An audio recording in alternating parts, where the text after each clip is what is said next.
This is Audible. Snow on the Mountain. Written by P.D. Singer. Narrated by Finn Sterling for Falcon Sound Company. Chapter 1. The screams snapped my attention uphill. Nothing should have been happening behind my back. The skiers were supposed to sit still and let the chairlift take them to the top of the bunny slope. Quiet, other than the thrum of the machinery and the occasional conversation, was more usual. I was loading a Munchkin-age ski class. They were wide-eyed and quieter than I expected. I'd slowed the lift to about half speed to seat them, which may have been all that saved that child. A little girl shrieked, and a second voice joined in, then more.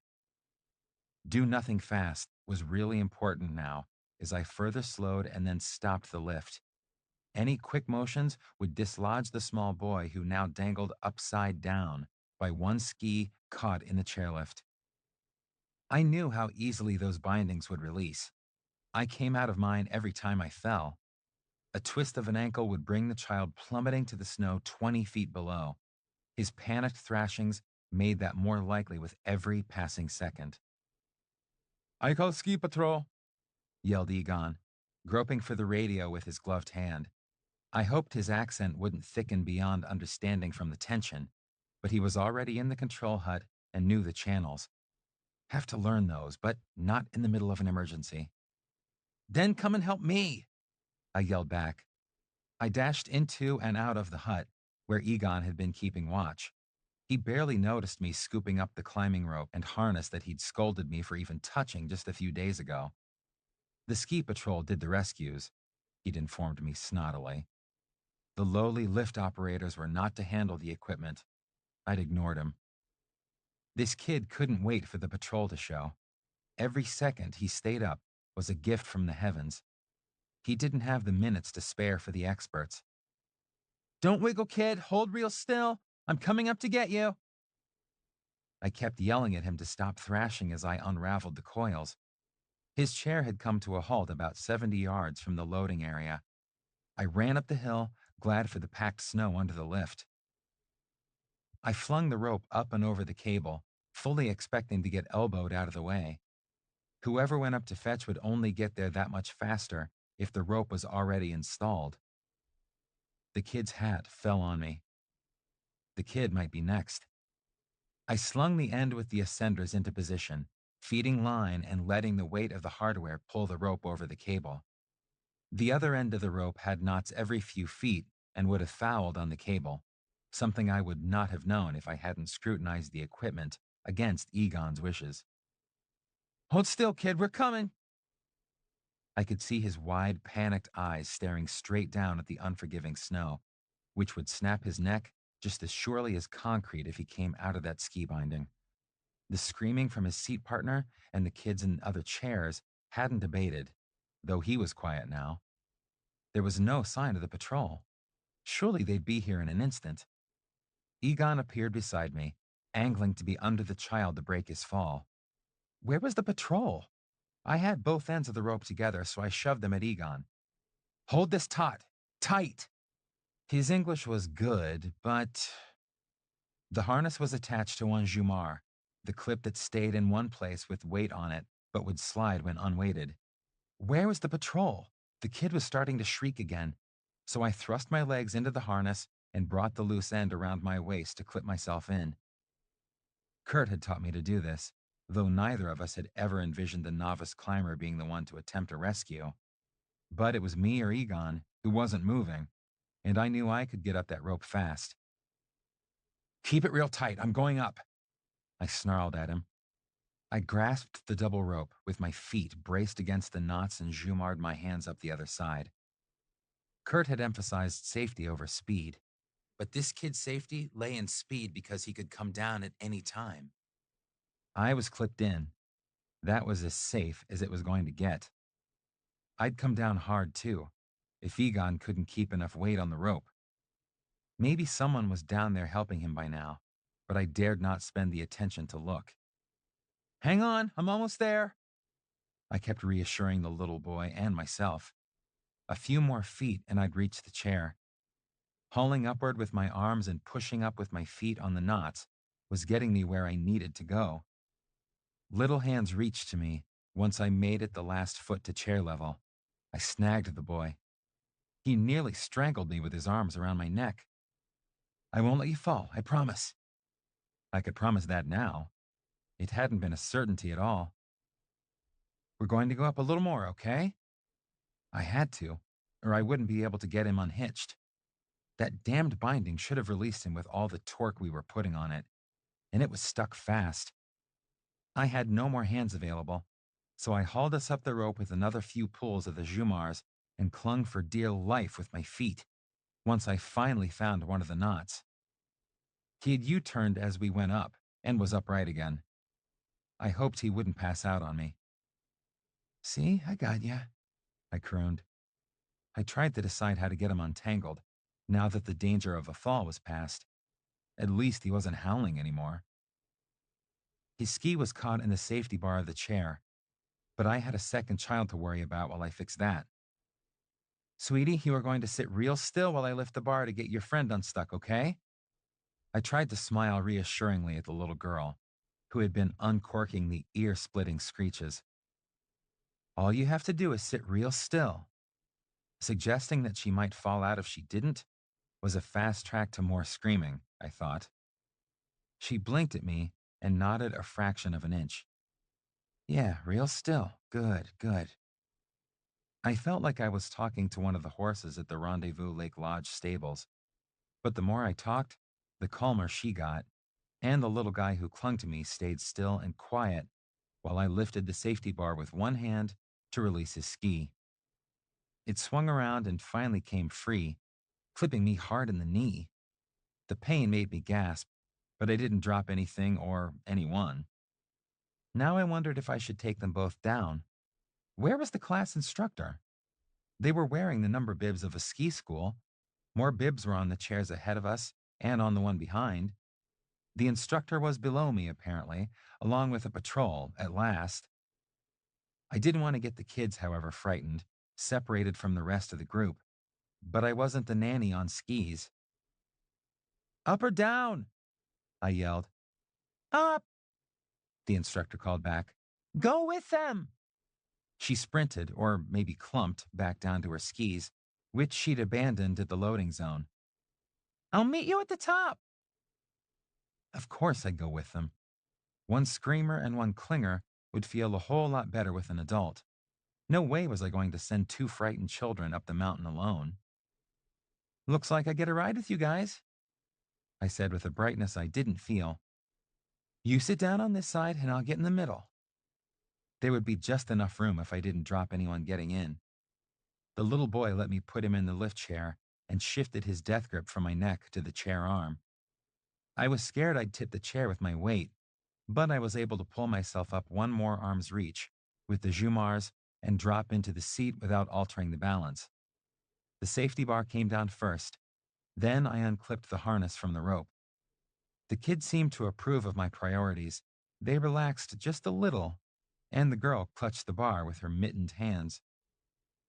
We're good, I called down, and Egon, who had neither complained nor let go, began to haul the rope off the cable. He'd kept that rope taut, which must have taken his entire body weight, or the unanchored rope would have dropped me right out of midair. Wait for me at the top, called the ski patrol, making my heart sink. I'd usurped his role in this rescue, certain that the child wouldn't remain dangling for long. I wondered how much trouble I was in. That was going to have to wait while I chatted with my new buddies. By the time we got to the top of the mountain, they should be over the worst of their fright. I didn't want this event to spoil their perceptions of skiing, the way a broken ankle had spoiled mine. The ride to the top let the kids relax. The little girl decided I was a good guy and snuggled up against me on the one side, and the little boy, cause of all this, wanted my arm over his shoulders. It was cold enough that I put my hat on him and hoped that the instructor had grabbed the one that had fallen on me. The lift started to move again, so I started asking questions, which got one-word answers at first. Soon they were yakking away as if nothing had ever happened, telling me their names, Gracie and Todd, that they were twins, 5 years old, almost 6, and that they loved skiing more than anything. We had a short wait at the top when I asked the vital question. Todd, what were you doing when you fell out? See the pretties? He pointed at the trees to either side of the lifts. People had thrown Mardi Gras necklaces into the branches. The trees were festooned in bright beads, purple, green, silver, gold. Mama likes pretties, so I tried to get one for her. But they were too far away and I fell out. A child had nearly died for some festive trash. Such beads were common, Kurt told me when I'd asked, and I'd only thought it amusing. Now, I wondered how many times I'd be shimmying up a rope, and if the child would end up touching my waist or broken in the snow. They're too far away. I couldn't reach, and I've got grown-up arms. I waved my arm out the side of the chair to demonstrate. Promise you won't grab at them again? Okay, he agreed with a mutinous pout. But there was a close one. Not that close, I reminded him. He grinned at me, and I quit worrying about Todd no longer enjoying skiing and began to wonder more about what else he'd find to get into. Your job as a skier is to sit quietly on the chair until it's time to get off, I told them, which is now. I lifted the bar and helped them offload. Help they probably didn't need, I thought enviously as they skied over to the little group of bibs who had already reached the top. They probably skied as well as I did. They could afford to be fearless because they didn't have nearly so far to fall. The instructor was a few chairs behind us, so I waited with the little group, none much bigger than my pals and none with ski poles. Todd was done with me, but Gracie held my hand and chattered at the children, and when the instructor got to the top with the last of the kids, she introduced me. Miss Julie, this is Jake. He saved Todd. He's so cool. All of this was getting recorded for posterity. I noticed a few people with their cell phones out taking pictures, maybe videos. I didn't want to think about how many times my face would be on YouTube by tonight. One of the picture takers fell into a snowbank, and I couldn't bring myself to feel sorry for him. Miss Julie checked Todd over carefully, though he was all agog to get back down the mountain and tried to squirm away. I checked out Julie, about my age, brunette curls exploding at the ends of long braids, and a figure that looked all right even in insulated pants. Kurt had said the resort wanted good-looking employees. She looked like confirmation of his statement. If she always got the very young students, I was going to be seeing her a lot at the bunny slope lift. I guess he's okay. He's acting like his usual daredevil self, she said, swapping his blue hat with the big white pom-pom for my gray beanie. I was glad to get my head covered again, since my ears might freeze solid in another 5 minutes. I asked him if anything hurt, and he said no. More shaken than anything, and even that didn't last. I had to smile. Todd was scooting down the slope 2 feet at a time. He'd be at the foot of the mountain before this conversation was done if we didn't hurry. He wanted to grab one of the necklaces in the trees for his mother. Figures, she said darkly. His mother knows all about getting men to give her jewelry. I raised my eyebrows at her, and she squinched her face with embarrassment. Did I say that out loud? Forget I said that, please. Her eyes carried a hint of flirtation. Wondering who Todd's mother was, I just said, Don't worry. The ski patrol had offloaded and had joined us. Is the kid okay? He asked Julie. The kid trying hardest to get away is the one who was upside down. He's fine, Mark.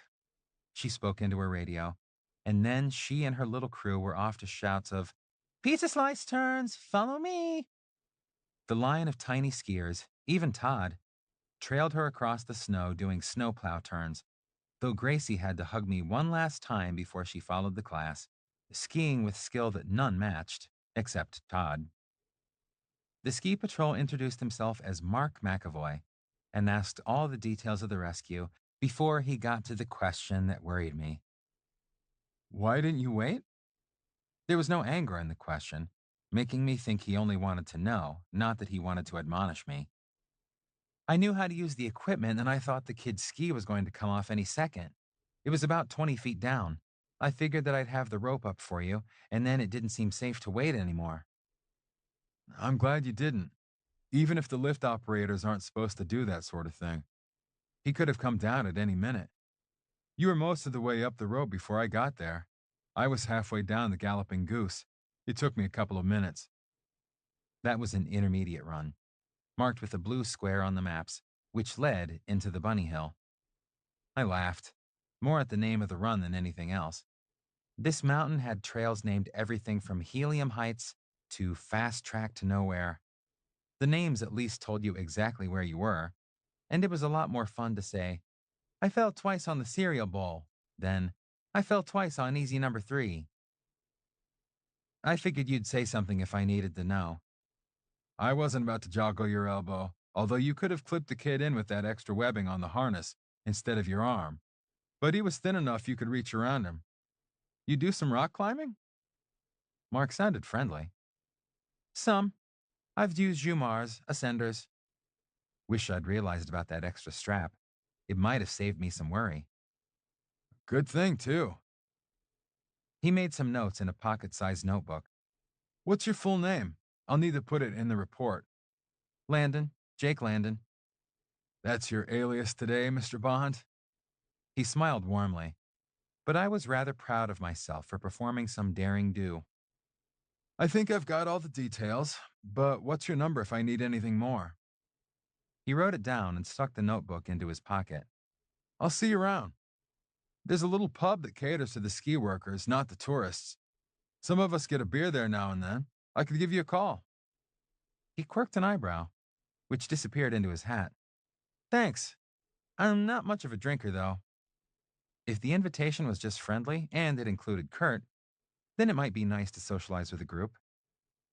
We'd been hanging around home a lot since we'd come to Wapiti Creek because we weren't entirely clear on how to handle ourselves in public. Did we introduce each other as partners, roommates, friends? How out did we want to be? Mark waved and skied down the hill, making it look like the easiest thing in the world. I headed back to the offloading ramp and sat in a freshly emptied chair to get whirled around the big pulley and toted back down the hillside.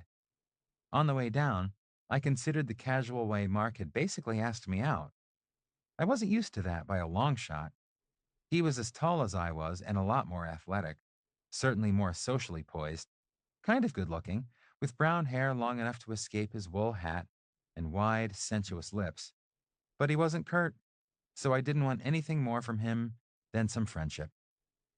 On the trip down, I wondered if Kurt was worried about me looking elsewhere. Chapter 2. So the hero returns. Egon razzed me when I got off the chairlift. Shut up, you idiot, I responded pleasantly. Though I didn't like him much. He had an assortment of grudges and was usually surly, but I'd conceived a hope that his attitude might adjust as a result of this little adventure. If he thought I was going to play lone hero over this, he was mistaken, because that would only grow another grudge, this one personal. That kid needed both of us. He'd been tending the chairlift base alone, while I'd gone up and come down, which gave him time to have all sorts of conversations in his head. Maybe what I said wasn't what he'd been telling himself, because he squinted at me over the heads of a couple of 10-year-olds who trudged up to the loading zone with their snowboards. Seriously, I could not have climbed that rope if you hadn't been holding on, so cut the hero talk. I spoke into the clear space as the chair yanked the two boys into the air. We were a team.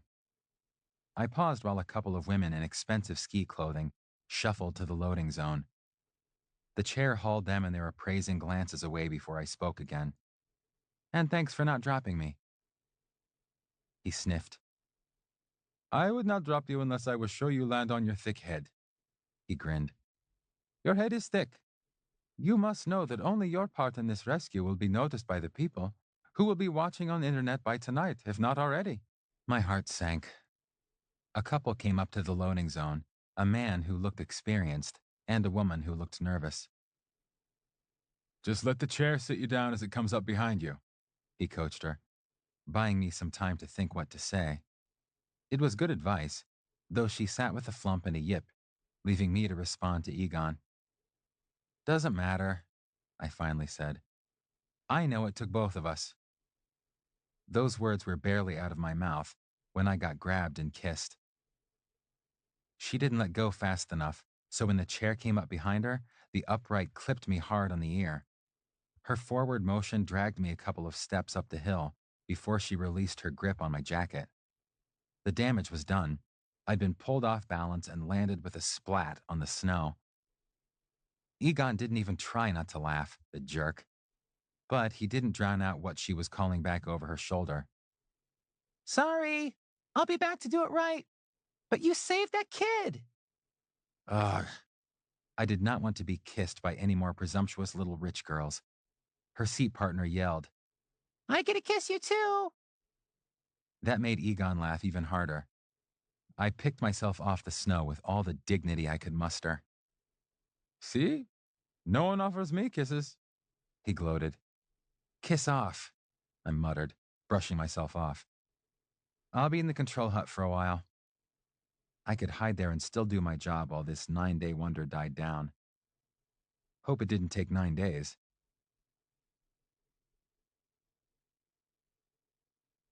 I had been on the job for several days, but had spent little time in the control hut.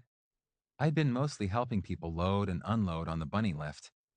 The beginners spent their days on this gentle slope, learning the basics of controlling their equipment, or in the case of the super shredder preteens, scaring the beginners with their snowboard antics.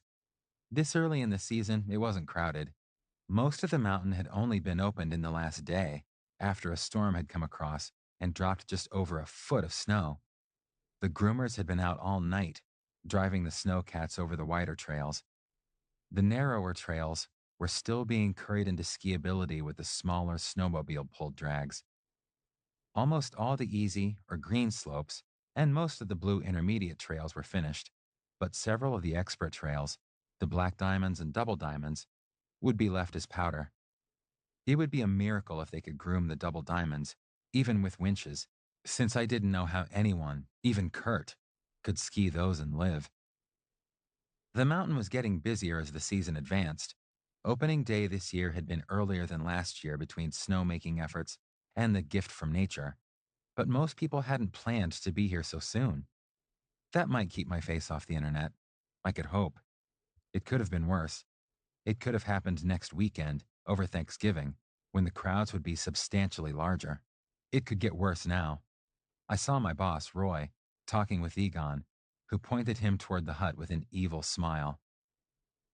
Audition for the ski patrol today, Jake? Roy asked when he joined me in the control hut. That's not why I did it, sir. I did not want him to think I was grandstanding with this. Tell me what happened. He asked, so I did, leaving out nothing. The kid is just fine? He asked again when I finished. He couldn't wait to make the next run. My little buddies Gracie and Todd had waved happily from the chairlift twice already.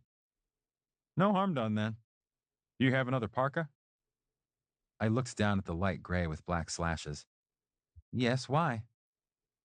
Wear it to work tomorrow and plan on working the upper end of the lift. I don't think the Denver news stations will get teams up here before then.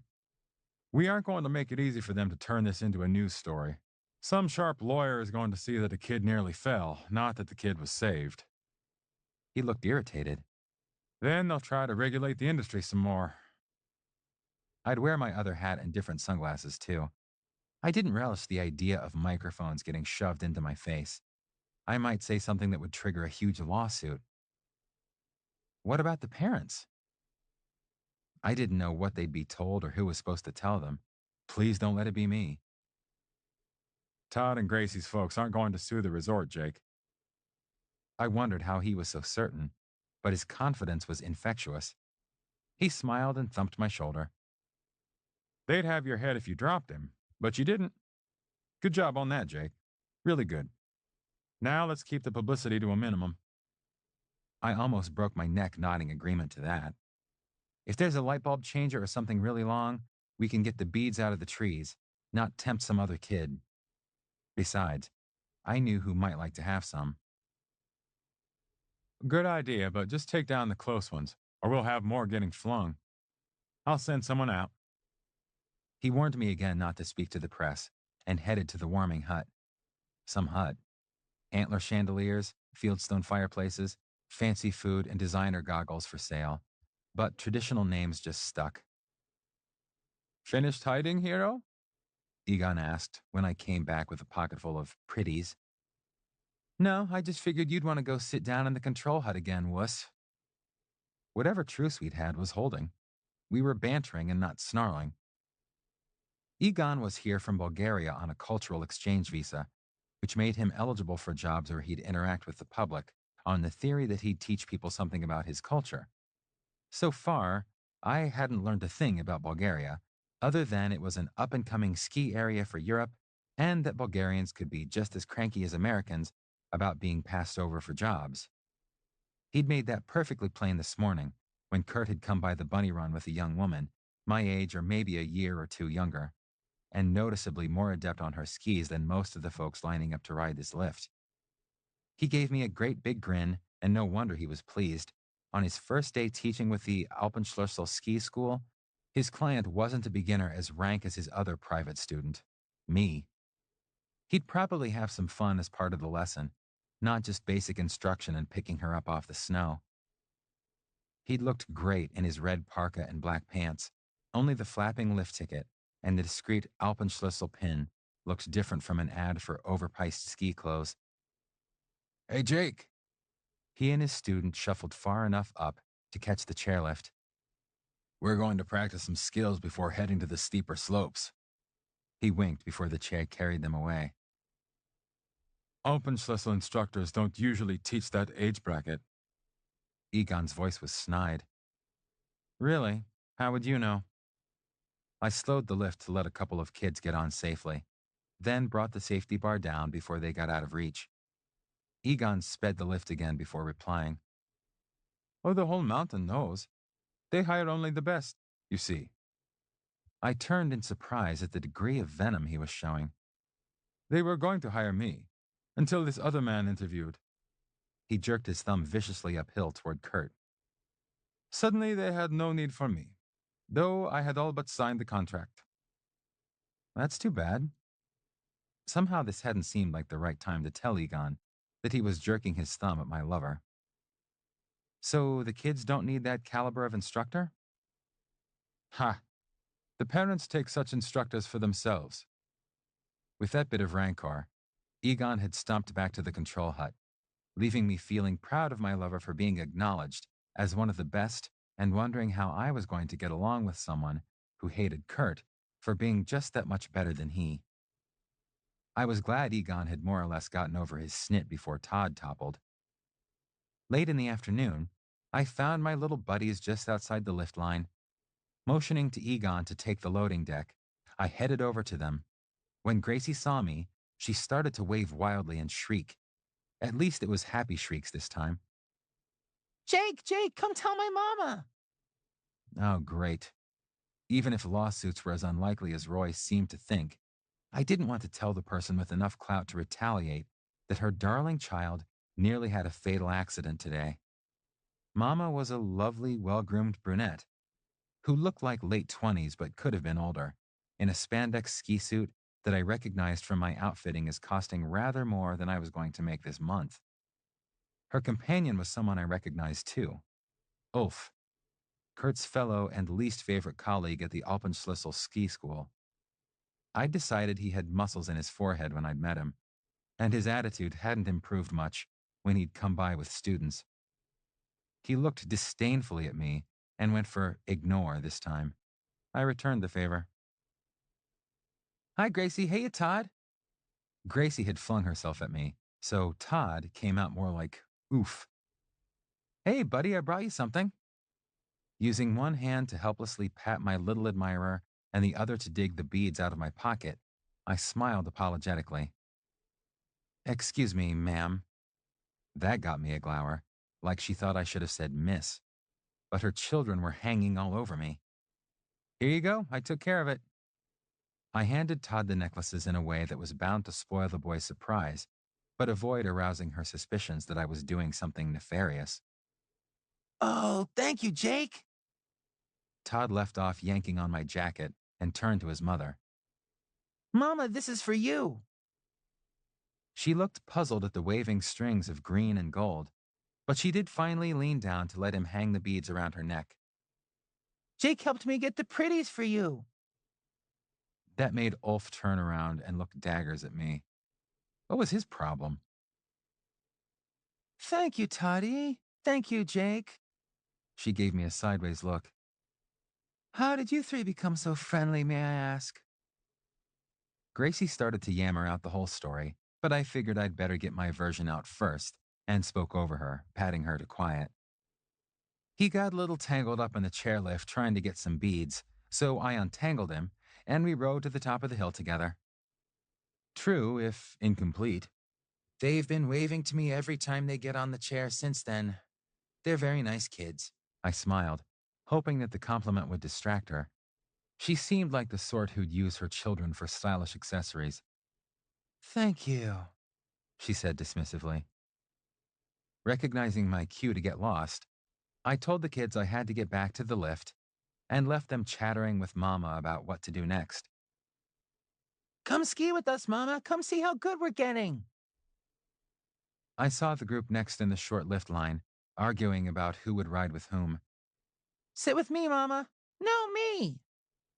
One of you will sit with Ulf this time. Commanding. I don't want to sit with Ulf. Mutinous. We can sit all three. Jake sat with both of us. Oh no, I did not want to become involved in this family drama, and they were about 3 pairs back of the head of the line now. No, we are not sitting all three. Gracie, Todd, you will ride together. Ulf and I will sit together. End of discussion. She sounded cold. Poor kids, they just wanted her attention. They were at the head of the line now. The adults waited about 15 feet back of the loading zone as the kids slid to the mounting mark. I slowed the lift to let the kids load and get the bar down, which gave Todd enough time to grumble to me. I hate Ulf. He takes Mama away all day.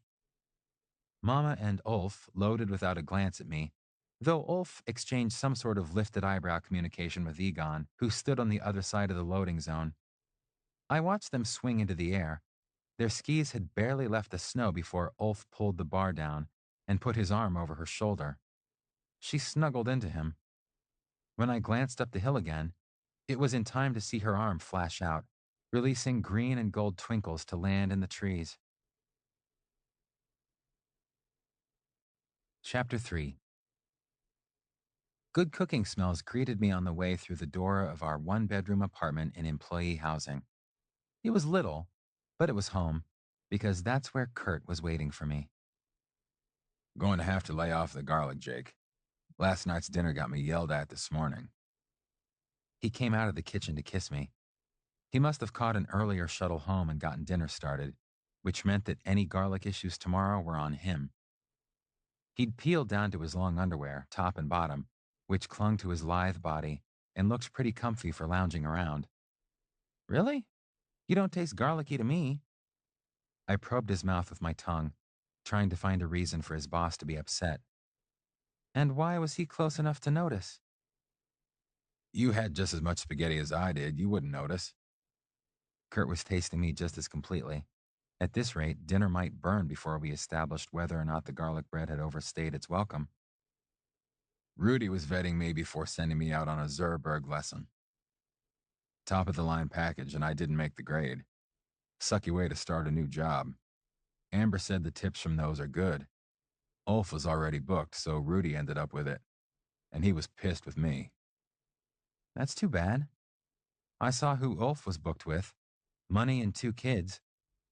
Ulf had seemed awfully comfortable with her, too, judging from the snuggling in the chairlift. I made a note to lay off the garlic since Kurt, who had never acted concerned about money before, seemed interested in making as much as possible. If it mattered to him now, I wouldn't do things that interfered.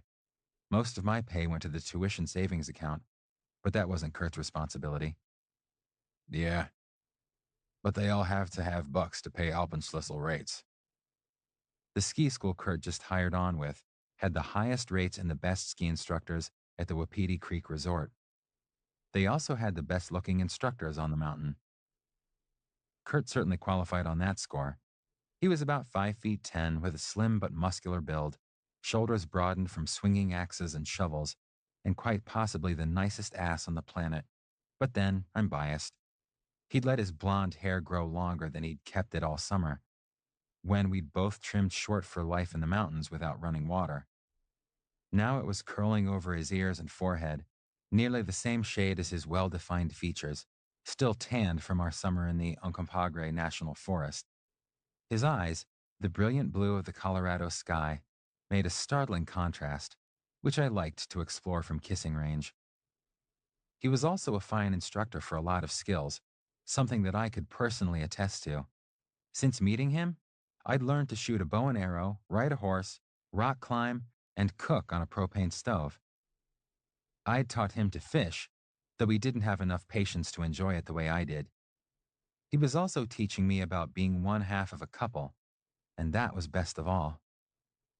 But Kurt had been shoveling snow, not teaching, the sort of pickup job he could get after the lifts opened. We'd painted hotel rooms in the Gap season, but the smell of wet paint was no longer welcome once the guests began to arrive in earnest. I'd already been tending the bunny lift for a week. Kurt had turned down one teaching job for not paying enough, and while his assurances of getting hired without a problem hadn't dwindled, he was beginning to show a little strain around the eyes. So when I came home last night to find him pulling on fleece and microfiber for an interview, I knew he had really high hopes for the Alpenschlüssel ski school. How do I look? Kurt held out his arms, twisting his shoulders to mimic a fashion model. He said to dress like I would for teaching. I looked him up and down, from the high-tech boots and ski pants to the fleece shirt over the silky turtleneck of some wonder fabric, all in black and red. You look great. The clients will be all over you. I was afraid of that. I can fend them off, just so long as you are all over me. He grinned and stepped forward for a kiss. I grabbed his ass and smooched him. I'd be all over you anyway. Good. He grabbed my butt with one hand and then swatted it gently. But let's get this interview over with first. I drove him to the interview in silence. This was the ski school that had wanted pictures with his resume. I'd thought that was weird, but he'd reassured me that it was a sneaky way to get around some labor laws in a place that catered to the rich and the famous who thought the likes of Aspen too ordinary. They wanted good-looking staff, and he hadn't quibbled about it. I parked between an Escalade and a Beamer SUV, feeling like the Crudmobile was way out of place. For luck. I squeezed Kurt's hand, then watched him climb the 2 steps into the Alpenschlüssel ski school office. I'd wait for him out here. Unfortunately, the late afternoon was blustery, cold, and getting dark. The Crudmobile leaked chilly air at the gaskets, which probably wouldn't keep it from killing me with carbon monoxide if I kept the motor idling. So, I went into the Alpenschlüssel office and sat down next to the magazine rack. The receptionist winked at me when I told her I was only waiting for Kurt. She went back to looking at her magazine and then answered the phone. The rates she quoted for a ski lesson package made me extra glad Kurt would teach me for the joy of it, because the figure sounded a lot like our monthly rent. The young woman, who was blonde, attractive, and inclined to chew her fingernails — I love Kurt, but I do notice, okay — was sitting behind a dark wood desk, ski posters of places like Banff, Chamonix, and Flen on the walls behind her. There was a door to her left, where, I assumed, Kurt and his prospective boss were hashing out the details. A tall blond man in ski clothes entered while she was still on the phone and took a seat on her desk, one thigh raised against the edge. He scowled at the closed door, then at me. What? I was just waiting. Did Rudy not decide upon Egon? His words were to her, but his sneer was to me. Or does he want corn-fed Americans now? She slapped his thigh. Be nice, Ulf. He's just waiting for his buddy. Asshole. I kept it to half volume to make my opinion felt without escalating the situation. He didn't get up off the desk. Kurt wouldn't have to spend much time around this guy, I hoped. The door opened to let Kurt through, and he looked mad.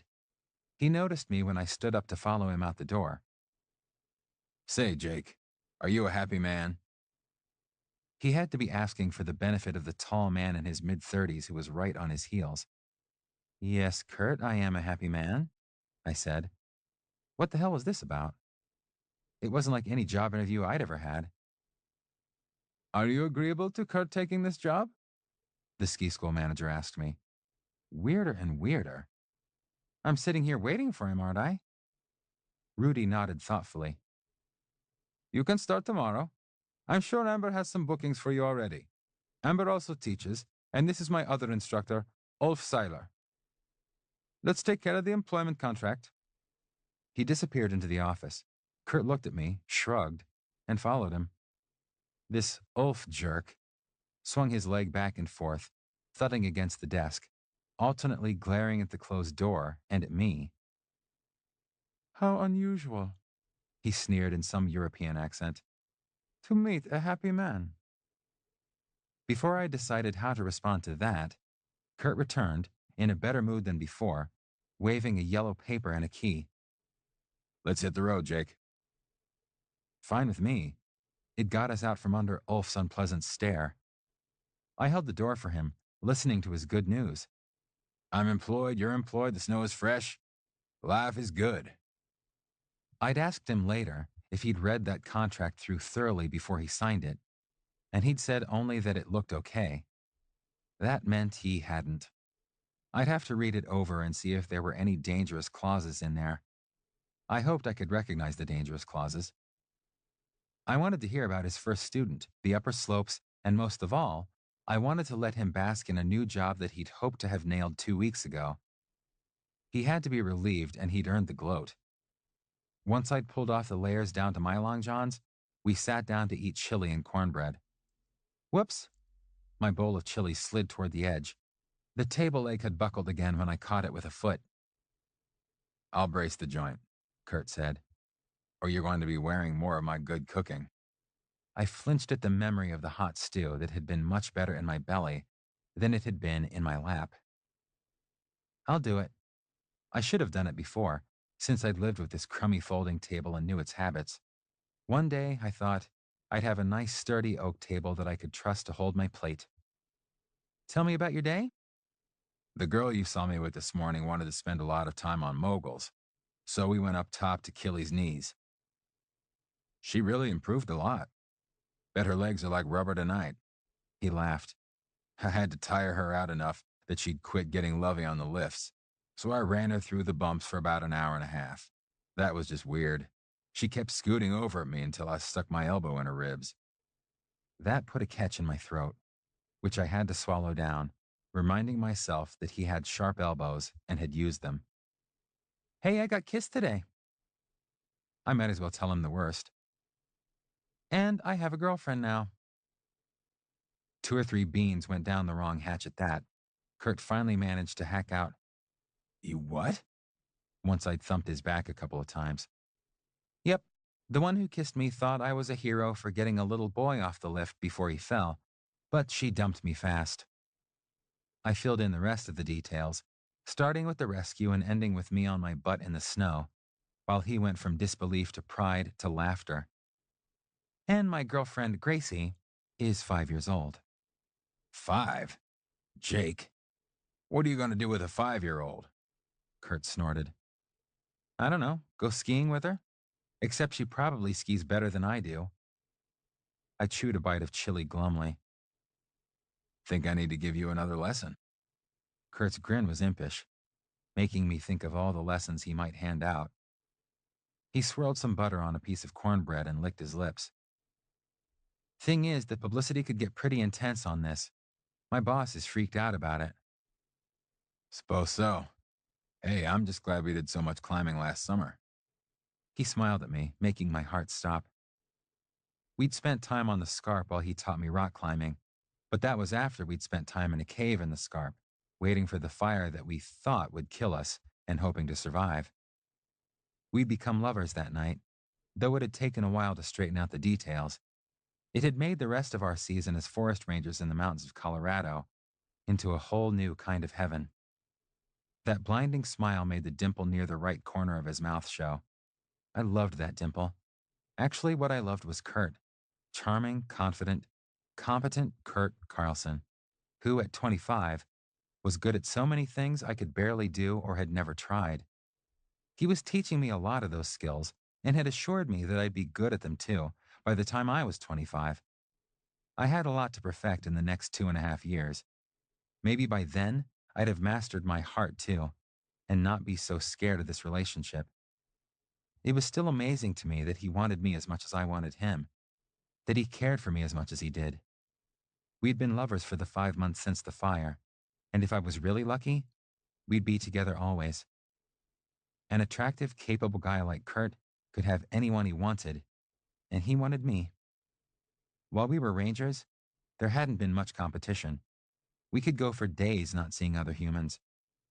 In a town like Wapiti Creek, where beautiful people were thick on the ground, I could only hope that our bond was strong enough to stand up to everyone who would find him appealing.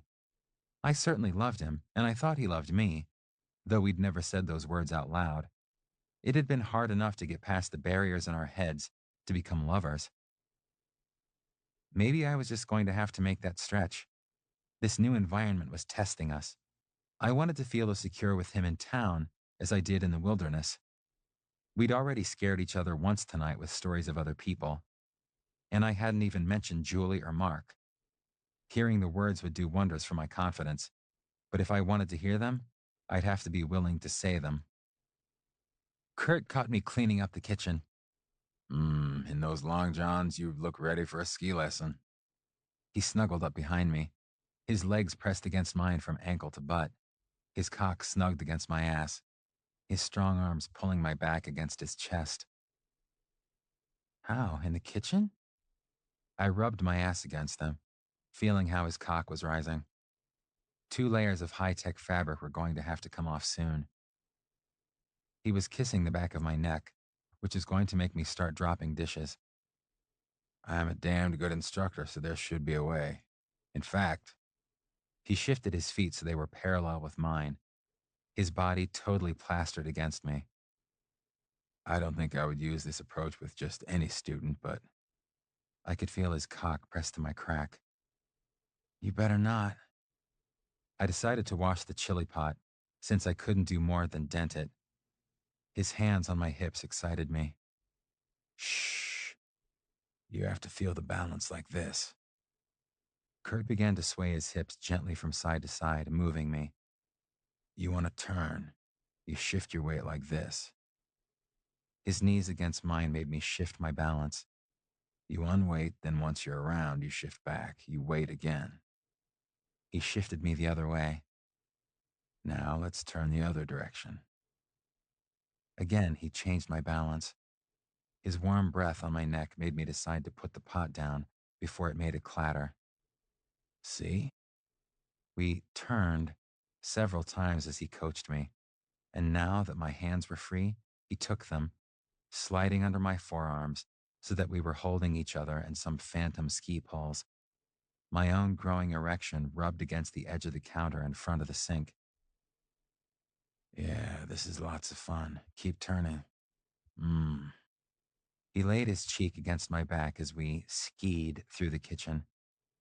Though my own preferred terrain at this point was in the bedroom, covered with burgundy striped sheets rather than snow. You're doing good, Jake. Not one fall. Keep going. You're going to kick ass tomorrow. His shoulders angled slightly when we shifted weight, turning me, getting me into the rhythm. I did my best to follow his movements. Desire was warring with understanding that I really was doing the correct motions. Yeah, shift your weight to the left. Now come back up. Practice it slow, then speed it up for the slopes. Bend your knees. Damn. How did Kurt come up with so many ways to drive me crazy? He'd just thought of a fresh one. We need a ski pole now. He nibbled on the back of my neck, then pushed me over the sink and pulled my long johns down. What? I tried to look at him over my shoulder, seeing his smiling face and then his arms snaking over to take a glob of butter out of the dish. He had one hand on my back, holding me down while he wiped the butter into my ass, plunging two slippery fingers in as I tried to relax for him. Tonight wouldn't be a lot of foreplay night, but that was fine. I was plenty worked up from our ski runs and groaning from his fingers slithering in and out. He checked my hole one last time before pulling his own long johns down, just enough for what I knew he was going to do. Ski pole, huh? I gasped as he pushed into me. You bet. Kurt laughed deep in his throat and pulled me back upright against him. Don't lose the balance. His hips continued their slow skiing twists.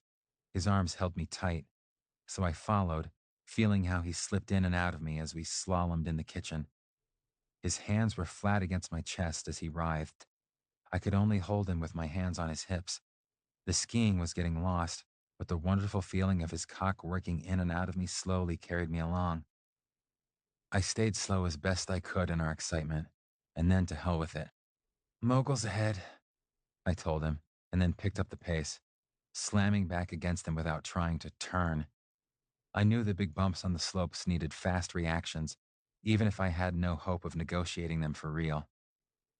Whoa, moguls. With a soft bite to my neck, Kurt bent me over into the sink and thrust into me fast. One hand on my shoulder pulled me back against him, and then he leaned over me, reaching forward to grasp my hard, thick cock. I yelled out, loving the way he pumped my cock. His strong hand moved at about twice the pace of his hips, speeding me toward the finish line. I had a hold on his ass with one hand, though I needed the other to keep me from falling into the soapy water in the sink as we raced toward climax. This slope we were negotiating was high and steep. On this mountain, I could do the double black diamonds. He filled me and pulled away before plunging back into my ass, sure of his terrain, equally sure how to touch me in front, letting me thrust into his fist.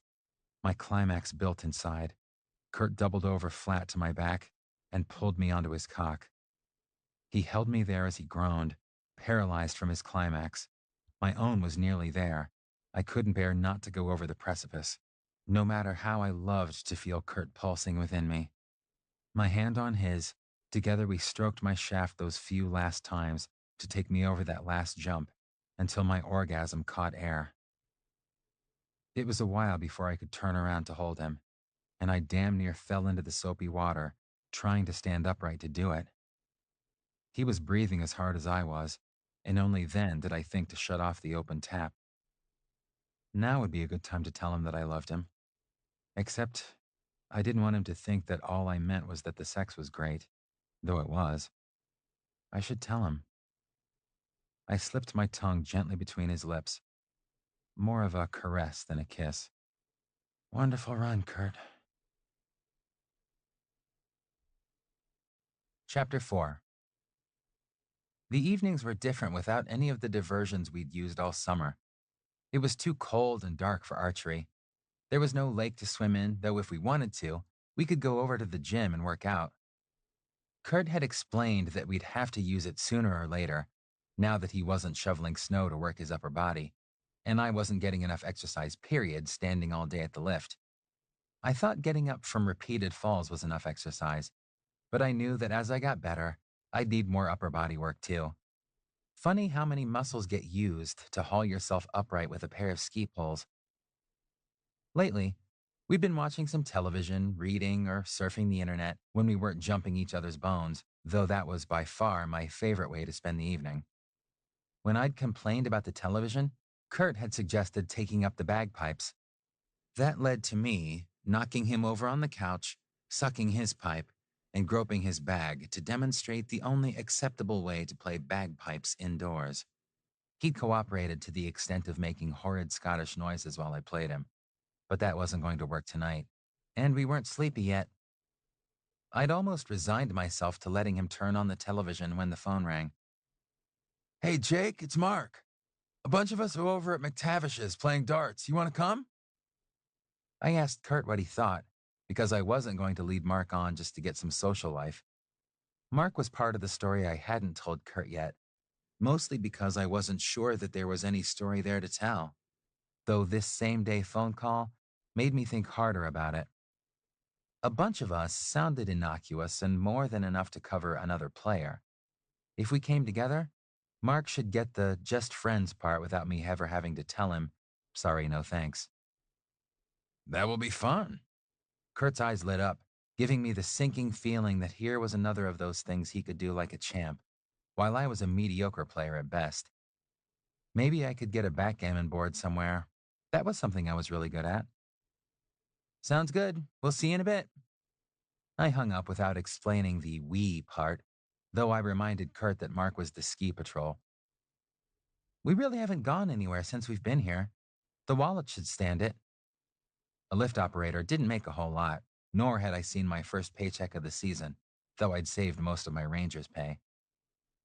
Depending on how skilled the dart players are, the wallet should come home fatter than it left. Kurt kissed me with considerable glee. Yep, he had to be a good darts player, especially since he had a wealth transfer in mind. Probably went with the archery skills. He was Robin Hood personified. I might be better at it than I remembered, too, since he'd turned me into an approximation of Will Scarlet. Go get ready. There were some ways that a town life was really fine, like a hot shower anytime I wanted. I jumped in while Kurt fiddled with the remote control on the TV. It sounded too loud to me after the quiet of the mountains, with no sounds beside our own voices, the rumble of the tank truck, and the birds, insects, animals, and wind. Also, the occasional roar of a forest fire, but I didn't miss that at all. I stuck my head into the spray to rinse out the shampoo and drown out the sounds of Hollywood in a box. I toweled off, watching myself in the mirror, looking for whatever it was Kurt saw in me. My reflection showed a young man with brown hair and brown eyes, 6 feet tall, with the physique of someone who worked for his exercise instead of getting it at the gym. The extra pizza pounds had been left behind in the wilderness months ago. I couldn't resist flexing a bicep just to see the ripples under my skin. Kurt leaped into the tiny shower, and I stood in front of the sink with a razor. I glanced at the outline behind frosted glass, happy to be going out with him, worried that we really hadn't discussed how to behave. It hadn't been a problem during the ranger season, since most of the time we were around other people, there was something really unromantic going on, like a forest fire. On our forays into town, we assumed it was a case of turn your calendar back 20 years on the attitude, so we didn't walk closely at the grocery store or hold hands on the street. That was actually fine with me, because I was all over Kurt in private, but not at all sure I wanted to be open in public. Wapiti Creek was probably as cosmopolitan a place as could be found in the mountains, but I still wasn't ready to walk into the pub with one hand on Kurt's shoulder. Guess we should play it cool, huh? We can if you want. Kurt turned serious eyes on me. There's no should about it, I read within their depths. Kurt, you know that this was heading into uncertain territory, so I showed him lips to lips what he ought to know. But let's not do any public displays of affection yet, okay? Yet. Kurt slipped me some tongue before pulling away to swab himself with the towel. Since we didn't even ping each other's gaydar all that well at first, I think we'll do okay. Kurt had spent 2 weeks trying to get my attention, which he'd gotten all right, though it had taken me a lot longer and a fairly direct invitation before I could believe that was happening. But now I knew. And if Mark had really asked me out, the only person I was fooling with the closet act was me. At the other end of a shuttle ride into what passed for downtown, we found McTavish's, a pleasant pub with some pool tables, a couple of dartboards, and tables for small groups in the rest of the space. It was pretty full, and the cheery sound of Irish fiddles was entwined in the happy babble, some of which came out of a television mounted near the ceiling. I looked around for Mark, who spotted me and waved. Kurt followed me around the edge of the darts alley while I tried to identify any of the other people. Some looked familiar from lift lines, but the only other face I had a name for was Julie. Egon was across the room with another group. I hoped he'd stay there. Hi, Jake. Mark's face stayed steady as he took in my companion. Hi, I'm Mark. Kurt, Jake said you guys were playing darts tonight, so I came along. Kurt smiled at him, and then we tried to keep names and faces straight. The other 7 or 8 people in the group were introduced in a hodgepodge of Charlie, Marty, Julie, Kim, Devin, Chelsea, Gabe, Dave. I interrupted being identified as the guy who rescued the kid by decamping for the bar with Mark while Kurt and Devin went to round up another couple of chairs. The pints of beer I ordered for me and Kurt would have to last me the evening. When I said I wasn't much of a drinker, I meant it. I'd left that behind in Boulder, or perhaps I should say I'd left it in Glenwood Springs on that messy road trip with my college friends. Weekend parties and getting stupid had lost their allure and had sent me running into the mountains. Kurt and I had had maybe one six-pack between us the entire summer, and that had led to some foolish behavior. We'd tried having sex in a canoe, an unstable, unforgiving platform for vigorous movement. The canoe had punished us by dropping us in the cold, cold lake just before we'd finished. No, no large amounts of beer for Jake tonight. The social lake could be just as cold. So, is he a friend from before or someone you met on the mountain? Mark asked, while we waited for the bartender to pour. We did a ranger season together. Honesty without particulars seemed like the way to go. I wouldn't deny Kurt, but I didn't want to explain in detail either. He nodded. I could see the gears turning in his head. Ranger season, followed up here, came out on what might have been a date, cha-ching. So, you came tonight because. Yeah, he'd really asked me out. I hate being a social moron sometimes. Because a guy needs friends. Well, we'd gotten it out in the open right away, and he didn't need to hear details to get it.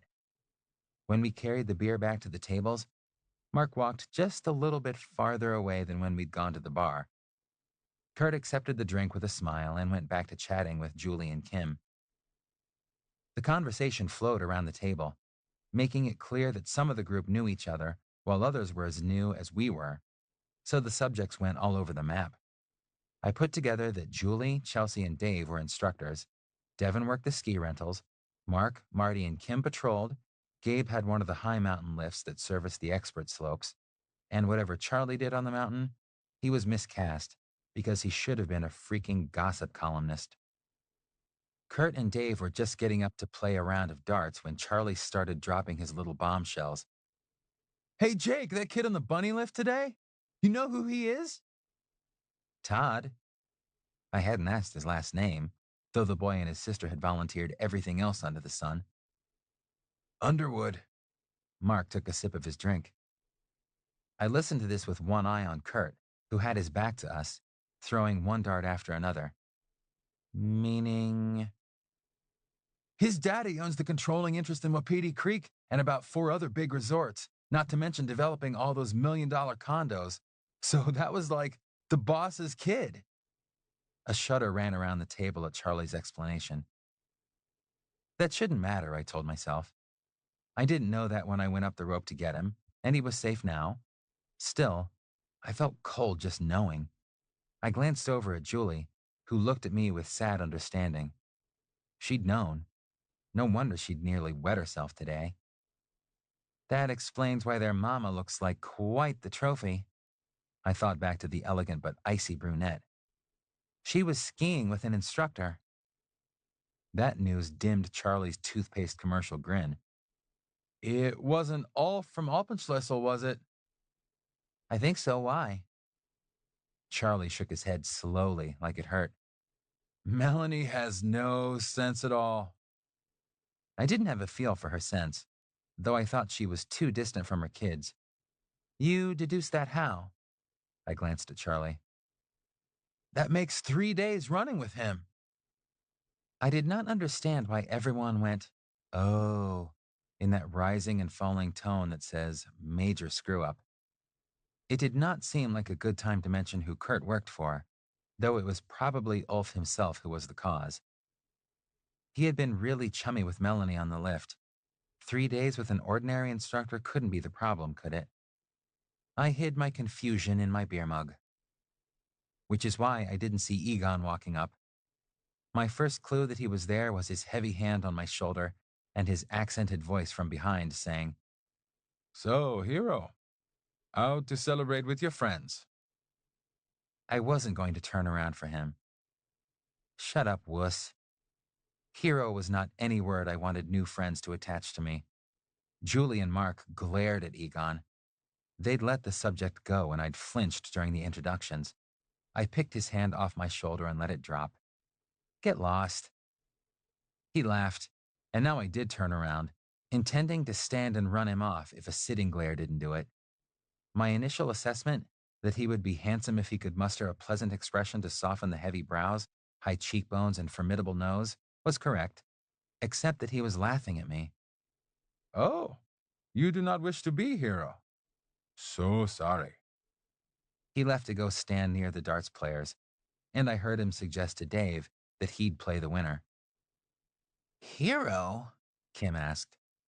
When she cocked her head, it gave her the air of a poodle, with her alert brown eyes and mop of brown corkscrew curls. Let's have the rest of the story, and no, you don't get another drink. She glowered me back into my chair. Not until you explain. I really did need another escape hatch in a bar. Jake went up after Todd, Julie told her, and the rest of the group started to jabber. This had to be what Egon wanted, to make me uncomfortable. At least I'd be at the top of the lift tomorrow, not the base with him. Don't make a big deal out of it, I said, but the damage was done. Charlie had whipped out his cell phone and punched up a video. Damned internet. The wilderness had no people and no cell phone towers. Friends were highly overrated. The bastard passed the phone around, to the oohs and ahs of the group. Kurt came back to the table to stand behind me and have his turn to see what had happened. He let the video scroll out where we could both see it. I tried to watch through his eyes, but I was reliving the fear that Todd would plummet past my hands. He handed the phone back to Charlie and squeezed my shoulder hard. "You did good, Jake." Then he returned to his game like it was no big deal. But I was sure we'd have a talk tonight about my technique. You did, Mark said, and then he changed the subject, to my intense relief, asking Marty, a 30-ish man with wire glasses, shoulder-length hair, and an academic air, about the snow conditions on the upper mountain. They were often running on something that sounded too technical for my tastes about slabs and cornices, and whether they'd need to assess some of the upper slopes for stability. Chelsea snuggled against Marty's side and poked him when he expressed concern about depth hoar. Wasn't sure I'd heard that right, but I had other things to think about. I tuned one eye back into the darts game behind me, answering Kim's question about where I'd learned to climb with one word, and then asking the newbie question, what's a cornice?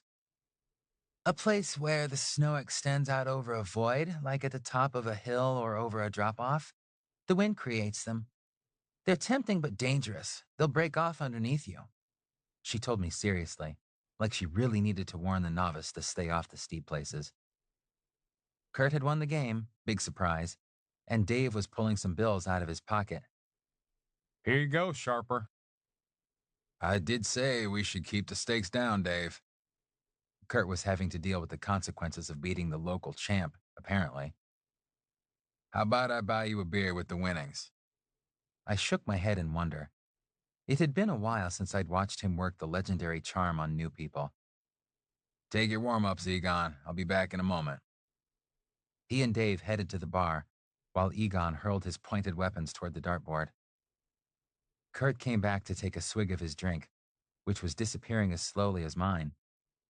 He set the glass down and cautioned the beaming girls against finishing his beer, then went back to the darts alley where Egon was retrieving the darts. "Friendly game, or do you want to play for money?" Kurt asked Egon as he examined the fletching on his darts. "Friendly, but with stakes." What Egon said next was too low for me to hear, but it changed Kurt's face, and not for the better. Egon went on. "A win for everyone, no?" "No, forget it." Kurt stuck his darts into the corner of the dartboard and left Egon standing. "Not interested." "Oh, you save it then." Egon grinned nastily at Kurt's back. Kurt turned around and snarled, "Fuck you." That made everyone at the table who hadn't been tuned to this conversation swivel around and stare. "You did not want." His voice was mocking. I wanted to get up and pound his big nose until it stuck out the back of his head, but Kurt squared himself in that "one more comment and I'll punch you" way that made Egon back down. "Okay, okay." He strolled down the alley to the board to impale his darts, leaving Kurt furious.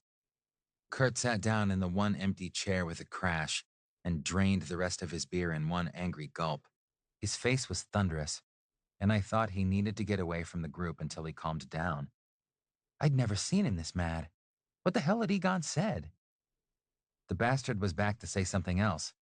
He leaned over Kurt's shoulder and said clearly, "Good night, Alpenschlüssel," before sauntering away. That caused a little stir in the group. Their eyes narrowed, and some of them repeated the name. What the hell was the problem? I wanted to ask, but I wanted to get Kurt out of there even more before he exploded at everyone. "Think it's time for us to head out of here, guys. See you again another time."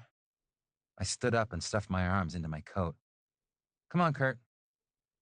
He rose and grabbed his jacket without putting it on. "Good night, everyone. Sorry to leave it on a note like this, but it's time to split. Better next time, okay?" I added, "Good night, all."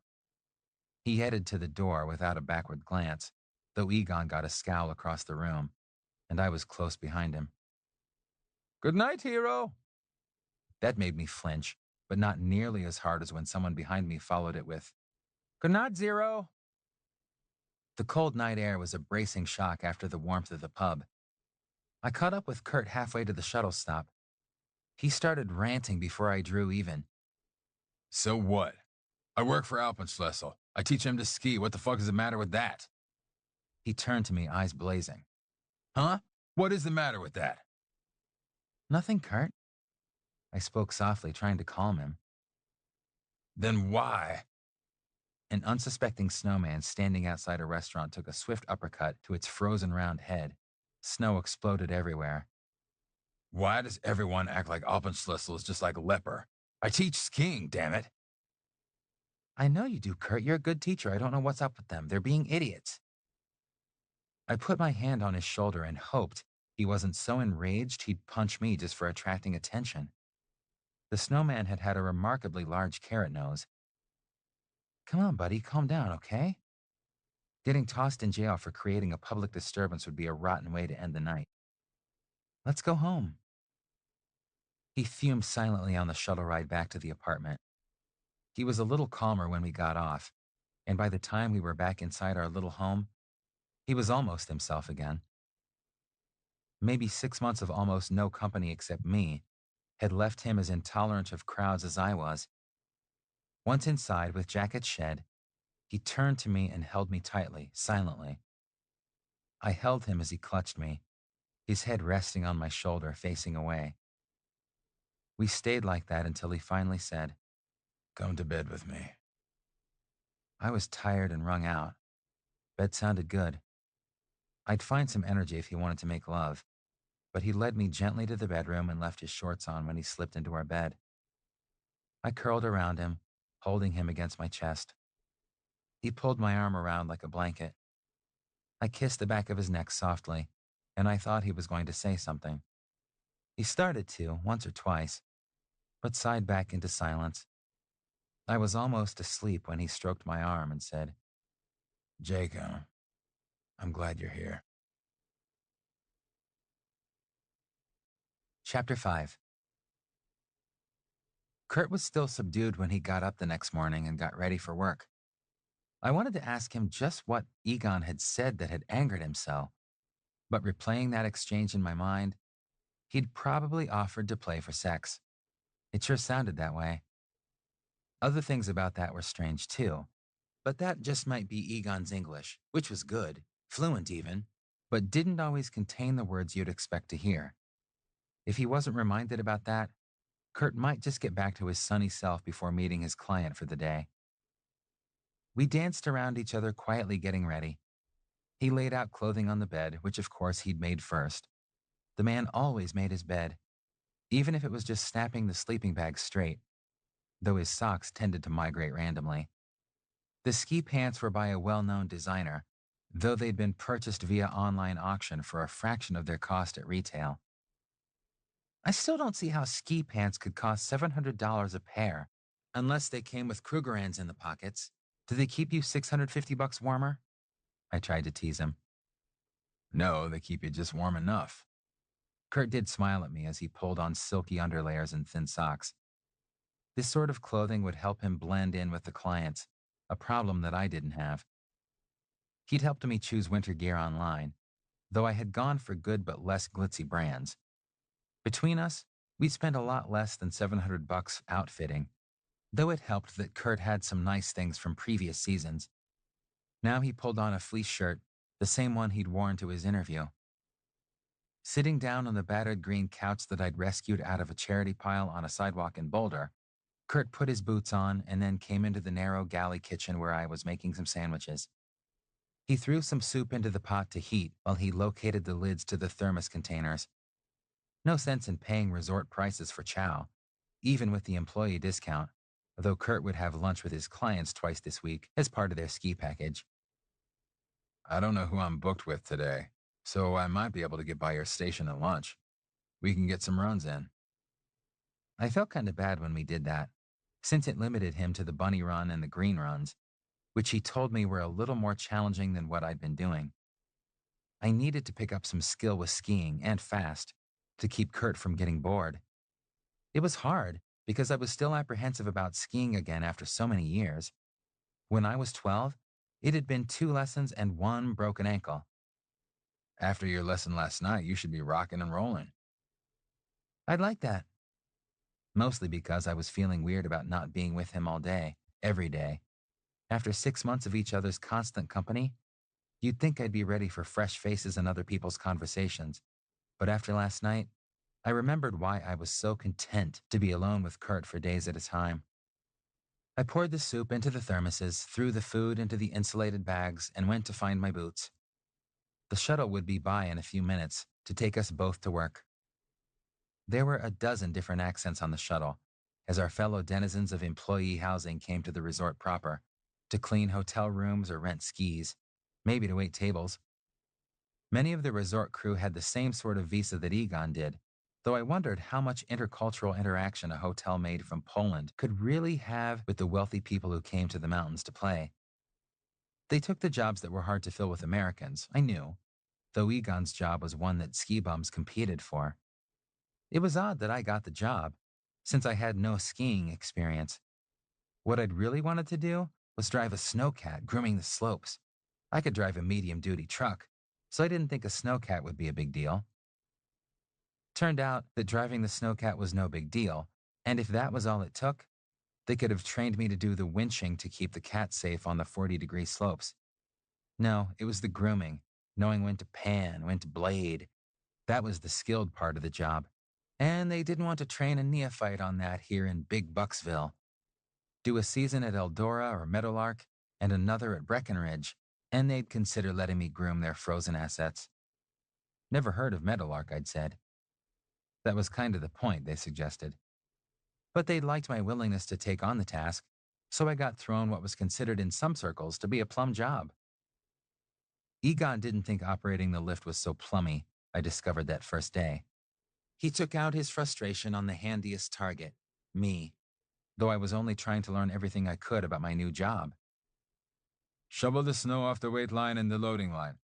Pull the lever toward you to slow the lift, push it away to speed up. Do nothing fast, complicated, no?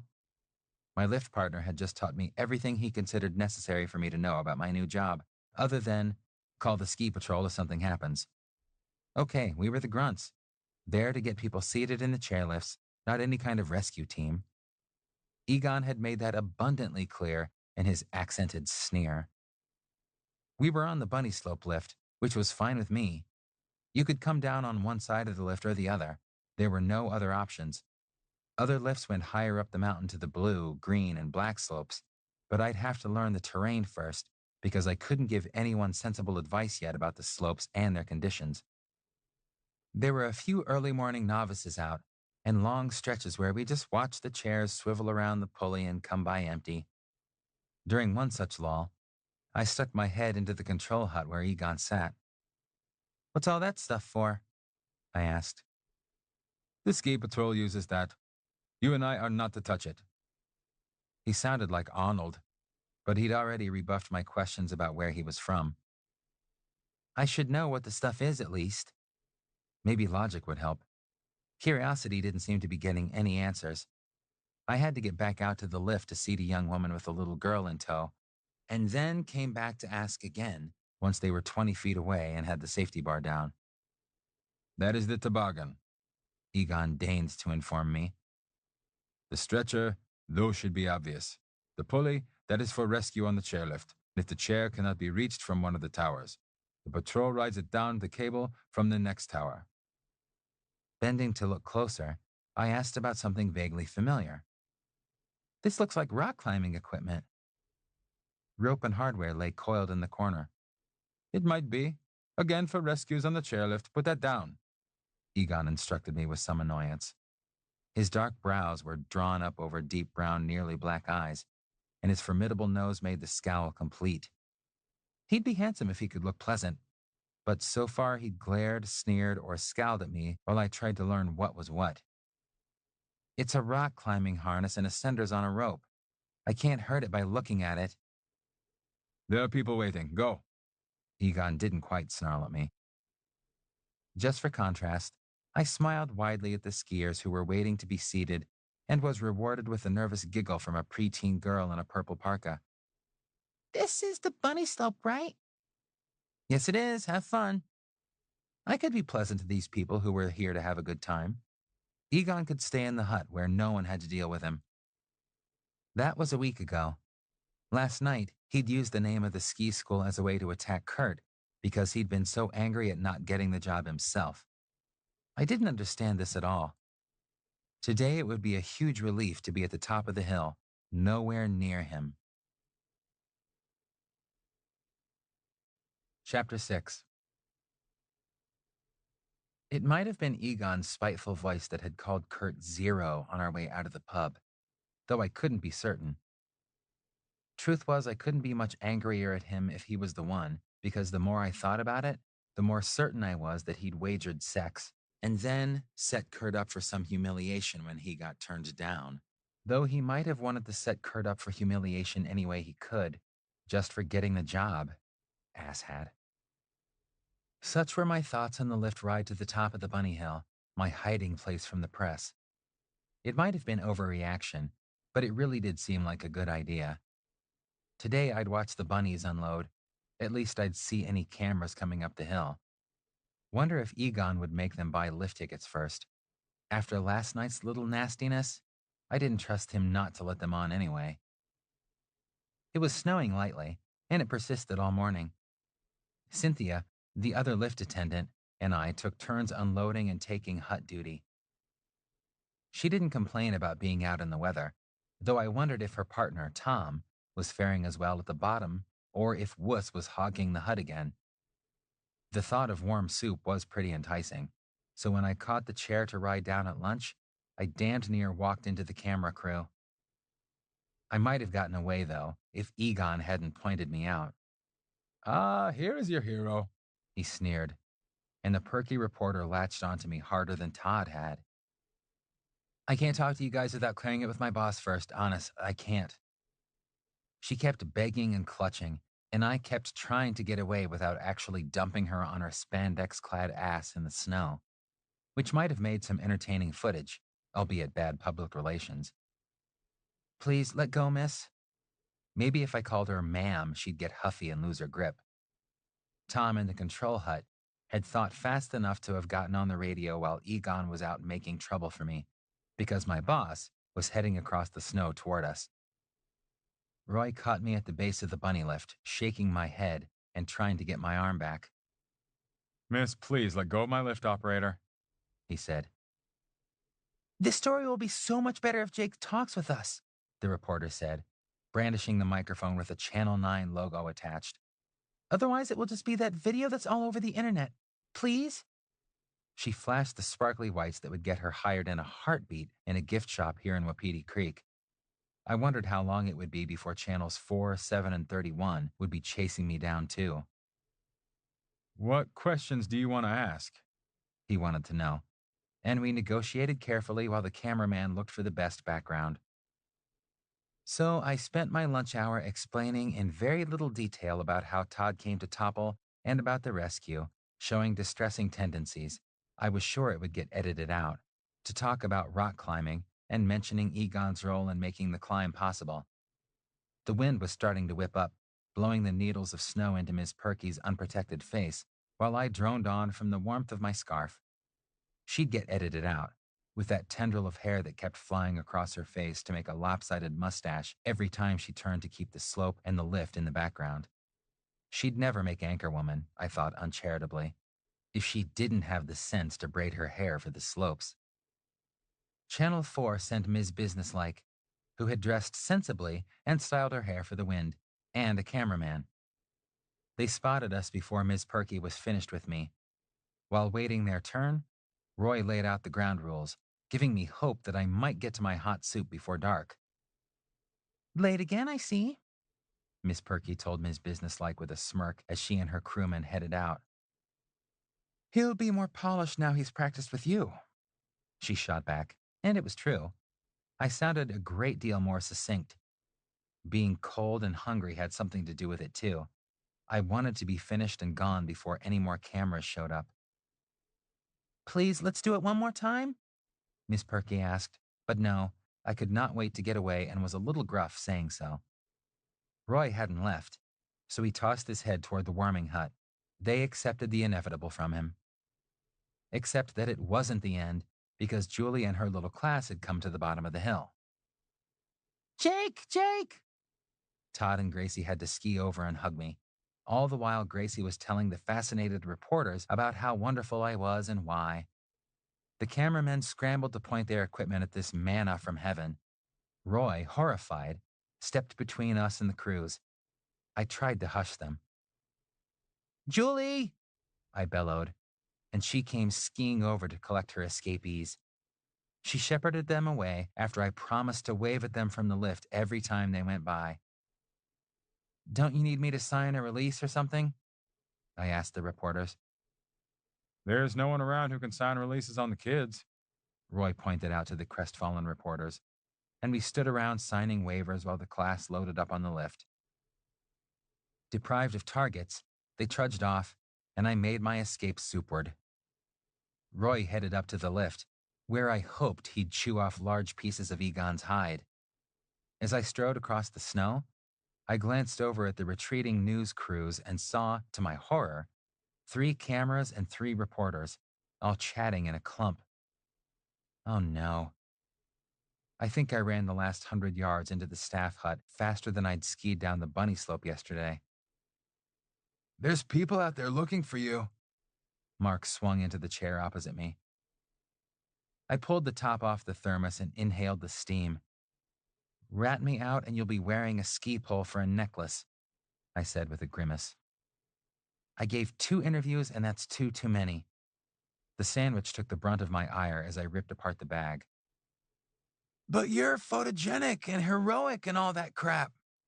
Marty joined us with his lunch. The steam from his own thermos fogged his glasses. He took them off to let them clear and blinked at me. Crap is right. I can't wait for the furor to die down. Don't you dare give me away. Egon already fed me to the reporters once today. I took a swig of soup and felt the warmth trickle all the way down.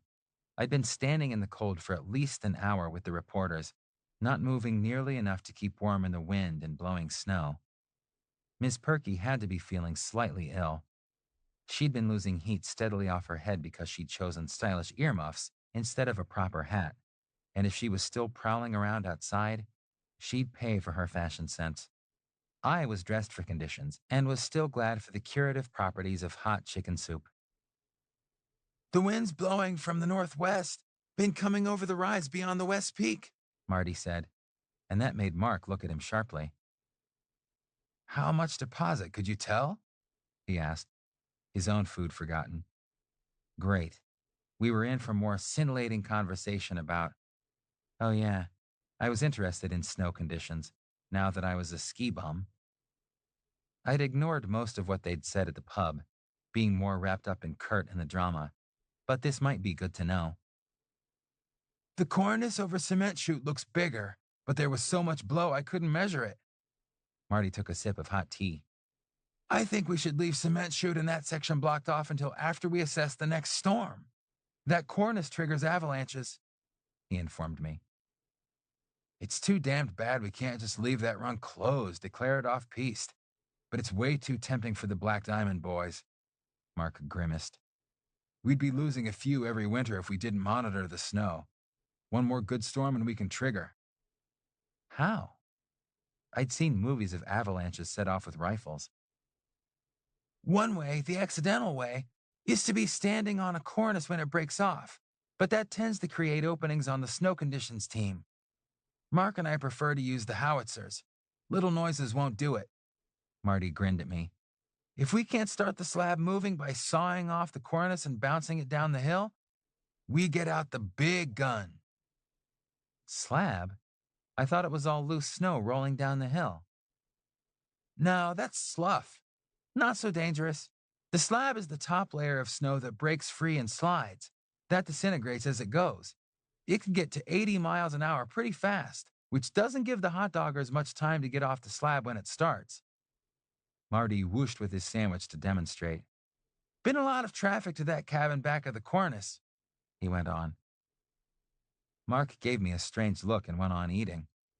That's off-piste. Sure. It's not on the resort proper even. The boundaries are just this side of it. The slides miss it, for which we should be grateful.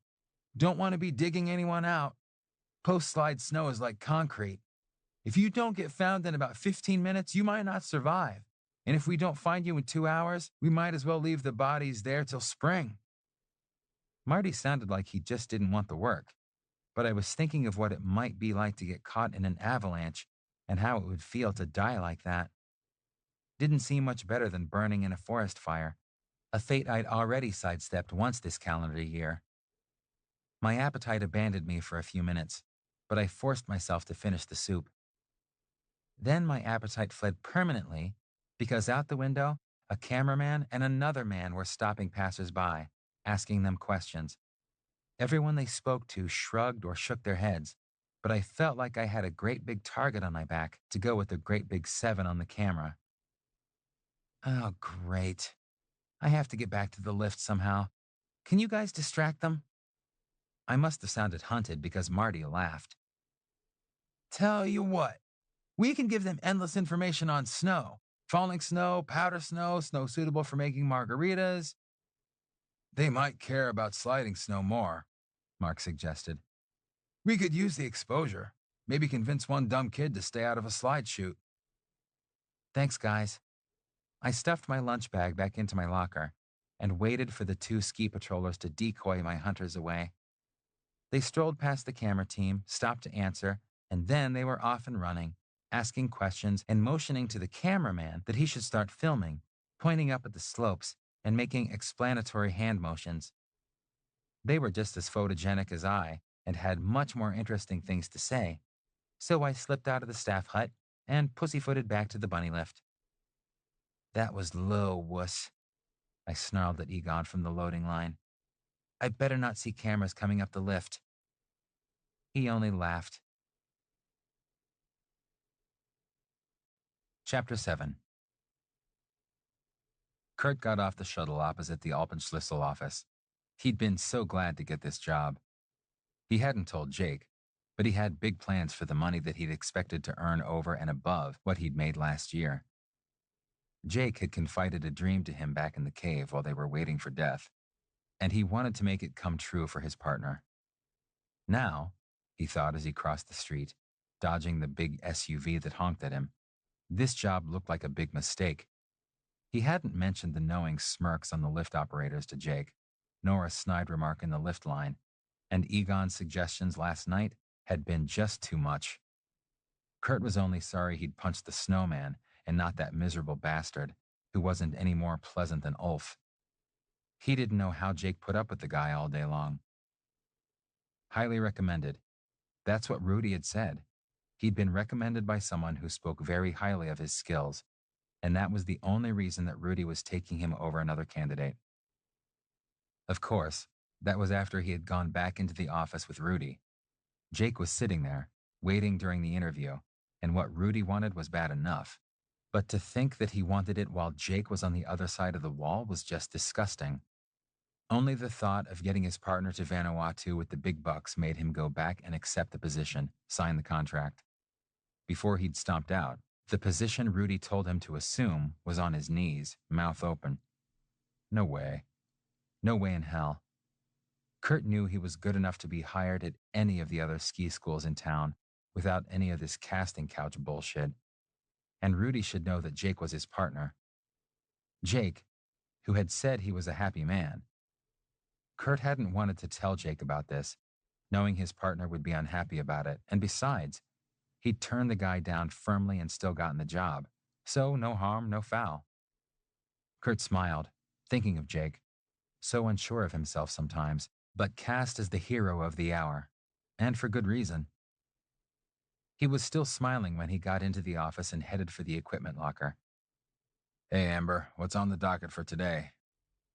No garlic in last night's dinner meant he might even score one of the Zerberg packages. He smiled at the young blonde woman with the gamine face and hair and the thighs of a serious skier. She was cute, if you liked girls. I have Ulf out with Mrs. Underwood again. She's economizing, apparently. She's got Ulf as a Zoom Heim this time. That girl is going to be ready for the Olympics or something, Amber said, snickering. Rudy's got one of his regulars flying in from California, and I, dear man, have been booked to Zerberg. Good for you. Who's my student du jour?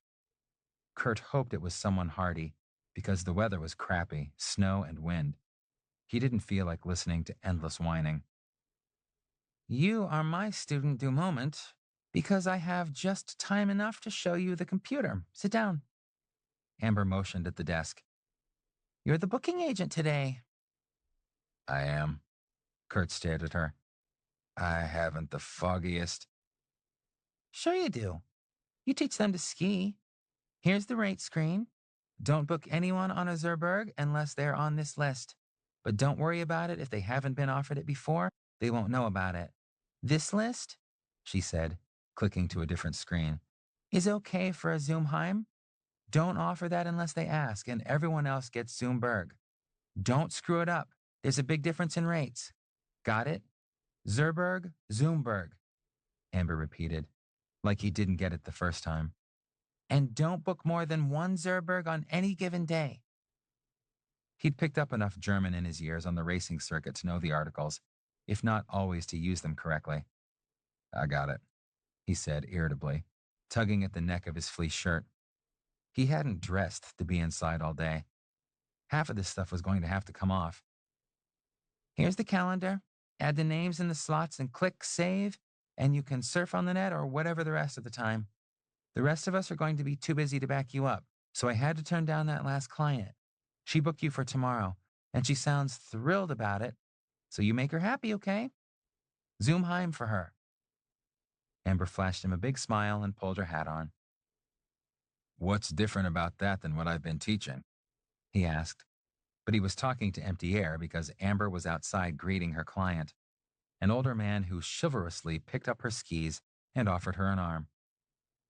Guess you'll tell me tomorrow, he finished glumly. Great. He gave the phone a crusty look. Cursing the luck that had put him indoors turned to a smile when a gust blew a swirl of flakes past the window. He hoped Ulf, that muscle-bound jerk, got plenty of snow down the back of his neck. Layers of clothing got folded neatly on a chair, including the top layer of socks, which he'd picked up from their roost beneath the chair, thinking about the grief Jake gave him every time a stray turned up. Guess he had a point. Kurt's socks did appear in the strangest places. Comfortable now, he sat down to wait for the phone to ring, and in the meantime, he could update his blog. He'd been better about that lately. since they didn't have to wait until the weekly trip into town from the ranger's cabin. He'd updated from the Meeker Library all summer, but he had internet at home for the first time since last spring. He had a lot of good things at home now. Home was where Jake came back every night. Wonder if Jake had looked through that contract yet. He'd been concerned that Kurt had signed it without reading it thoroughly, but really, Colorado was an at-will state. It wasn't as if he couldn't leave if he wanted to, or that Rudy couldn't really fire him if he was so inclined. Kurt peeked through the file drawers, looking for a blank that he could read more thoroughly, since he had all this time while the phone wasn't ringing. The phone stayed stubbornly silent during his hunt, but what he wanted was probably in Rudy's office, and that door was locked. He shook the door handle, wondering if he could pick it, but it looked too solid for his burglary skills, which were limited to simple locks he could unlatch with a credit card. Jake would be shocked to discover there was something he couldn't do. Kurt was a little embarrassed about how his lover thought he could do anything sometimes, but the things he couldn't do well didn't often come up in conversation, aside from backing big trucks down steep roads. He sat down, preparing to browse the web for something entertaining, maybe find the real difference between the zoom and the zoor, and why a mountain would be referred to both ways, if he got bored enough. Business. He picked up the chirping phone, all set to be professional. Oppenschlüssel Ski School, this is Kurt. Keeping his face straight while he quoted rates was the hardest part of the call. But he gamely made the prices sound extremely reasonable, extolling the virtues of the mountain, the skill of the instructors, and the great strides in skiing the clients could hope to make. By the end of the third such call, Kurt thought he'd done well to book 2 of the 3 callers to lessons, credit cards and all. Then the phone stopped ringing, and he had time to get bored again. Kurt had just watched, for the 3rd time, the dramatic footage of Jake's rescue in all its gritty, grainy glory on a video site.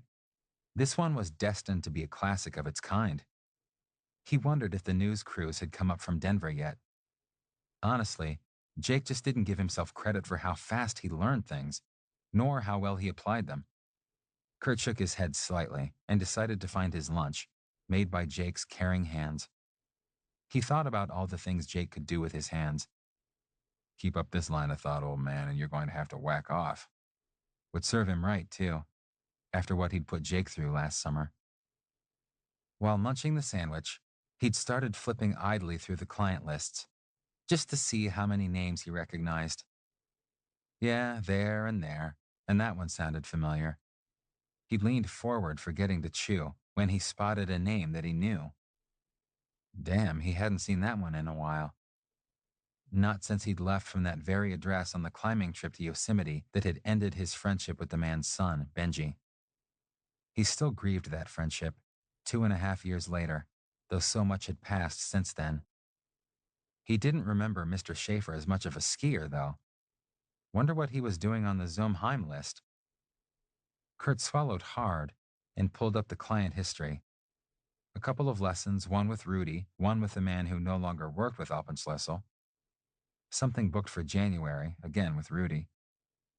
Putting his thoughts aside as idle curiosity, Kurt finished his lunch and tried not to think about how much that climbing trip had changed his life. It had shaped some of his life's decisions, eventually bringing him and his lover to this ski town in the deep mountains. The phone rang, the 4th time since he'd been trapped in this office.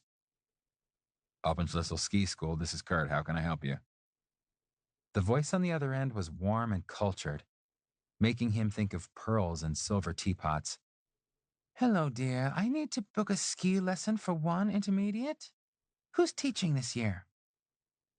Oh, good. Questions he could answer without a hard sell. Rudy, Ulf, Amber, and me. I'm Kurt. I'm new here this year. She laughed, warm and throaty. New? Oh, good. I adore new instructors. They so often have new techniques to teach, or something to learn. Tell me, dear Kurt, are you open the week of December 16th? He clicked through to the calendar. Yes, ma'am. I'm available from the 17th on. It was comforting to have bookings so far out, he thought, because he felt a little more secure than with straight walk-in traffic for private ski lessons. Having a booking turned away this morning made him nervous, though he was salaried, not on commission.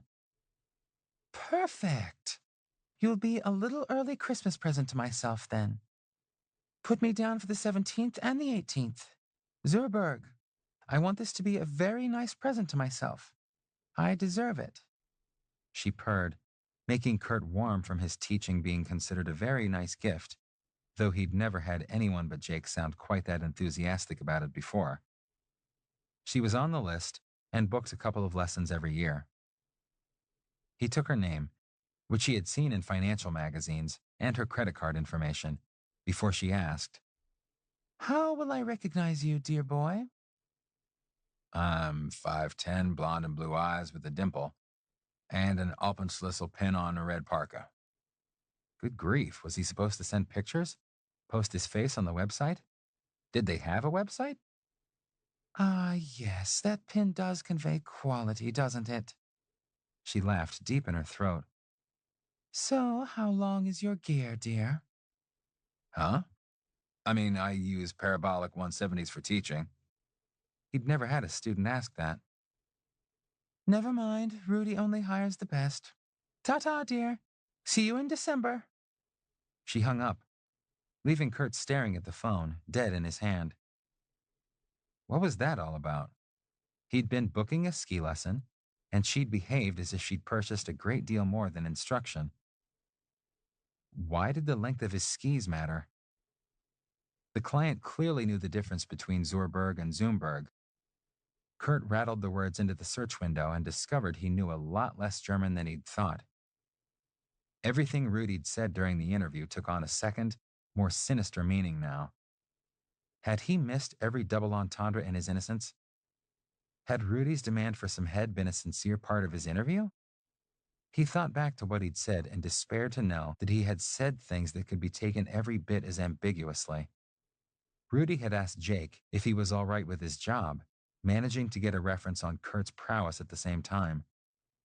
No, Jake would not be all right with this job, if it was what Kurt suspected it really was. He was not all right with this job, if he was expected to do more than teach. The way their new friends met every mention of his ski school last night meant he'd missed a critical difference between two similar-sounding words. This was unreal. He couldn't possibly have stumbled into what he feared, although the high salary and the problem with garlic breath niggled at him. Kurt put his hands over his eyes and rubbed, turning these horrible developments over and over in his mind. This couldn't be right.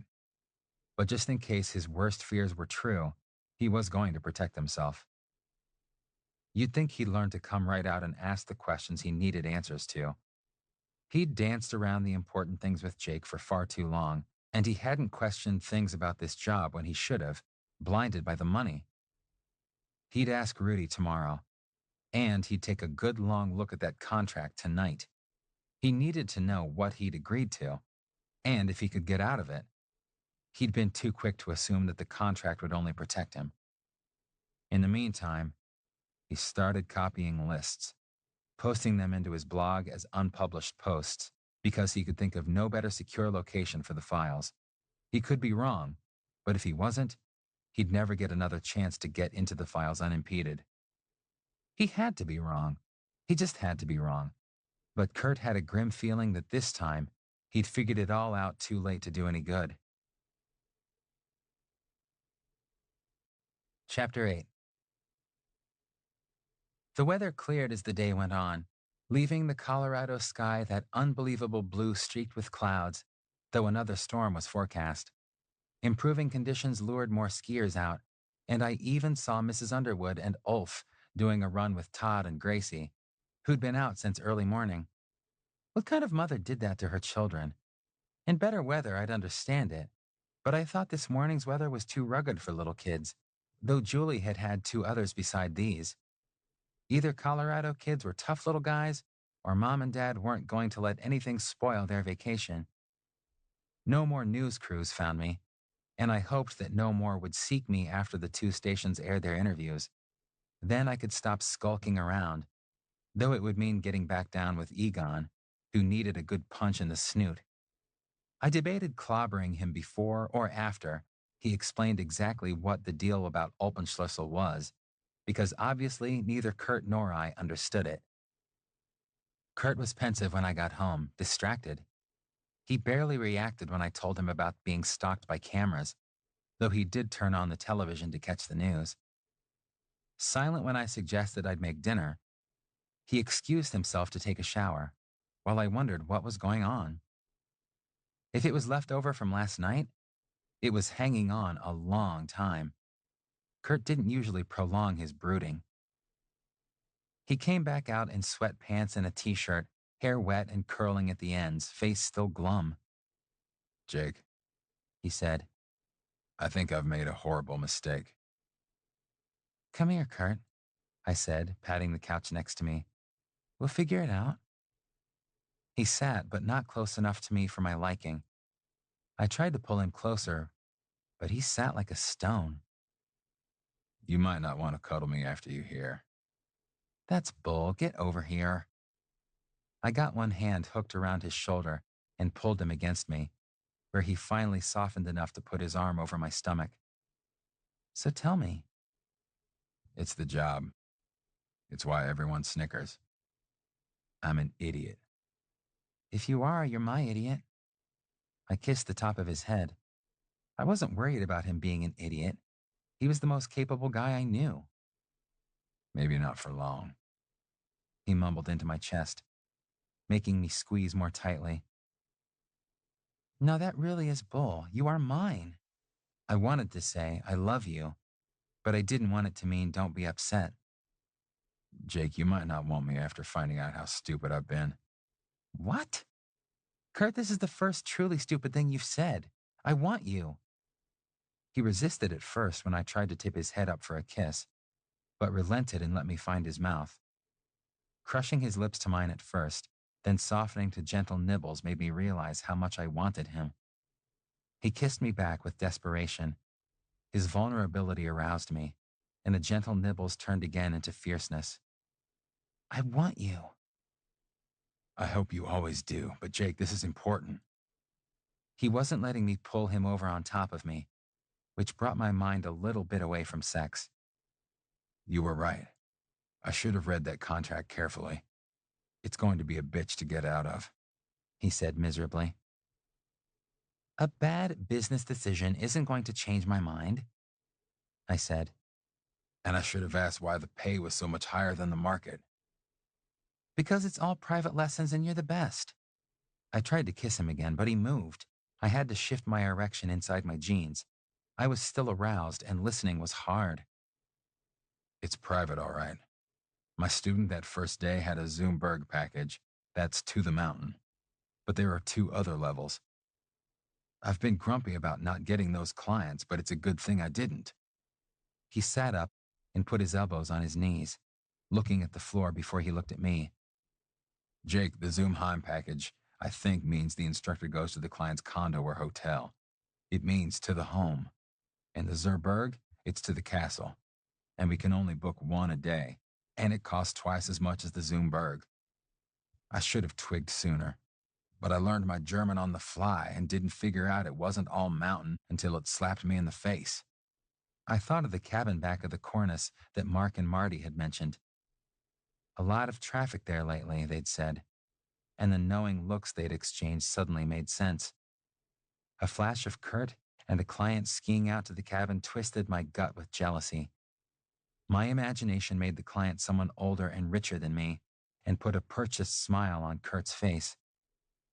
"I think I know where the castle is, and you aren't going out there with anyone. You're mine."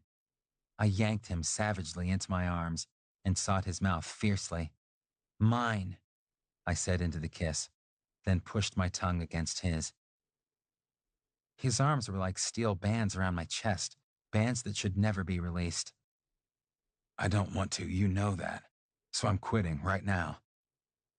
He kissed me back just as hard. But I've been stupid. "You're my stupid." His t-shirt ripped as I hauled it off him. "Mine, idiot or not." Oh, he was an idiot, but we'd get him out of this somehow. How exactly was going to have to wait, because I was so frantic at the thought of other people touching him, paying to touch him. I couldn't think of more than touching him myself, covering him, leaving no bit of skin unprotected. My t-shirt went, and then I flipped Kurt to his back on the couch, the better to haul his sweats down off his beautiful ass that no one else could touch. Grabbing his rounded cheeks, we'd keep other hands away. I'd be there first, I thought wildly, as I bit and licked the inside of his thigh, maybe a bit too hard in my frenzy. He yelped, but then lifted his leg so I could reach better. And this time, he moaned as I swooped around his hips, grabbing hard to hold him near. Mine. He couldn't think I'd reject him for making a bad decision. I'd make love to him strongly enough to convince him. He had to know I wouldn't turn him away for this. My jeans came down. I could barely stand to take my hands away from him long enough for stripping. But I was naked now and threw myself on top of him. He was warm and welcoming. Once again, his arms were tight around my chest, and he shifted his hips under me. His erection pressed against my own. Good. I would touch him there, no one else. He wanted me there as badly as I wanted to feel him, and my mouth was savage on his. You're mine, I gritted into his ear, turning him enough to lick the edge of the shell, knowing he loved that and that no one should do it but me. I had to touch all of him, every part. My touch would protect him, shield him, arouse him. He started to kiss me back, up and down my neck, with the fierceness of teeth behind the kisses, devouring me as I devoured him. Ears, neck, shoulders. We struggled to mouth each other as I lay over him. Suddenly, I needed to feel the reality of Kurt with my hands. I slid to my knees beside the couch, though I lay over his chest, mouth never stopping. I used a hand to touch his hard cock. I'd stroke him, pleasure him, and strike away any other hands that dared reach. He was throbbing against my palm. The little veins pulsed against my fingertips when I measured his arousal with fingers and thumb, knowing this was for me. Mine, I growled again, stroking slowly, firmly, possessively. Kurt groaned his pleasure under my mouth, but so frenzied was my need that I couldn't do one thing for long. I stroked him and then had to cup his balls, being careful not to crush, but needing to feel how he responded to my touch. He clutched me tightly, mouth to mine, tongue dancing against mine. From his balls, I had to slide my hand behind his thigh, gripping the strong muscles, feeling their play under the skin, and then back to his ass, gripping one cheek and then sliding into his crack with the flat of my hand. Mine. I had his thigh again, for leverage to pull myself away from his mouth, his warm mouth that I couldn't leave unguarded while I traveled down the hard planes of his chest and stomach. So I slipped a finger between his lips, feeling how he swirled warmth as he sucked. I cried out before I reached his cock, having marked his skin with my saliva, and now I took him in my mouth, where none but he could go.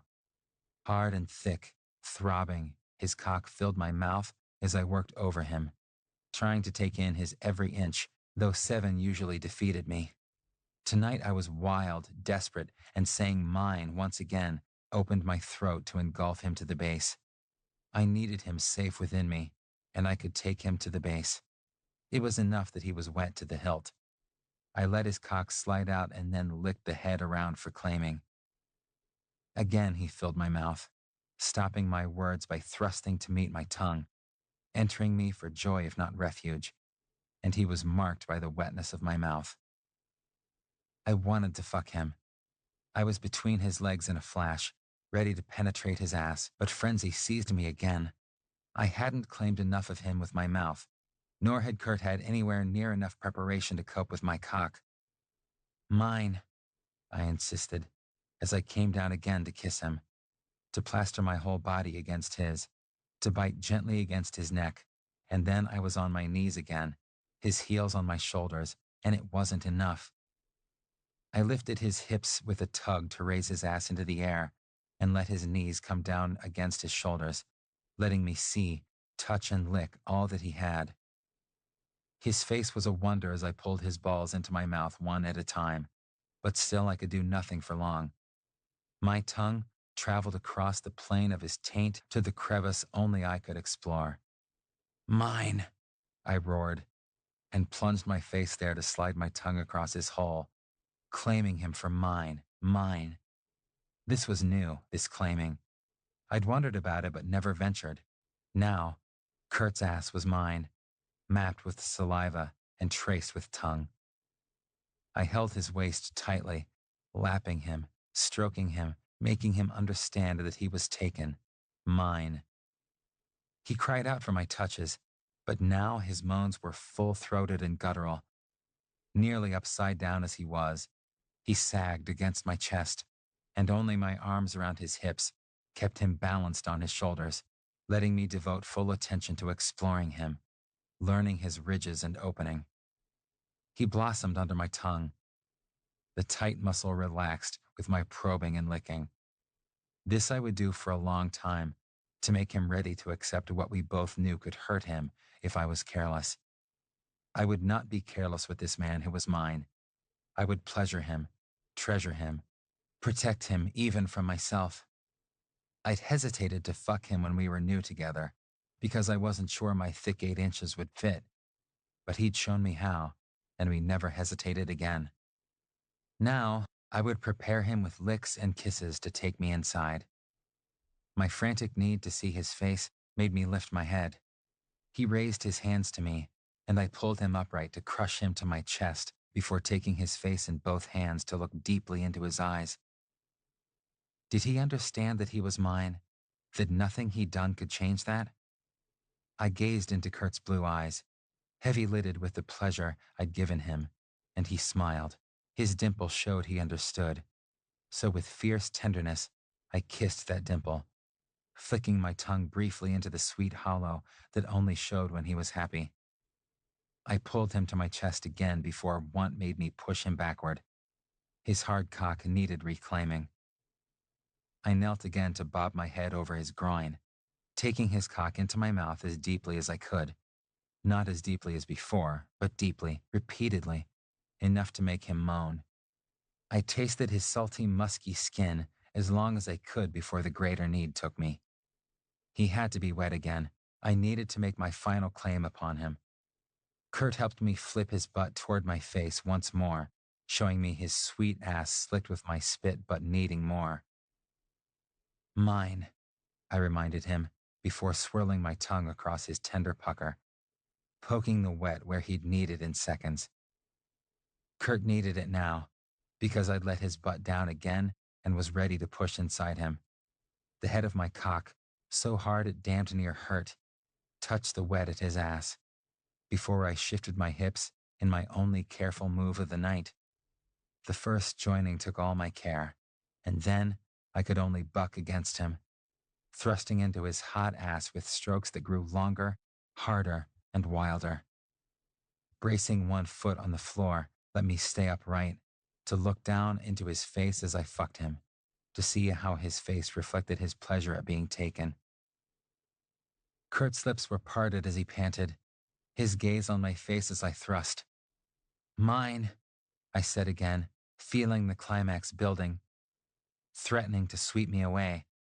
Unstoppable as an avalanche, my orgasm pulsed through me, rolling down into Kurt, who dug his hands harder into the cushions.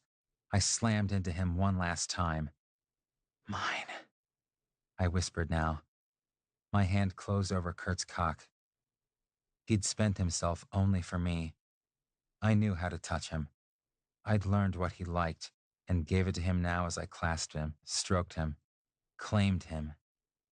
My cock was still inside him as I rolled soft skin over hard shaft, bringing him closer to climax with every move. He went over the edge, thick white cum spurting from him as he called my name, the only word he'd said since I'd first claimed him as my own. Exhausted, physically and emotionally, I lay down against him again, not caring about the spatters. Kurt held me against his chest, his lips to my hair and his hands softly stroking my back, returning me to rationality. Mine, I muttered, my heart aching that he'd said nothing so far. I could feel his lips moving with the one word that could comfort me. Yours.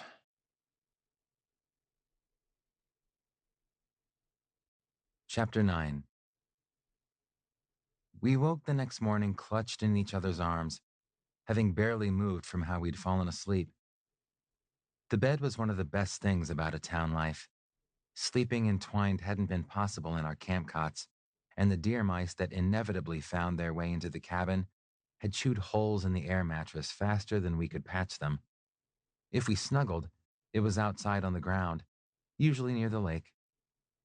The lake was frozen over by now, but the bed, with the new burgundy striped sheets, slept on by nobody but us, was warm and comfortable. We'd come back to bed for another round of sex last night after treating ourselves to a celebratory meal. Rudy had no more say over what Kurt did or didn't eat. Defiantly, we'd gone out and devoured a garlic chicken pizza with extra sauce, and if he'd answered the phone, Kurt could have told him so. Take that, all would-be Zerberg clients. I moved my head just enough to be able to kiss the tip of Kurt's nose. One blue eye opened to look up at me, making me smile. Good morning. Good morning to you. He rolled to his back, pulling me against his side. It's going to be a better morning in just a bit because I'm going to call Rudy and tell him I quit. I'd looked at the contract finally and was worried about that. Did you look at the severance clause? What about it? You can't make me prostitute myself, Jake. Contract or no, that's illegal. Yeah, but that contract doesn't specify what exactly your duties are, and he can sue for expected revenues for the remainder of the season. I had thought about that before falling asleep. The rates for the base lesson times the number of days you'd reasonably teach is more than double what you'd make teaching at a regular school. There's got to be a way out that doesn't cripple us financially for a couple of years. You said us. Jake, this isn't your problem. His hand was warm on my arm. After I convince you you're not an idiot, you say something idiotic like that. Your problems are my problems. I wove a leg between his. But I don't see this going to court. Besides, can you just imagine how that would sound? I used a sonorous, pompous tone for the lawyer's voice and my own for Kurt's words. Mr. Carlson, before you attempted to quit, had you been instructed to do anything other than teach skiing? No, but I'd figured that I would soon. Based on what evidence? The word on the mountain was that the school was a front and the clients were too friendly.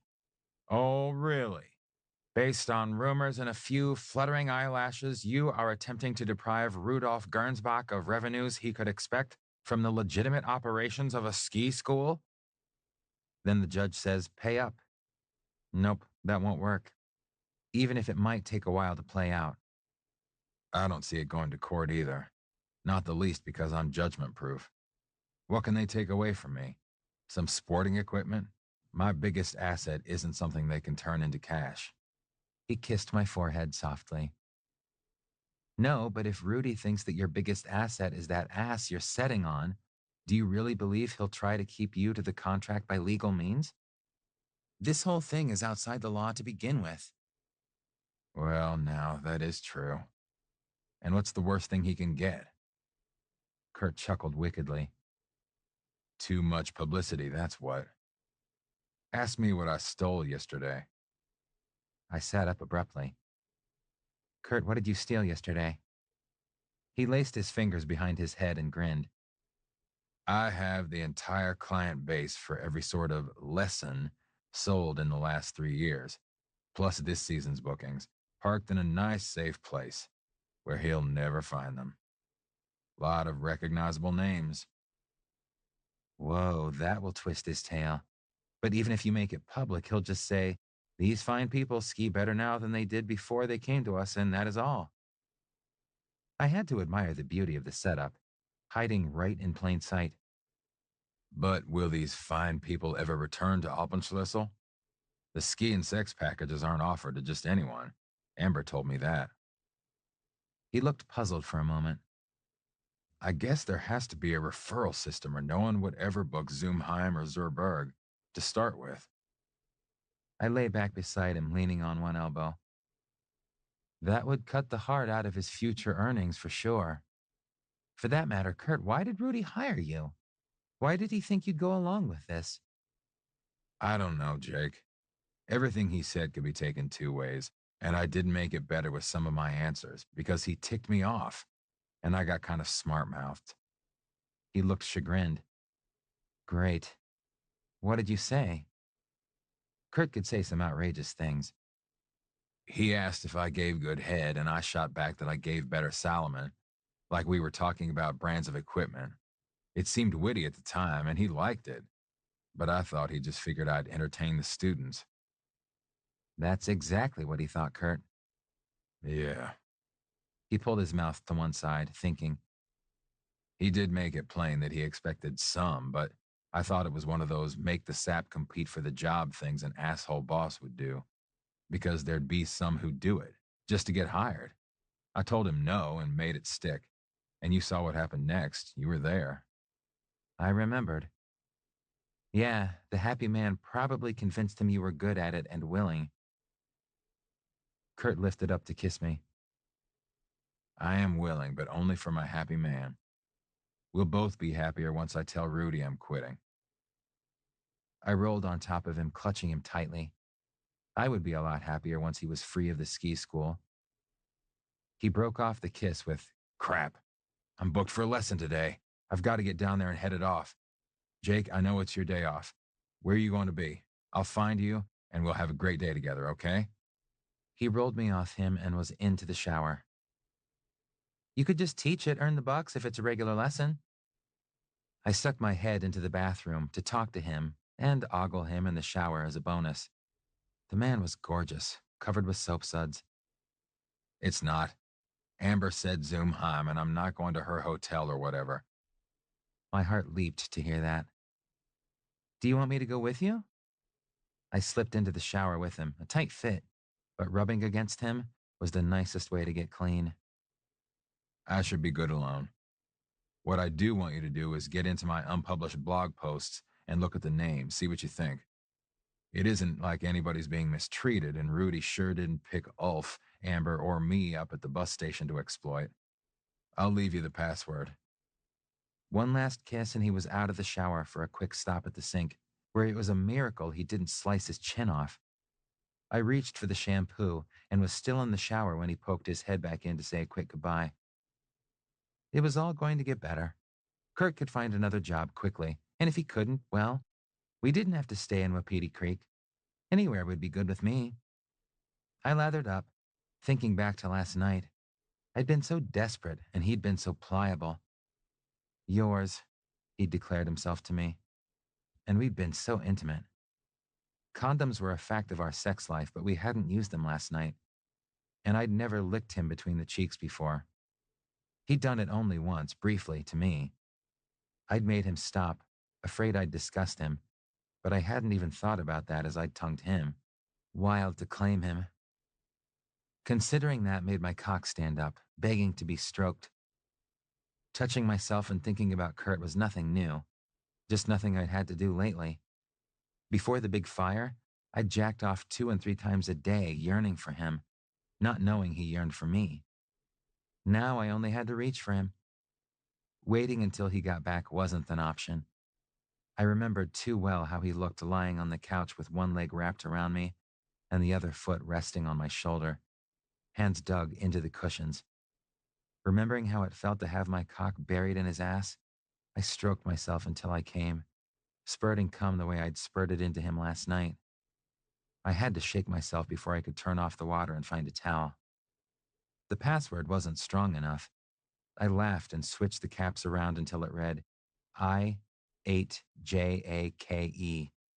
instead, which I scribbled under his old password. Then I stopped laughing as I read the names on the lists. Some were recognizable names, political, financial, and entertainment, but others I had to search the web for, and I gulped. More power probably rested with those people, and not a one would appreciate having their name associated with scandal. Rudy might fight harder to protect himself than I thought. Retribution could come from other quarters. We'd have to do something to defend ourselves. Kurt's blogging software had a delay feature on it. Posts could be published on prearranged dates. He had a post set up, written 2 days ago, set to publish on Thanksgiving. That made me warm inside as he talked about finding someone, though he spoke in general terms. Thinking about that, I checked his stats. Enough people followed his adventures as a skier, ranger, and outdoorsman that this news could spread fairly fast. If he published the lists of the Zerberg and Zumheim clients, word would get around. The number of followers made me whistle and revise my estimate of how fast Alpenschlüssel would hit the major news arteries. A lot of people read his words. Rudy needed to do the reasonable thing and turn his unwilling employee loose. I hoped for everyone's sake that Rudy would do just that. The phone rang. Hey, Jake, I have good news and bad news. That twisted me up inside. The good news is that my client decided that she dared not have a Zoomheim lesson since her husband decided to get up here a day earlier than planned. So I have a pair of students who will do a 2-hour lesson of nothing but skiing, and any screwing around this afternoon will be strictly between them. That doesn't sound like the good news we wanted, though. You're still teaching for Alpenschlüssel. I sat down on the green couch where Kurt had lain last night. That's the bad news. I can't find Rudy. He's out with a client and his phone is turned off. Amber just looked at me like I was ripping up lottery tickets, and Ulf, well, I'm not going to discuss it with him. That sounded like a bad idea all the way around. Why don't you and I go skiing before I have to meet the walkers? Sounds good. The few runs we'd gotten in on my lunch hours only whetted my appetite for more.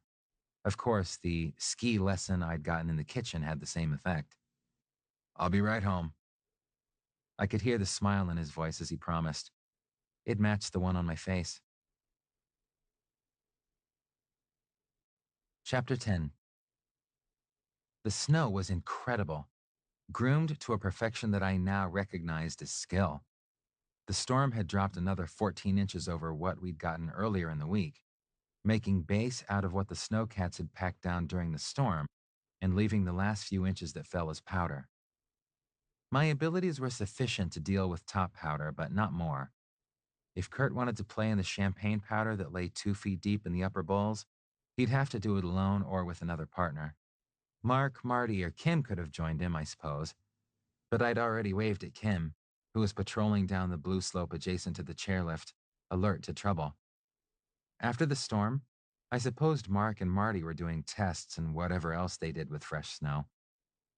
Come on, Jake, time for some green slopes, Kurt said, inviting me to follow him to a different chairlift. You did everything perfectly on the bunny slope. You're getting used to the feeling of speed, and it's time to stretch a little. Let's go up the mountain a little higher. I was feeling a lot more confident now.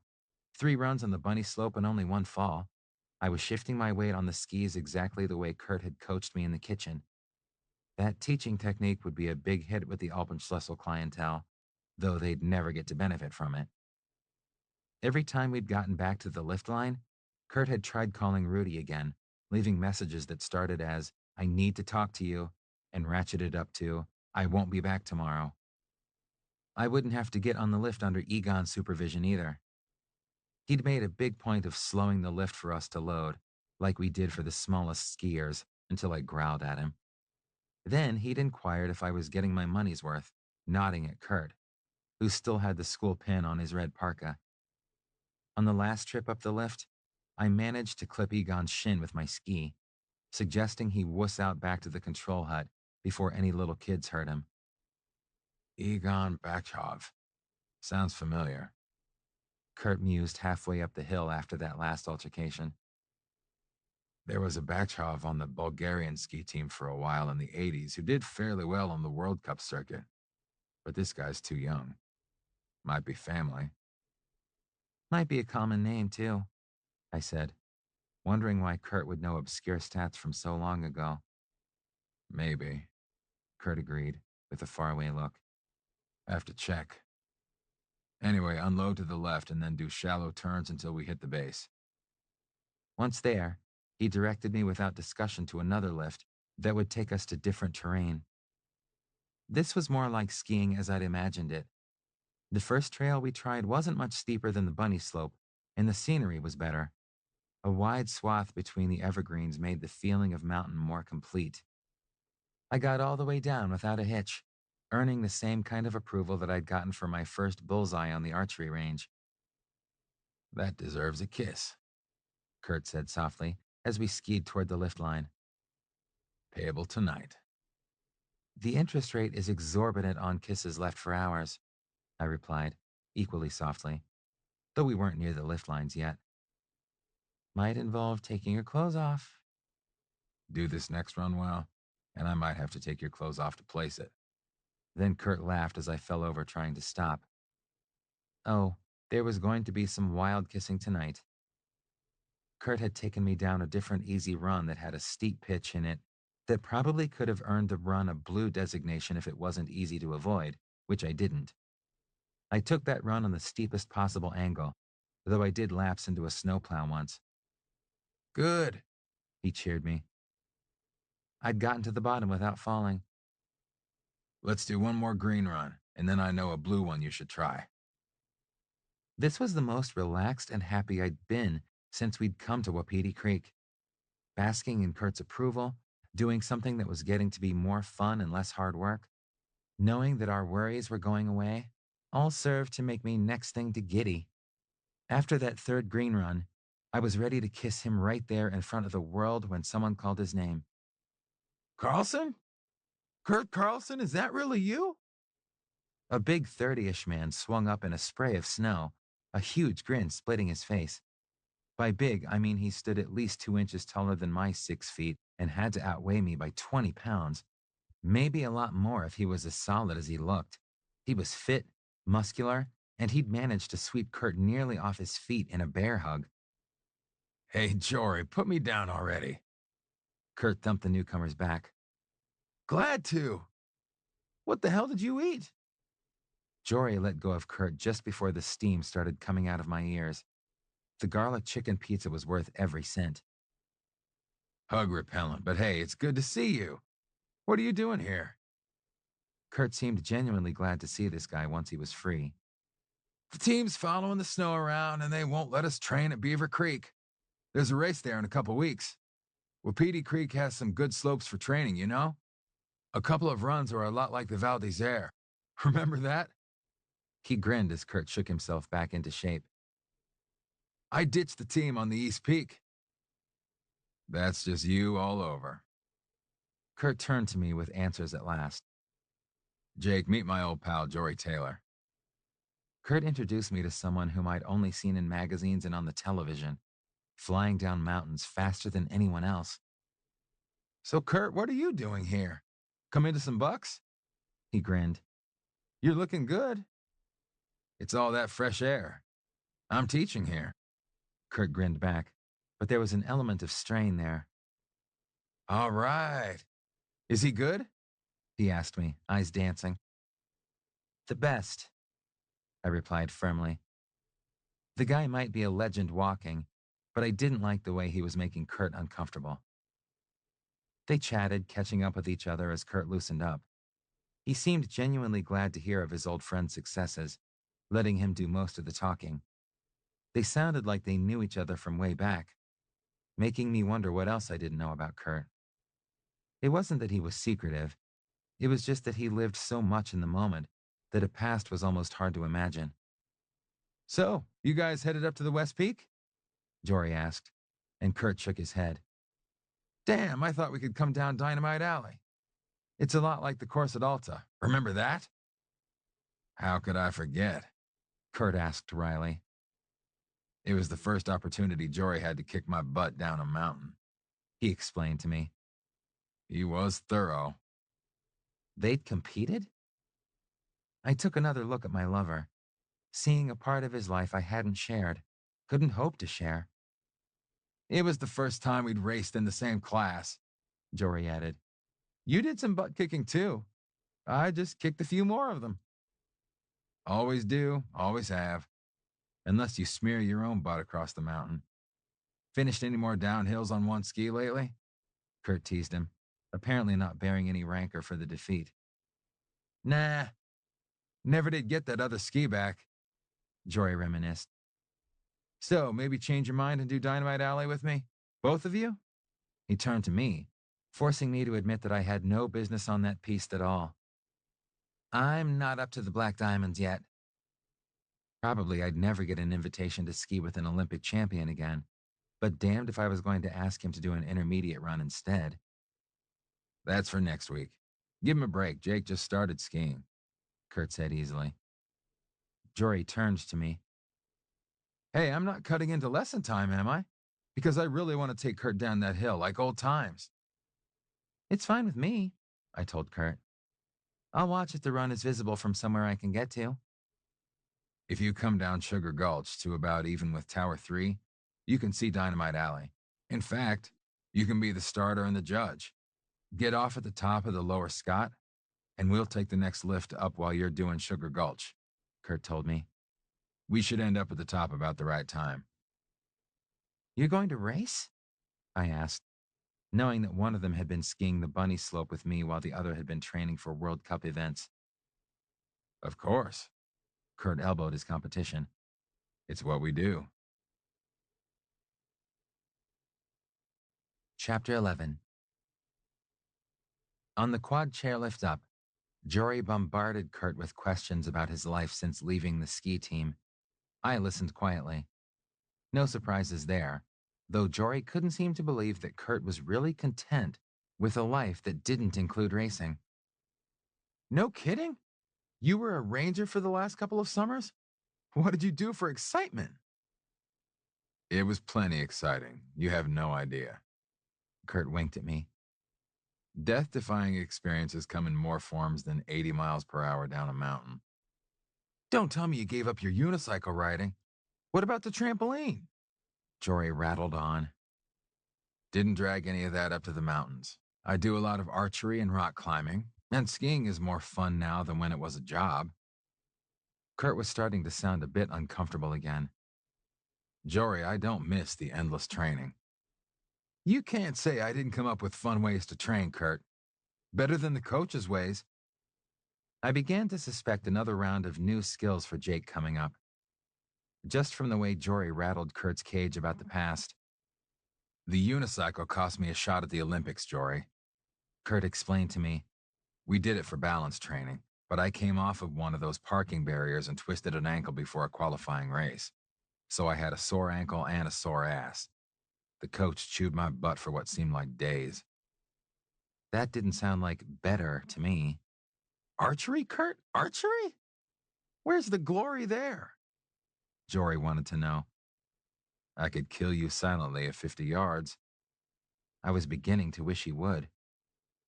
Remind me not to irritate you, man. Too late. I was a pretty good shot now, come to think of it. I can still cuss you out in 6 languages, Jory. Now that sounded like a skill he'd need to teach me. We unloaded at the top of the lower Scott lift. Kurt waved me on to Sugar Gulch, which was marked blue. I lifted an eyebrow and got a smile and a wink in return. Okay, I'd do it. We'll wave at you when we're ready, Jake. Both arms down to start us. And you're the finish line, too. See you in a few minutes. Kurt and Jory headed to the line at the upper Scott, which was Gabe's lift. I hadn't seen him since the other night, but I could go days without seeing the other lift attendants. Sugar Gulch was fun. I allowed myself to pick up more speed. The turns weren't different, though I discovered I could shed just enough speed by turning frequently, if shallowly. One edge of my ski caught on something, which sent me tumbling, but I picked myself up and kept going, unseen by anyone other than a pair of teenage boys on snowboards, who hit the snow themselves not much farther down. It was almost too soon when I reached the wide spot where the runs converged. I looked up the steepest run, figuring that was Dynamite Alley, and in a few minutes, tiny figures at the top waved at me, Kurt in red and Jory in blue and white. Setting my skis into a reverse snowplow so I didn't skid backward down the hill, I held up both arms above my head. They crouched in a start position. I dropped my arms abruptly, and they began their hurtling descent. I kept forgetting to breathe, watching them throw themselves down the mountain. Kurt stayed near Jory as they turned only enough to stay on the fall line. If my efforts could have sped him, Kurt would have passed Jory. I urged him onward with each heartbeat. Still, The gap between them widened as they came toward me at impossible speeds. I counted seconds after Jory blew past me, marking one chimpanzee, two chimpanzee, until four primates had been totted off and Kurt sailed by. I turned to watch him stop, just in time to see Jory grab him again, thumping his back and laughing. See, man, you still got it? Why ain't you still racing? Kurt looked small, crushed against the big guy's chest, and not happy to be there. I still have it, just that I don't have the desire for it, Jory. Kurt smacked the side of his fist against the racer's arm. Let go already. His voice was muffled because half of his face was smashed into Jory's parka. Okay, but man, you made me work for that. Jory calmed down and let go. You still ski like a cat thrown across an icy driveway, Kurt told Jory, a wry grin on his face now that he wasn't being clutched. A cat that's been thrown real fast, Kurt. Hey, I'm supposed to catch up with the rest of the team. Gotta go, but I'll tell everybody I saw you, okay? Jory pulled back his sleeve to look at his watch and turned to ski away. Yeah, and good luck in Beaver Creek and Kvitviel. Kurt wished him well. One side of his mouth quirked. So, want to go do Sugar Gulch again, or do you want to try Sundance? He turned to me. It's the intermediate slope I mentioned. Is it harder than Sugar Gulch? I refused to drag Kurt any farther down from his ability level than I had to. About the same, it's fun. Let's do it. I was ready to try to match Jory's breakneck journey down the mountain. On the chairlift ride up the hill, I asked, when did you race? Jake, it was a long time ago. It's done. He tipped his head back and closed his eyes. But you were only about 4 seconds behind Jory. He looked so fast as he'd come down Dynamite Alley. Jake, listen carefully, okay? He took his sunglasses off to look me full on now. I have always been 4 seconds behind Jory. 4 seconds is what separates first place from last place in a World Cup race. Sometimes 6 seconds, if it's a really long course, which Dynamite Alley is not. I didn't make the Olympic team on my one and only shot. I wasn't on the American team ever again after that. There were too many guys that were just that tiny bit better. I'm good, I know that. But I'm just not quite that good. He looked straight ahead again after he stopped talking, and his eyes glittered, which might have been from the wind. He put the glasses back on, but I'd seen. The skiing paid for college and it keeps me fit in the winter. But I'm not going to race at that level again. But I'd just seen him chase a champion down the hill, untrained, and stay in range. What could he do if he worked at it? Jake, you saw one old friend beating, but not humiliating another. Do you really think he was skiing full out? I shrugged.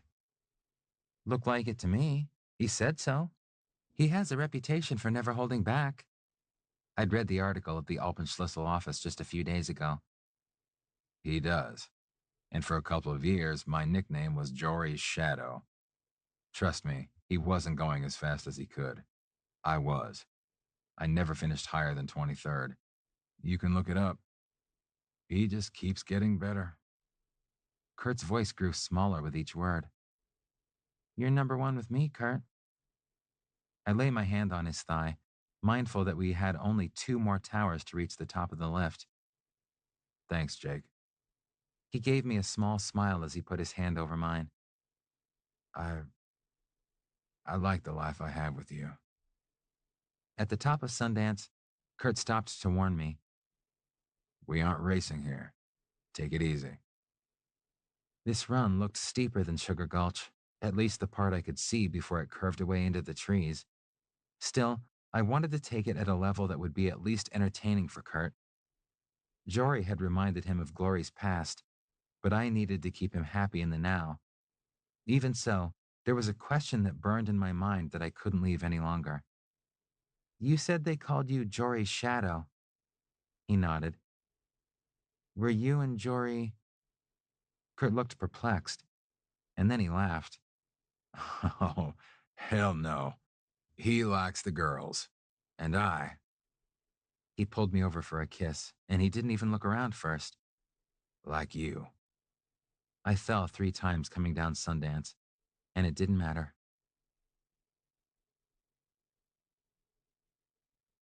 Chapter 12. You're doing great, Jake. Kurt told me. We swung past the lift line at the lower Scott quad chair. I need to head down to the bunny lift to meet the walkers. I hope they ski at more or less the same level. It's an easier lesson that way. See you at home. We headed down a green run toward the bunny slope without turning to shed speed. I'd been working on trusting myself to stay upright as I picked up velocity. I could see why both Kurt and Jory enjoyed the racing. This was fun. I planned to ski on my own for a while longer and then go find some lunch. Of course, once I was at the bottom of the bunny lift, I had to watch Kurt ski over to a couple of strangers, one of whom had planned to screw him. I gave her a sour look and him a grateful one for coming up early and interfering with her plans. Kurt greeted his students, suggesting that they do a bunny run so he could see their turns. I decided to start from the top of the bunny hill. Then I could get back over to the quad chair and make another couple of runs down Sundance. That was before my girlfriend spotted me. "Jake, Jake, Jake!" squealed Gracie, running the words together in her excitement. "This is my daddy. We're skiing together." The 5-year-old girl bounced up and down as she pulled into the roped-off corridor for the lift line behind me. Daddy Underwood was right behind her, a tall, imposing figure, craggy and gray enough to be her grandfather instead. Mama Melanie and Todd followed in his wake, though Todd pushed past to high-five me. Understand I owe you a debt of gratitude, young man, Mr. Underwood said, holding out his hand. "Glad to do it, sir," I replied. "No debt." I had to take my hand back to pry his daughter off my wrist. "Let go, Gracie." I'd been manhandled less by amorous adults whose intentions were direct and immediate. "Let go, Gracie," echoed Melanie, who didn't seem so imperious in her husband's company. "Jake should come skiing with us," Gracie suggested, and Todd echoed her, tugging at my jacket. "I'm sure Jake has other plans, children," Melanie said with a horror I hadn't earned. We all shuffled a few ski links toward the loading zone. I did have other plans, but Gracie yanked at my hand. "Please," she begged. "You're skiing anyway, right?" "It is my day off," I admitted. Actually, Jake, I'd appreciate it if you'd escort the kids while my wife and I hit the higher slopes. I'd like to see what all these ski lessons have done for her form, Mr. Underwood said with an air of certainty that I would agree. I did know who he was. He was the man who signed my paycheck. "Okay. What time would you like them back?" There went my afternoon. You're back on the clock until 4:30 then, He said kindly, taking a little of the sting out of it. and we'll arrange for some comp time tomorrow. Will that suit you? We trudged up to the loading zone, which allowed Egon to overhear it. He glowered at me, though he said nothing as Gracie and I slid to the loading zone. Gracie told me everything about her day with Daddy, relieving me of the need to say anything at all, though I thought about how disappointed he might be in Melanie's newly acquired skills. Maybe Ulf had taken the precaution of teaching her something in the upright and clothed position. I had the germ of an idea at the top of the hill. There was another way to pry Kurt out of Rudy's clutches. Surely James Underwood wouldn't countenance Alpenschlüssel's less savory operations if he knew. He was arguing with Melanie as they came up the hill. Hun, he's passed the background checks. I hadn't known about that. He's reliable and the kids like him. They'll be fine. She started to protest further, but the chair dropped the 3 of them at the unloading station, where Cynthia did a double take at 3 in a chair. The boss makes his own rules. Hold up, kids. Todd and his father swung out of the chair, both skiing expertly toward us. Jake, you 3 will want lunch, and the kids should have some hot chocolate mid-afternoon. This, He pulled a card out of his pocket. we'll let them put your food on my tab. You guys have a good time. He turned toward his wife, who was waiting at the side looking very unhappy. Oh, and Todd, He turned back for a moment. No black diamonds. Great. He had just told a 5-year-old to stay off the expert runs. Not even with the blue squares? Todd wheedled. Not even. You too, Gracie. He smiled. By the end of the season, maybe, but not today. Have fun. The Underwoods swung down the hill, leaving me with 2 kids. How exactly had that happened again? Where first, guys? I'd done okay with Kurt, so I was not about to let 5-year-olds, not even the sort who had to be warned off the expert slopes, out-ski me. Over that way, and we are going to ski all the runs that have a B in the name, Gracie announced. I know how to write B's. Okay. All the greens and blues that have a B. They started down the hill, and I watched the kids go hell for leather down the slope. Long skis go faster. I caught up. But black has a B. Todd tried to convince me in the lift line. The kids had come down the bunny slope using parallel turns, not the snowplow turns Julie had been teaching. Black has a diamond, too. Dad said no. I found myself calling him Dad like he was my own father. Todd looked mischievous. He won't know if you don't tell him. I'll know. I used my best parental look, which probably was a total flop. We do greens and blues. Maybe not. Todd just nodded acquiescence. On the way up the hill on the quad chair, I asked about the turns. Oh, we did pizza turns when we were little. I don't know why Miss Julie made us do those, except that the other kids didn't know anything at all about skiing. Gracie was snuggled up to me. You don't do pizza turns either. Well, no. Kurt had coached me out of those earlier in the week, in the kitchen. Melanie must have plopped the kids in any old class available, just so she could run off with Ulf. I felt sorry for them. The kids and I chased each other down 4 runs with a B. By the time 4:30 rolled around, we'd cleared the M's as well, and we'd had a blast. My turns got faster and more accurate. My speed was probably twice what it had been that morning, and I'd fallen only once since lunch. I felt damned near ready to take on Jory Taylor myself. Chapter 13. It was a hell of a come down to go from chasing an old teammate with a chest full of Olympic and World Cup medals down a racing slope to coaxing a novice into using a proper parallel turn instead of the obsolete stem Christie turn he'd been doing since before the instructor had been born. Kurt pushed the thought away and encouraged Mr. Walker to keep his feet parallel and to bend his knees. Mrs. Walker didn't need encouragement. She was acting almost as if the arrival of her husband hadn't spiked her plans for a Zoom-Heim lesson, as if Kurt wanted to touch her under any circumstances. Horrible old bag with her eyebrows in the plastic surgery/surprised position and scrawny legs where she must have been over liposuctioned. No way. Vanuatu would have to wait for a winning lottery ticket. Jake would appreciate that a whole lot more than he'd appreciate getting there on Alpenschlüssel paychecks. Of course, looking at Mr. Walker, Kurt understood why Mrs. Walker would fork over the buck taters to get her mitts on him. He shivered, but not from the cold. Both students had many layers of clothes on, for which Kurt was intensely grateful.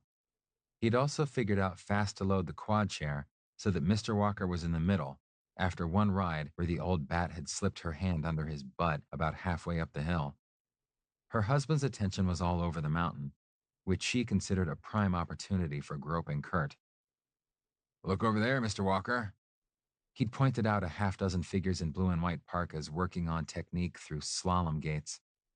That's the U.S. ski team. They're getting ready for the World Cup race in Norway next week.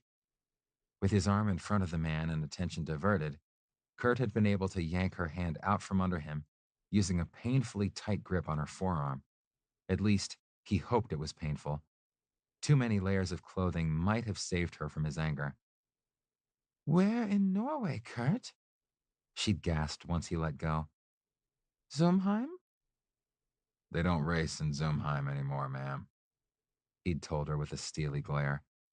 He did not appreciate the reminder that she had originally booked him with the expectations of sex. They'll be in Kvitfjell. When did they stop racing in Zumheim? Mr. Walker asked, as if he had a clue. Back in 1985, Kurt said nastily, and made sure she had no further opportunities to grope him.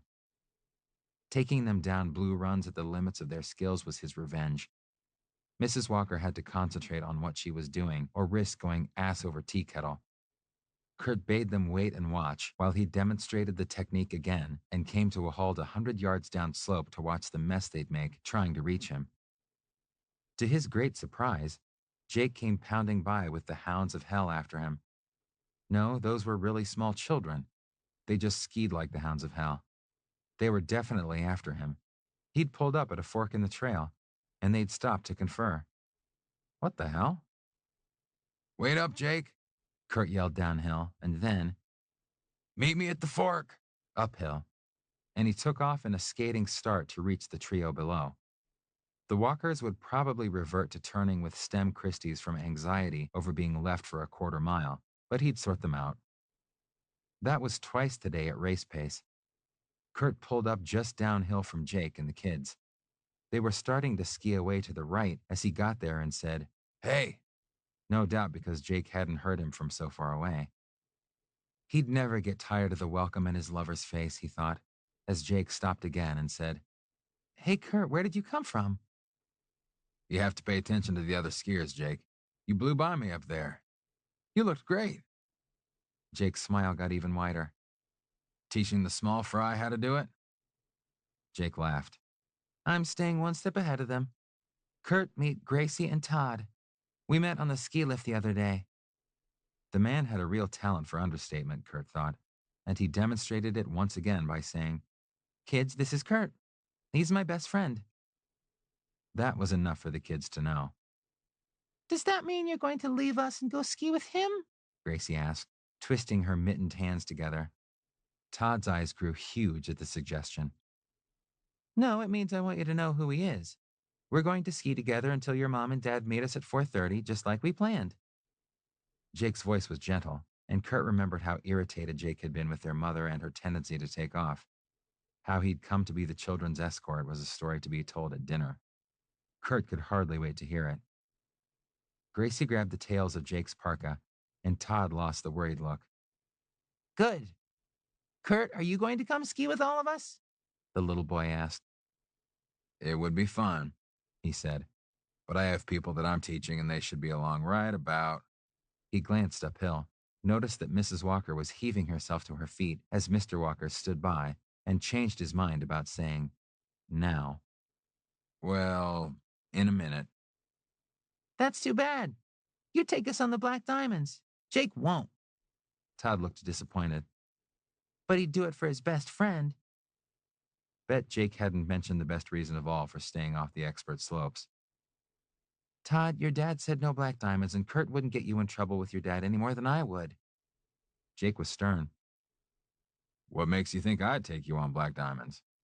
Kurt asked. An Underwood kid would almost have to be fearless on the slopes that were his birthright. But Kurt hadn't started the Black Diamond Hills until he was 7. "Because we saw you racing Jory. You guys raced down Dynamite Alley.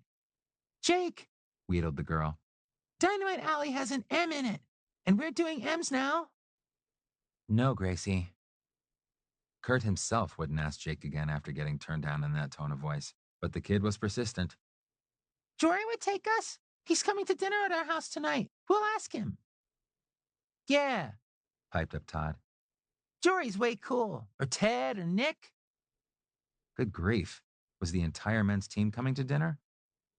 There had been other dinners in other days where Kurt, Jory, and Ted had been the VIP guests.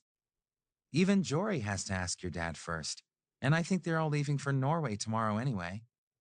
Kurt was a bit stung at being classed as less cool than Jory by a kid who probably couldn't walk yet when Jory earned his last Olympic medal. The arrival of the walkers came as a relief. "Later, Jake." "Bye, kids." Kurt turned to his clients. They had about another 15 minutes of his time. Just because Jake was tied up until 4:30 didn't mean the walkers were getting one extra minute from him. "Later, Kurt." "Okay, guys, let's go." Kurt asked his students to do 2 turns and then stop, but kept one eye on the disappearing skiers. And go to the left, that's the green slope. I see we need to practice the parallel turns a bit more. Honestly, Jake was the best student he'd ever had.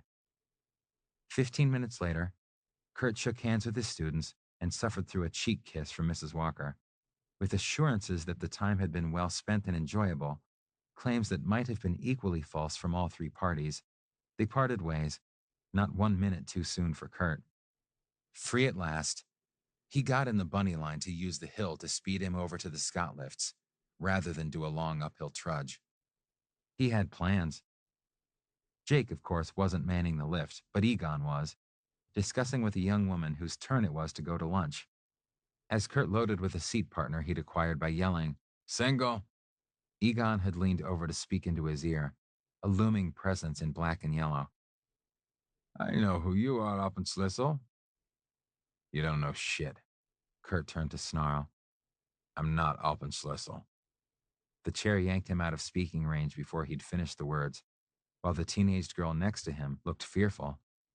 Kurt felt compelled to tell his seat partner that she hadn't really been trapped for a 7-minute ride next to a madman.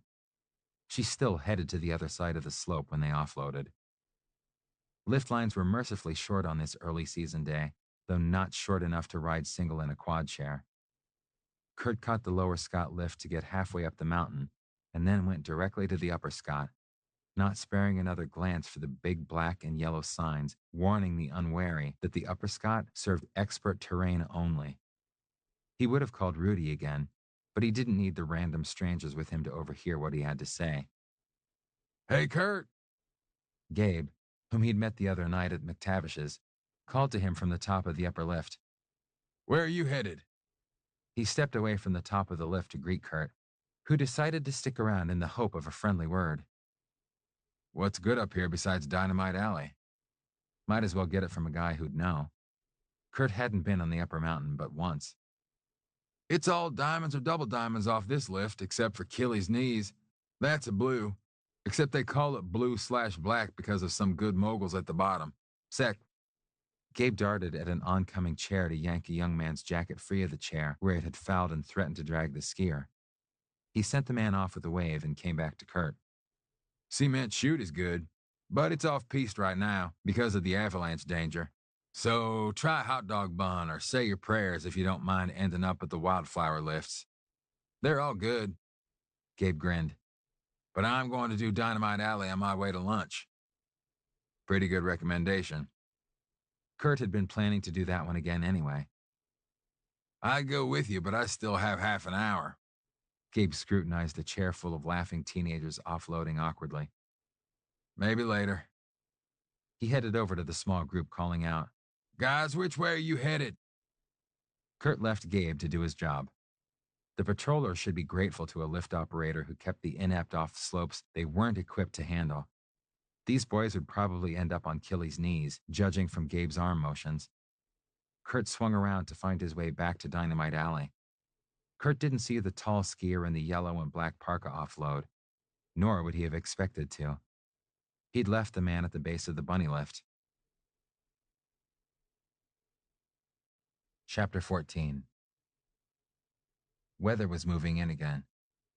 The blue sky was half obscured by the gray storm front that was forecast to drop another 12 to 15 inches of snow.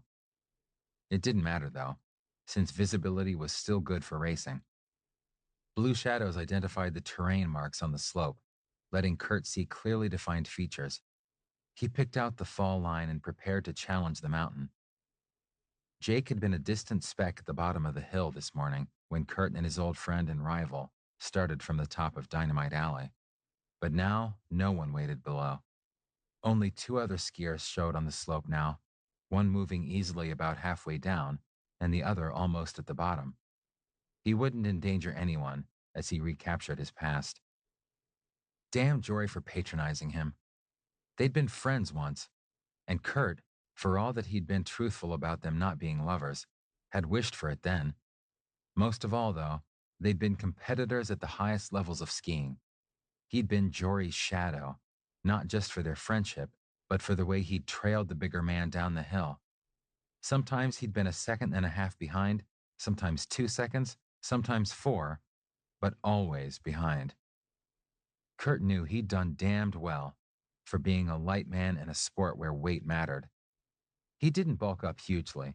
He was a wiry 165 pounds competing for medals that got hung around the necks of men who outweighed him by 30 pounds, like Herman Mayer, or closer to 50 pounds, like Jory. Gravity only had to love these guys enough to shave a few thousandths of a second off their times, and there was just more of them for gravity to love. There was a time when he would have traded the nicest ass on the planet, as Jake had called it, for a broad beam like Jory's if it would have just gotten him down the mountain faster. But not today. He was going to ski the hell out of this mountain with his own natural attributes. Then he was going to plant his nice ass in bed with Jake tonight, and it would be the best of everything. He bent his knees, took a deep breath, and a better grip on his poles. Reliving the races. The scornful voice with the Eastern European accent coming from behind startled him. Fuck you. Kurt had had entirely too much of Egon the other night. To have him interrupt now was intolerable. Here and now? He mocked, letting his poles dangle from the wrist straps as he reached to his fly. Are all Bulgarians such assholes, or is it just you? Kurt ground out. He'd just take off down the mountain, but the run would be spoiled anyhow. Are all Americans such fools, or only you? Egon took his hands from his crotch. To get such opportunities and waste them? He regripped his poles and planted the spikes into the snow. What are you talking about? Kurt demanded. Oh, you have good job, which you do not like, though it would bring you pleasure as well as salary. You could have been champion, but you played with foolish toys and called it training. Oh, yes. Egon curled his lip. I heard stories at Olympic Village. Jory's shadow hurt himself and Jory took medals. I was there. I listened to Austrian and Norway national songs, watched flags go up. You were there. Kurt thought he knew everyone on the circuit. He'd tried to forget the talk that he knew had circulated among the elites of his sport, and now this unknown claimed that he was in on the secret. I, like you, did not finish on the podium, though I, unlike you, competed. Egon sneered. The last batch of I knew about on the World Cup circuit retired years before. I think you're lying. Kurt hadn't had a chance to look the name up. No, that was my cousin Yevgeny. He taught me to ski, though he did not suggest such stupid training methods as unicycles. I was not on Bulgarian team until last minute. There was opening when Gavril Dimitrov was injured. Egon looked grimly satisfied. I remember Gavril. He was real good on the giant slalom. What happened to him? Kurt hadn't known the skier well, not having any common language, but they'd been nodding acquaintances on the racing circuit. Do you know what happens to 7th fastest man on team that can afford 6 in international competition? Egon looked down that formidable nose at Kurt, making him aware that here was another man taller and heavier than he. It's like what happens to 11th fastest man when teams can have 10. Kurt knew only too well what happened to that man. It had happened to him. Egon's hands tightened on his poles. In poor country that subsidizes athletes heavily, family no longer eats so well or heats home enough in winter. How exactly had Gavril been injured? Egon didn't answer that question, but he answered why. The difference between lift operators' pay and Alpenschlüssel instructors' pay matters to that man's family. Egon tensed, which made Kurt tense and then throw himself down the slope as the big Bulgarian lunged. It wasn't the start he'd wanted for what might well be a race for his life. He'd been turned slightly and his path crossed Egon's. He felt the other man's ski pass over the tails of his, which could have spilled him down the slope, possibly providing the injury that Egon wanted, possibly providing paraplegia, or worse, on this 40-degree incline. Kurt used his poles to shove himself faster. No time to explain he didn't want the damn job he'd accidentally taken away. A sharp pain in his side marked Egon's determination to hurt him. The bastard had stabbed him with a pole. The wind in Kurt's face cut like wind-blown ash as he pelted down the slope. He'd raced against Jory this morning, but the stakes had only been pride, not his life or spine. Any fall he took now would have devastating results even if he lived through it. Knowing that he was racing for such a prize made him sharper and somehow more alive. The mountain hummed through his senses as his skis slid over the snow. He carved through one of a tiny handful of turns in his breakneck flight to a more populated area. The trees were a green-black blur at the periphery of his vision. Crouched in a tuck with poles pointing back, he hid from the wind that would detain him. To turn his head enough to see his pursuer would throw his balance off too much. At this speed, Kurt could well provide himself the career-ending injury Egon sought. Eyes forward, he hurtled down the mountain toward the run's convergence. Any passing skiers were going to have to depend on luck and Kurt's quick reflexes. Fortunately, no one blundered out into the junction. One more turn and he was in sight of the lift. The crowd was his protection now. If Egon ran him down with witnesses, he still wouldn't get what he wanted. He'd have no lift ticket. Reckless skiers did not get to keep season passes. Kurt pulled up at the lift line in a rooster tail of snow, heart pounding. He'd be very aware of his new rival, and rivalry it was, now that he knew Egon had participated in what he'd yearned for. He counted 1 Mississippi, 2 Mississippi, until the other man appeared, which took 6 long seconds before he even came around the bend, enough time that Kurt could investigate his side, where the ski pole had struck him, and determine that it was nothing worse than bruising. Egon skied past the lift line, studiously not acknowledging his lost quarry in any way. He did turn and flip the bird when Kurt shouted after him, "I always beat Gavril, too." Chapter 15. Danger past, Kurt got in line for another trip up the hill. He'd keep an eye out for Egon from now on. He wouldn't let the man tumble him into harm, though if he was on the Black Diamonds and the other man on the Bunny Hill, danger didn't exactly lurk. So he'd have a great time pelting down one of the other expert runs, though it might not be quite the same without something important on the line. Didn't matter. His blood was singing through his veins, and the wind was giving him chilly kisses. The sun was out for now, and it was all good. Except Rudy had again failed to pick up his phone. Kurt grimaced at the phone and shoved it back into his pocket. 2 lifts later, he waved at Gabe.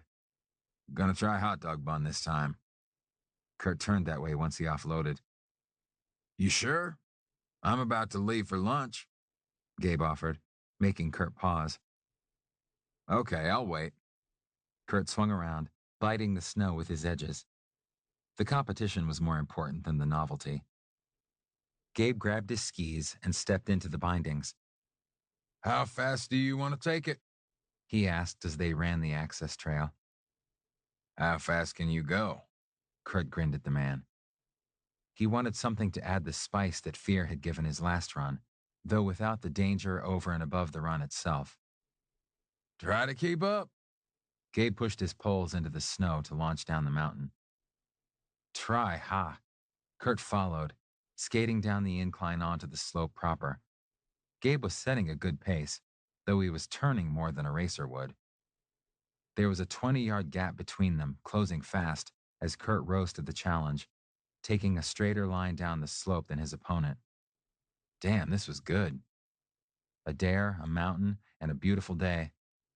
The pace was much less than his last 2 runs down this hill, but so were the stakes. Kurt drew steadily closer until he was nearly abreast of Gabe, who would probably take this next section as a straightaway. Kurt pushed off and tucked, shooting past Gabe and then sliding a little more through the next turn than he would have liked, but shedding some speed.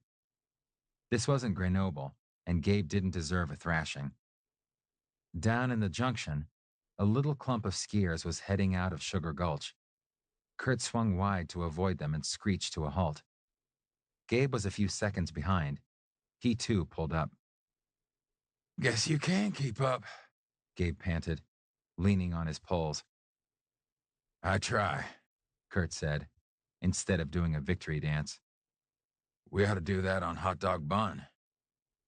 Only if you like to slalom. There are gates all the way down for two abreast. Not my favorite. Gabe looked around for any oncoming skiers and then started toward the huts. Not without a full helmet and some shin guards. Kurt had gone over too many gates to risk getting whacked in tender places.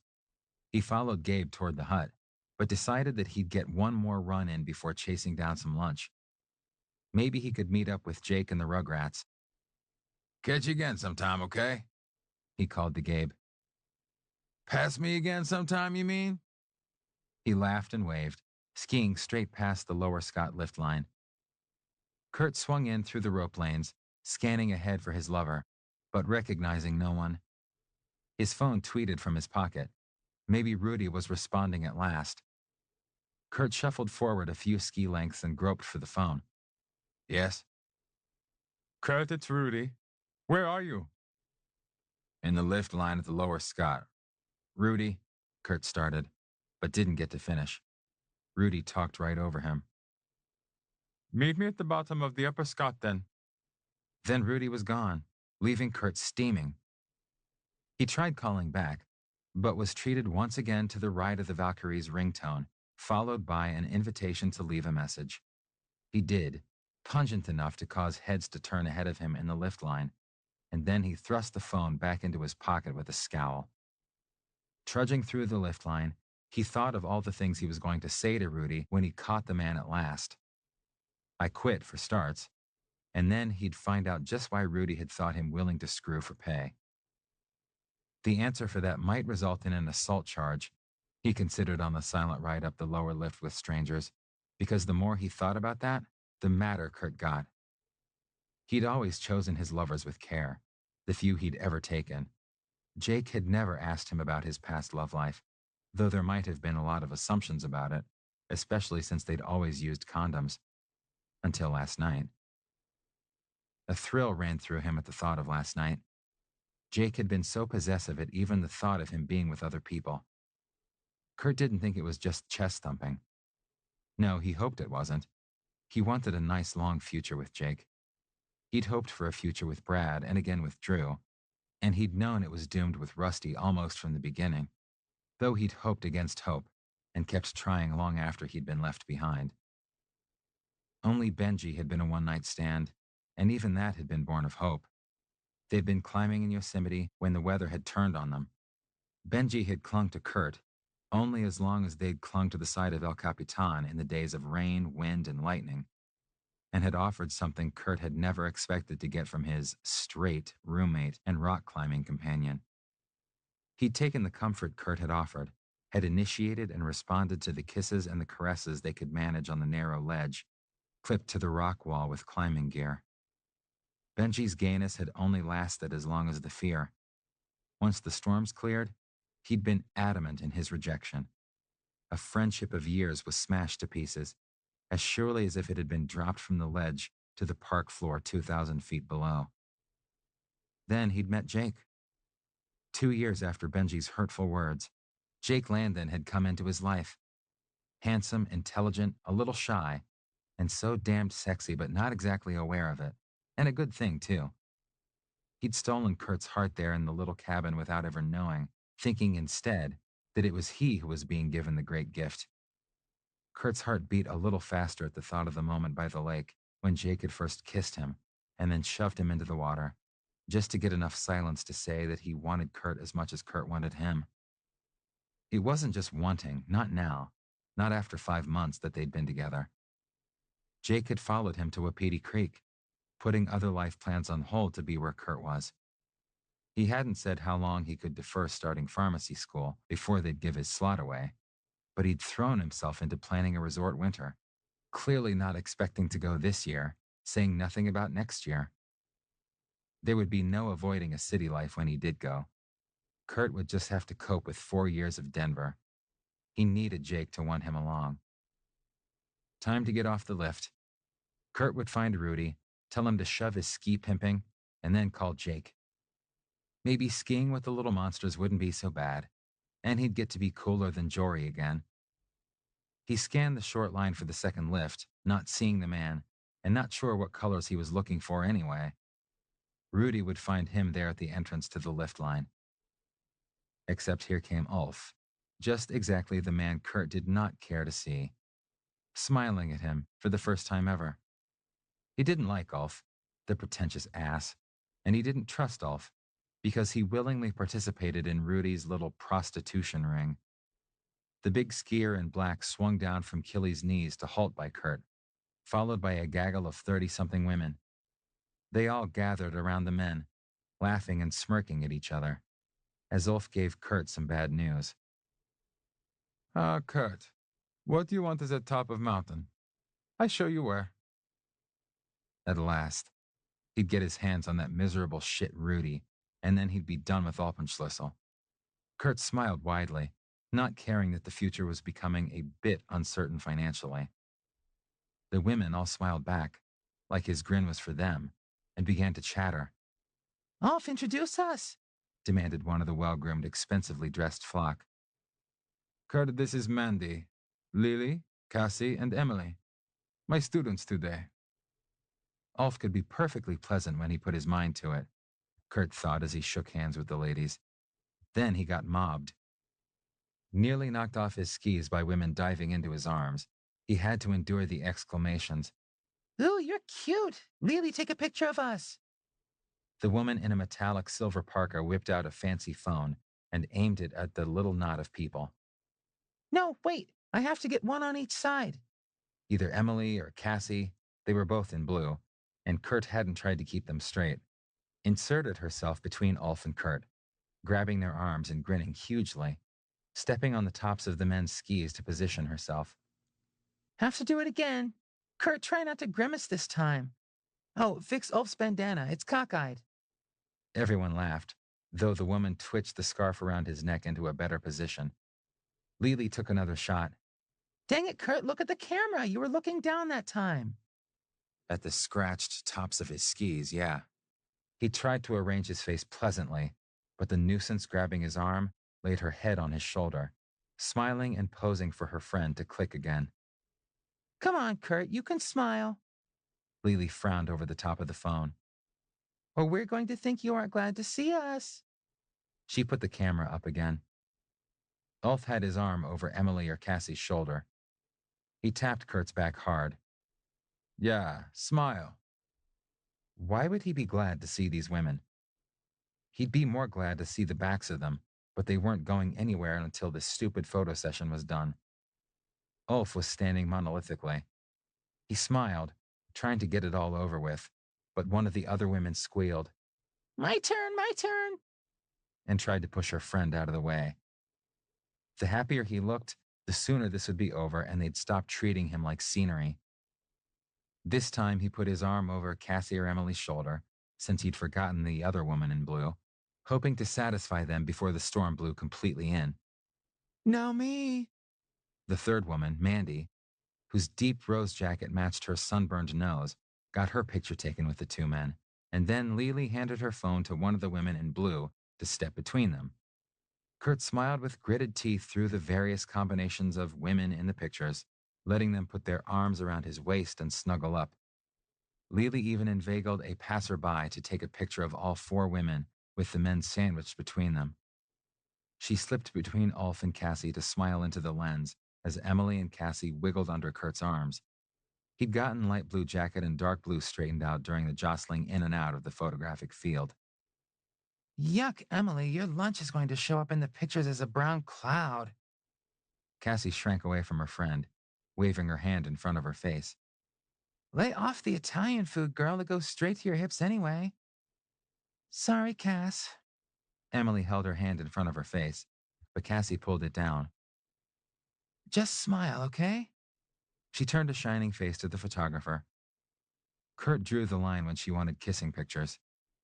Cassie, the weather's going to turn before we get to the top of the mountain if we don't get moving, he suggested after she planted a juicy one on Ulf. Ooh, anxious. She giggled and winked at her friends. Okay, let's go. Yes, he was anxious. Rudy was up there somewhere, and he needed to get this over with, then get some lunch. Kurt led the way to the lift line, not noticing who was following. We talk together, ladies, Ulf told his class as he pushed up next to Kurt. See you at the top. Just wasn't enough to provoke the waves of giggles that followed the men up to the loading line to get to the top of the mountain. They were alone on the wide quad chair. Kurt suspected from the giggles that the four women on the chair behind them were going to have a dandy time. Kurt sat down toward the middle of the seat, trying to take up the lion's share of the space. But Ulf had similar ideas. The big jerk sat nearer than Kurt would have liked, but he wasn't going to move over. He wouldn't acknowledge that Ulf could dominate him into moving. If Ulf didn't like the spacing, he could move his ass over. Unfortunately, that was exactly what Ulf did. After they passed the second tower and had reached an elevation of perhaps 40 feet, a drop that would injure, possibly kill, Ulf scooted over toward Kurt and put an arm over his shoulders, gripping him in place. Kurt whipped around to snarl but got kissed fiercely and passionlessly, and the left-handed punch he aimed at Ulf's middle didn't carry enough momentum to end it. Fight for your virtue if you want, Ulf growled when he broke the kiss. But your Liebling Jake will suffer for it. What the fuck? Kurt gritted. Let go of me. The women in the chair behind were clearly entranced with what they were watching. He could see their mouths moving in oohs and ahs, even if he couldn't hear them. You listen. Ulf did not let go.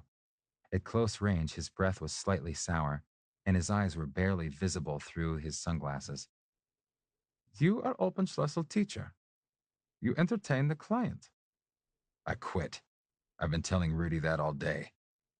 Kurt punched it off again, but the other instructor caught his arm in a grip that he couldn't break. He'd prefer the women thought he was cooperating rather than getting forced. He wouldn't struggle fruitlessly, but instead wait until he could make it count. The bar that came down over them, which should have kept them safe, was hindering his defenses. You signed contract, you do not quit. You went into this eyes open, knowing what is expected, Ulf said from closest range. I didn't know, that's why I want out. Kurt glared hard, but through the sunglasses, it had little effect on the big man who had him pinned. I'm not a hu'ura. Such names you call. I explain again. If you do not cooperate here and now, for these ladies, your Jake will pay. Check this? I understand, all right. Kurt snarled. You're a dead man if you touch him.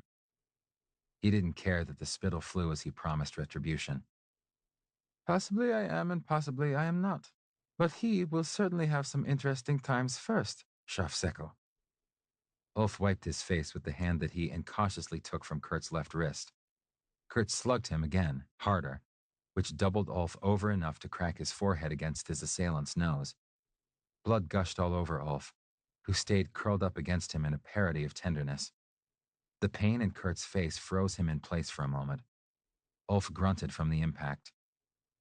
If the blood had been visible from behind, surely the women wouldn't have been saying, "Ah," quite so loudly. Be a fool. The more you fight me, the worse it goes for your lover. I would only help him to injury, but this has earned more. Ulf sat up straighter, pulling Kurt against him even harder. I might give him this. He pulled Kurt's hand toward his crotch, placing it on something long, hard, but not flesh. Even through the gloves and other layers, the position, the angles, and the stiffness all told Kurt he had his hand on a gun.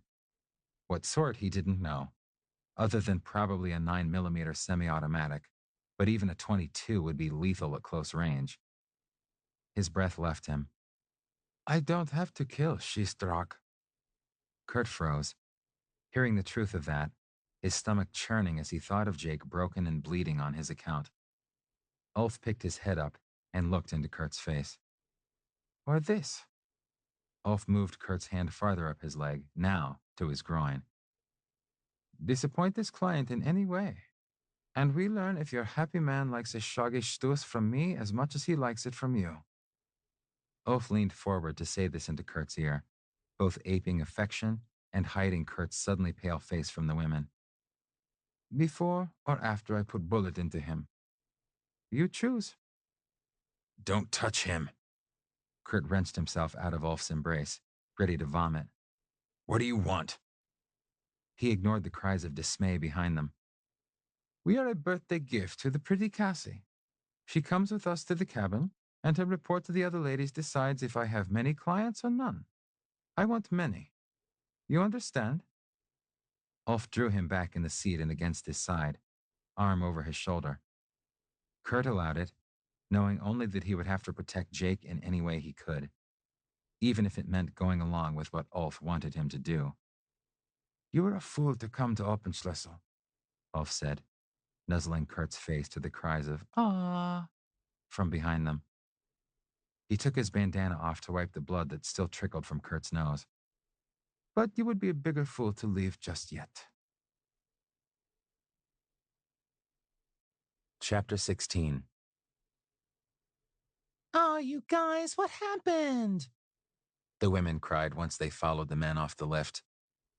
Does the altitude give you nosebleeds? Cassie grimaced as she looked at the blood. Should we clean you up here? She stole Ulf's bandana and scooped a handful out of the nearest snowbank.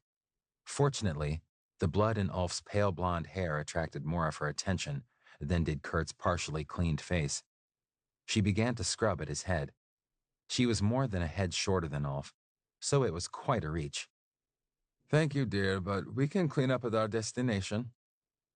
Ulf cast glances at the other skiers going by, making the other women go into gales of wink-wink, nudge-nudge, and giggles. Kurt thought he recognized people from the other night, but the big avalanche vests and the other equipment obscured them. If they were Mark and Marty, he wouldn't attract their attention. Oh, plumbing? Emily giggled. I didn't expect that. Into the babble of have fun and see you later, Cassie said, Wish me luck, and turned to lead the group to the left of the lift. Only Killy's knees and Cement Chute were marked on the map in that direction, with a closed sticker over Cement Chute. Still, the entire group went that way, the three women stopping to watch Ulf take over the lead, breaking trail for Cassie and Kurt. Ulf glanced back. Kurt knew it was his warning to not cut and run down the other side. Grimly, he followed the two to a small A-frame cabin on the windward side of the mountain, over the rise from the slopes. Do not bring in the snow, Ulf warned as he unlocked the sliding glass door on the protected side of the A-frame. They left their skis on the porch, stuck in the snow that no one had cleared, though a set of tracks led both to and away from the porch. Your key unlocks this, Kurt. Great. Like he ever wanted to be here again. He didn't want to be here now, and only the total sincerity in Ulf's threats kept him from just bolting. Cassie let Ulf help her off with her coat, and then pulled off her ski boots in the little mudroom. She headed into the cabin as the men removed outerwear, exclaiming at the furnishings. Oh, this is so cute. She wandered through the one large room, around the fireplace, and returned, smiling. But cold. Yum, lunch. She peeked at a tray of finger foods and opened a container that steamed into the chill air. Kurt ducked to one side to avoid getting struck in the face with Ulf's parka. He got even by removing a ski boot that, accidentally, crashed into Ulf's shin. Yes, Ulf grunted, due to the timing of the ski boot, and then said sotto voce, I bring Jake here sometime? Kurt pulled his other boot off without more contact. Don't even think about it. Are you hungry?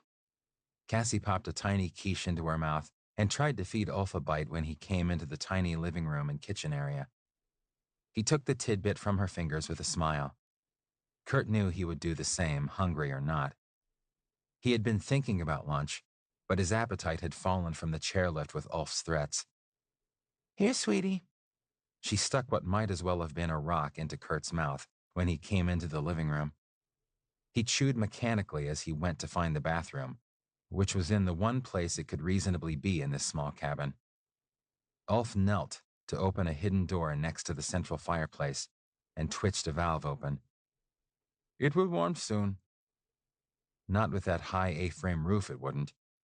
Kurt glanced up to see a slightly vaulted, wooden 8-foot ceiling instead of a ceiling that matched the roofline. It probably would. Flames began to dance on the gas log, making Cassie come to warm her hands by the wire mesh screen, sighing happily. This is the only light, isn't it? It's so romantic. Yes. No electricity here. Ulf shut the door to cover the barbecue-sized propane tank. Though we do have water. Good. Go get the blood out of your hair, and do you guys have toothbrushes with you? I brought mine. She whipped that article out of her pants pocket and brandished it. There were new toothbrushes and some toothpaste laid out on the bathroom counter. Kurt had already discovered as he washed the blood from his face. Ulf had nailed him just right, creating a fountain, but breaking nothing. When he got the chance to return the favor, Kurt would make sure to break something for the fucker.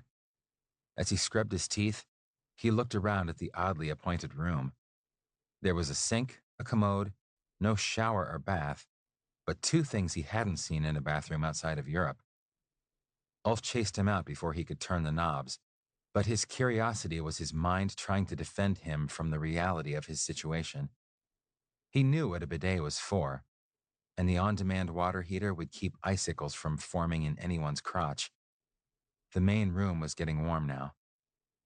Ulf elbowed him out, and then Cassie slipped past, peeled down to just her long underwear, silky high-tech, just not very sexy. Kurt took a deep breath, trying to prepare mentally for whatever came next. No matter what, he'd protect Jake. Fellas, don't we have way too many clothes on? She asked brightly, after she'd brushed her teeth and combed out her hair, which fell in streaked, been braided a while ripples to just below her shoulders. Cassie was standing near the king-sized bed with its brass bedstead, looking hopeful. She held out her arms to both men, and Ulf came to her with a smile. Kurt came more slowly, trying to find a smile. While Ulf kissed her, Kurt worked to fix his face. The asshole had an arm around his shoulder, as well as Cassie's, but Kurt could not force himself to put an arm around Ulf's waist. He needed the fortitude for more difficult things. Kissing Cassie could have been worse. She opened her mouth under Ulf's as Kurt nuzzled her neck and ear. Moaning and twisting as they mouthed her, finally she curled up against Ulf's chest, though she didn't let go of Kurt. I can't believe you guys are really here. I mean, wow. Two hotties. I just keep thinking I'm dreaming, but... She lifted hazel eyes to Kurt from the haven of Ulf's chest. And I can hardly wait to see what you guys do together. I mean, it's like my big fantasy to see. If he had to play this game, he'd set some of the rules. Then you'll love it when Ulf sucks my cock, Cassie. He's good. He's really into it. He wants it so bad. He's always on his knees. Kurt ignored Ulf's look of outrage aimed at him over Cassie's head, and spoke over her moaning. And when I'm tired of him sucking, I'll turn him around so you can see how my cock goes in and out of his ass. He's so hot for that, too. He screams for a shoggistus. He wants me to pound him until he can feel the head of my dick in his throat from behind. He's a maniac. Ulf tried to break in, but Kurt had tossed his chin at the moaning client who so clearly liked what she was hearing, and besides, Kurt could hope that the man's English was deserting him as he grew angrier. I'll show you how much he likes it. Our hot Swiss. He's such a slut, but he's fun. Oh, Cassie, you can't imagine. He's like the cheese. Once all his holes filled. Kurt kept talking in spite of the way Ulf was squeezing his shoulder. It hurt, but it wouldn't make him shut up. He'd keep Ulf from getting a word in edgewise. There'd be no contradicting Kurt without upsetting his client, the last thing Ulf wanted. Kurt could play into her fantasies.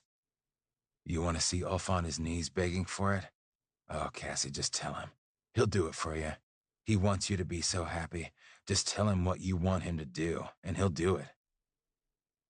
Kurt had started rubbing her back slowly, reaching down to grab her ass, kneading gently as he promised her all the delights of watching him ravage Ulf, because he was desperate not to be the one on his knees from either direction.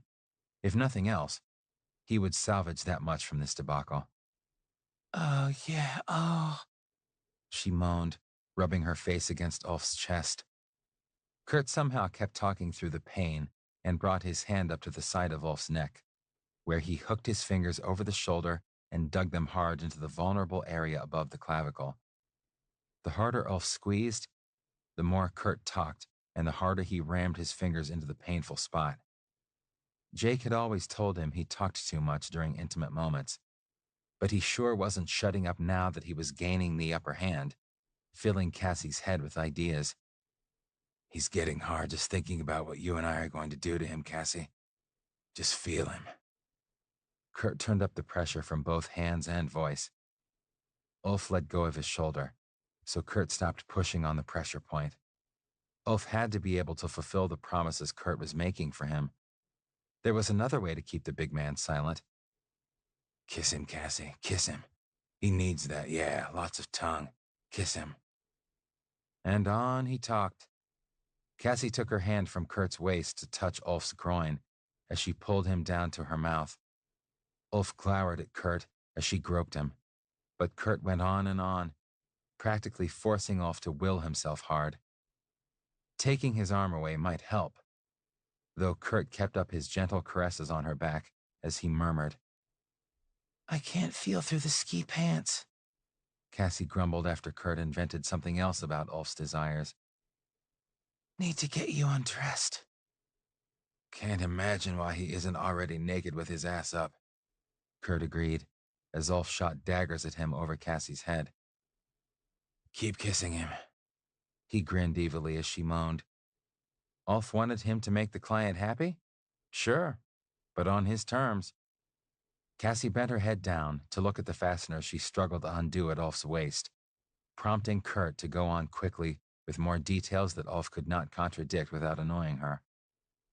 Ulf mouthed, I kill you, silently, but Kurt just went on, suggesting that Cassie should help prepare Ulf for what he would do. She gave up and pushed into Kurt's arms, back against him. Get naked, Ulf, come on. I want to see, she said, as she pulled Kurt's arms around her and held his hands, rubbing her ass against his groin. Roused from tormenting Ulf, Kurt's body responded to the pressure, making her moan a little more. Oh, Kurt, you're already up. Who's bigger? You'll have to check. Make Cassie happy, Ulf. Do what she wants. Kurt leaned to nibble her ear as Ulf pulled clothing off, schooling his face into an approximation of horniness, when Kurt was certain that the true mood was rage. If Ulf wasn't up, Kurt's house of cards might come tumbling down with him underneath. The tension made his diaphragm spasm, and the hiccup carried more than a hint of last night's feast. Ew, Kurt. I blamed the garlic on Emily, but it was you. Cassie pulled away from him. The cabin was at 11,000 feet. Kurt's heart hit sea level. Sorry. Me too. I can't deal with that, and we were going along so nicely. Cassie looked back and forth between the men. Ulf emerged from his undershirt aghast, as Kurt felt disaster for himself and his lover loom. You give such great voice, Kurt. You're just going to have to keep doing it, but from over there. She stepped over into Ulf's arms to press herself against the nearly naked man, whose bikini underwear covered a half-mast. He began to rub his hips against her, a furious attempt, Kurt guessed, to produce the promised erection. You keep talking. Get us back into the mood. She stopped and pursed her lips. And then you need to go, because I don't want you to just watch us. We'll do it again tomorrow, all three of us, and Kurt? She waggled her eyebrows menacingly. You get oatmeal for dinner tonight, you got that? Nice, bland oatmeal. Can I put maple syrup on it? Kurt humored her. She broke up in giggles. There would be no tomorrow. If only that Rudy had booked the cabin and instructors elsewhere. Though Kurt would be in Denver by then if he had to be. This wasn't like plumbers returning a second day to finish a project. Her instructions were the first he'd gotten that pleased him. He wanted nothing so much as to leave. If it didn't occur to her that he and Ulf could screw, with her out of garlic range, or if that just wasn't her fantasy. He wasn't about to bring it up. He'd provide stage directions for the other two actors before exiting stage left and putting a couple of miles of snow between them. He pitched his voice again to sensuality. Then kiss him, Cassie. He needs to feel your mouth on him. Run your hands over his skin. Doesn't he feel good, strong, and hard? Yeah, keep touching him. Grab his ass. Yeah, both hands. He likes his ass played with. Feel the muscles in there flexing. Ulf's got nice hard buns. Keep grabbing him. Kurt could keep this up all day if it kept him out of reach and still satisfied Ulf. The man was bent over enough to kiss her, though he could flick his glance up at his adversary, and his eyes were full of hate. Skier's thighs, Cassie. Can you grab them? They're like tree trunks. How's his dick, Cassie? Getting hard for you? It should be if Ulf was responding to his client at all, because she was one horny, happy woman worming into his arms. She still had her long jills on, but Kurt would direct them to strip in a moment, get them under the covers so that he could make his escape without further annoying Cassie with the blast of cold air from the door. The cabin was warm enough for nudity, he thought, sweating inside his clothing. He'd removed nothing except the ski boots and his outerwear, so he could jump into the boots and fasten everything once he was outside. He kept talking as he edged toward the door. Ulf, isn't our Cassie so warm and cuddly? Don't you just have to take every stitch of clothes off her to see? Her skin's so soft. I wish I could touch her. You touch her. You tell me how she feels. Wow. You can almost span her waist with your hands. She's yummy. With smiling approval, Kurt watched Ulf follow his instructions. Get under the goose down, keep her warm. Oh yeah, you two are gorgeous. He stuffed his feet into his boots. Shame to cover up all that lusciousness, but it's going to get cold here in a second. He shrugged into the coat, spinning more lies. You guys have a great time. I'd love to be in that bed with you. Gonna eat nothing but oatmeal until I see you again. He was at the sliding door in a flash, dropping a glove in his haste. Bent to grab it, he saw the pair in bed on the far side of the room. Cassie apparently on top of Ulf. They were visible only as a moving lump under the goose down, aside from the large masculine hand, aiming an upthrust middle finger his way. Can't say he didn't leave the client happy, he thought, clipping into his bindings. It would be a slight uphill trudge back on piste. Then he'd blow down Killy's knees and find Jake. And Rudy. There would be no repeats of this shit. Chapter 17. I groped for my phone, patting every one of the way too many pockets this parka and pants had. No phone. Damn. Mr. Underwood should have asked for a number for emergencies. Then I would have known way earlier that I'd left the damn thing on the charger again. I hoped Kurt would think to find me at the bunny lift. I ignored Egon studiously as he warned the loading skiers that this would be their last trip up the hill today. We had such fun, Daddy, Gracie prattled to her father, who was sailing in from Galloping Goose. Todd chimed in. Jake is really good. He wants to go on the Black Diamonds tomorrow. Then he'll go without you kids. Nice try. Mr. Underwood looked at me. Good time had by all? Melanie arrived about then, looking exhausted in the fading light. Dark comes early and fast in the mountains in November. Yes, sir. I'm blues and greens. I shot a quelling look at Todd before he tried to throw me under the bus again. Self-centered kid. Not to mention I didn't belong on the Black Diamonds. Good. Let's head home, kids. We have guests tonight. Mr. Underwood turned to his wife. Ready, honey? They left me standing by the lift, hoping that Kurt would come along. If he didn't show soon, I was going to freeze in place, so I'd go home and wait for him there while I got dinner ready. Flakes were already starting to come down. I'd heard forecasts of 12 to 15 inches. It made me glad to not be a snowcat driver after all. They'd be at work by 3 a.m. to make the snow all perfect for the skiers. I intended to be curled next to Kurt in a warm bed at that ungodly hour. Hey, Jake! A voice behind me made me turn around. Hey, Mark, what's with all the gear? He looked like an alien with a pack bulking up his shoulders and running behind his head and things attached to tool belts. Marty and I were in the backcountry doing snow tests. This is an inflatable vest in case we get caught in an avalanche. It should keep us at the surface of the snow. A lot of whoomphing today. He patted the vest. Thought I might need it for real. Whoomphing? I laughed. The sound of nature screaming that the snowpack is unstable. The storm tonight will probably open the back bowls on the east side, and Cement Chute might slide without our help. He loosened the straps. What are you doing tonight? I thought we'd had this part clear before. Waiting for Kurt? Mark looked troubled. Doesn't his job bother you? He doesn't have that job anymore. He quit. Hell yes, it bothered me. But I was going to spread the word that he and Alpenschlüssel parted ways instead of discussing it. About that, Mark cleared his throat. Do you know where he was today? He taught a lesson on an intermediate slope, and then he planned to spend the rest of the day having a good time skiing. Maybe he'd met up with someone who could keep up with him. I didn't see the problem. Well, if that's what he told you. He turned to go. I grabbed his arm. Spill it, Mark. I did not like the implication that my open, honest Kurt had done something sneaky. I don't want to be the one to tell you, Jake. He tried to yank his arm back. You'll just think I'm making it up. Tough, just say. My gut churned. I'd had enough of everybody knowing but us. Or me. He broke free from my gloved hand. Okay. Marty and I rode up the lift behind him. He was acting really friendly with Ulf. The other Alpen... I know who Ulf is, I broke in. And at the top, there were a bunch of women with them. One went with them to that cabin.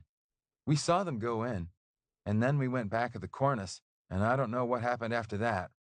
He looked off to one side. I'm sorry, but you asked. I had. I was sorry I had. I trusted Kurt. I knew what he'd told me. I'd heard him on the phone yelling at Rudy's voicemail. But Mark sounded so sincere. I was ready to tell him he was right, that he had to be making it up just to have a chance with me, when someone pulled up. Shit, Mark! It was Marty, whom I could barely identify in my turmoil. You told him, didn't you?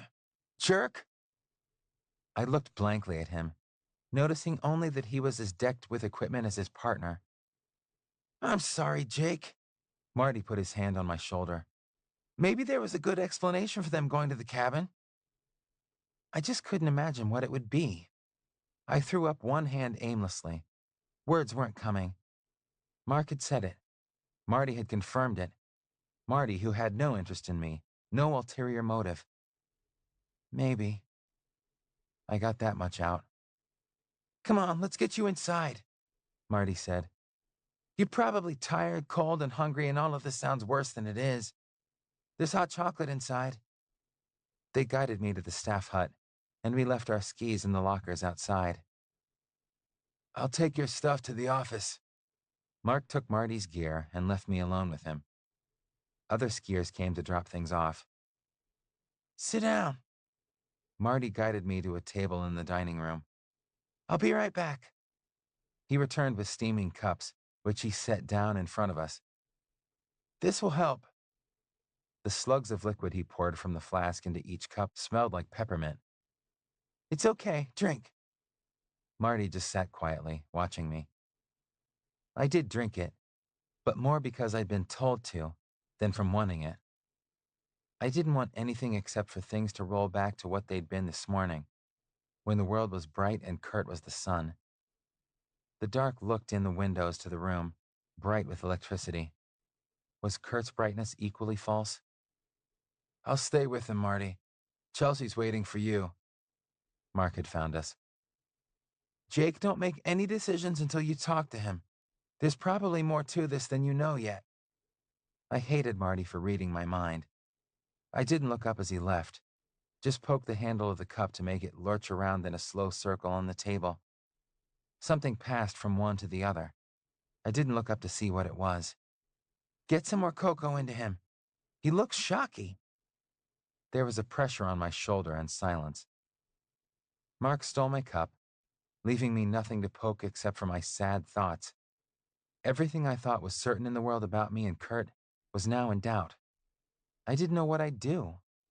I couldn't imagine what he could tell me about what had surely happened that would make it all okay. Last night he'd been mine, and today he was… what? I couldn't breathe from the constriction in my chest, and I wasn't sure I wanted to. Don't play with it, just drink. Mark's hand was probably supposed to be comforting against my back, but it was one more thing I couldn't cope with, even to shrug it away. I reached a forefinger to the cup handle again when it reappeared in my field of vision. More peppermint trickled into it, stinging my nose and then burning my throat when I drank it to the dregs, just to make Mark be quiet. I'd made Kurt be quiet now and then. How many times had I told him to shut up when he needed to say something important? I set the cup down and didn't even try to focus when it went a bit fuzzy. It wasn't worth the effort. Damn it. Jake was just as hard to get a hold of as Rudy. He'd left the phone on the charger again, no doubt. A week of carrying it wasn't enough to break the habit of not needing it.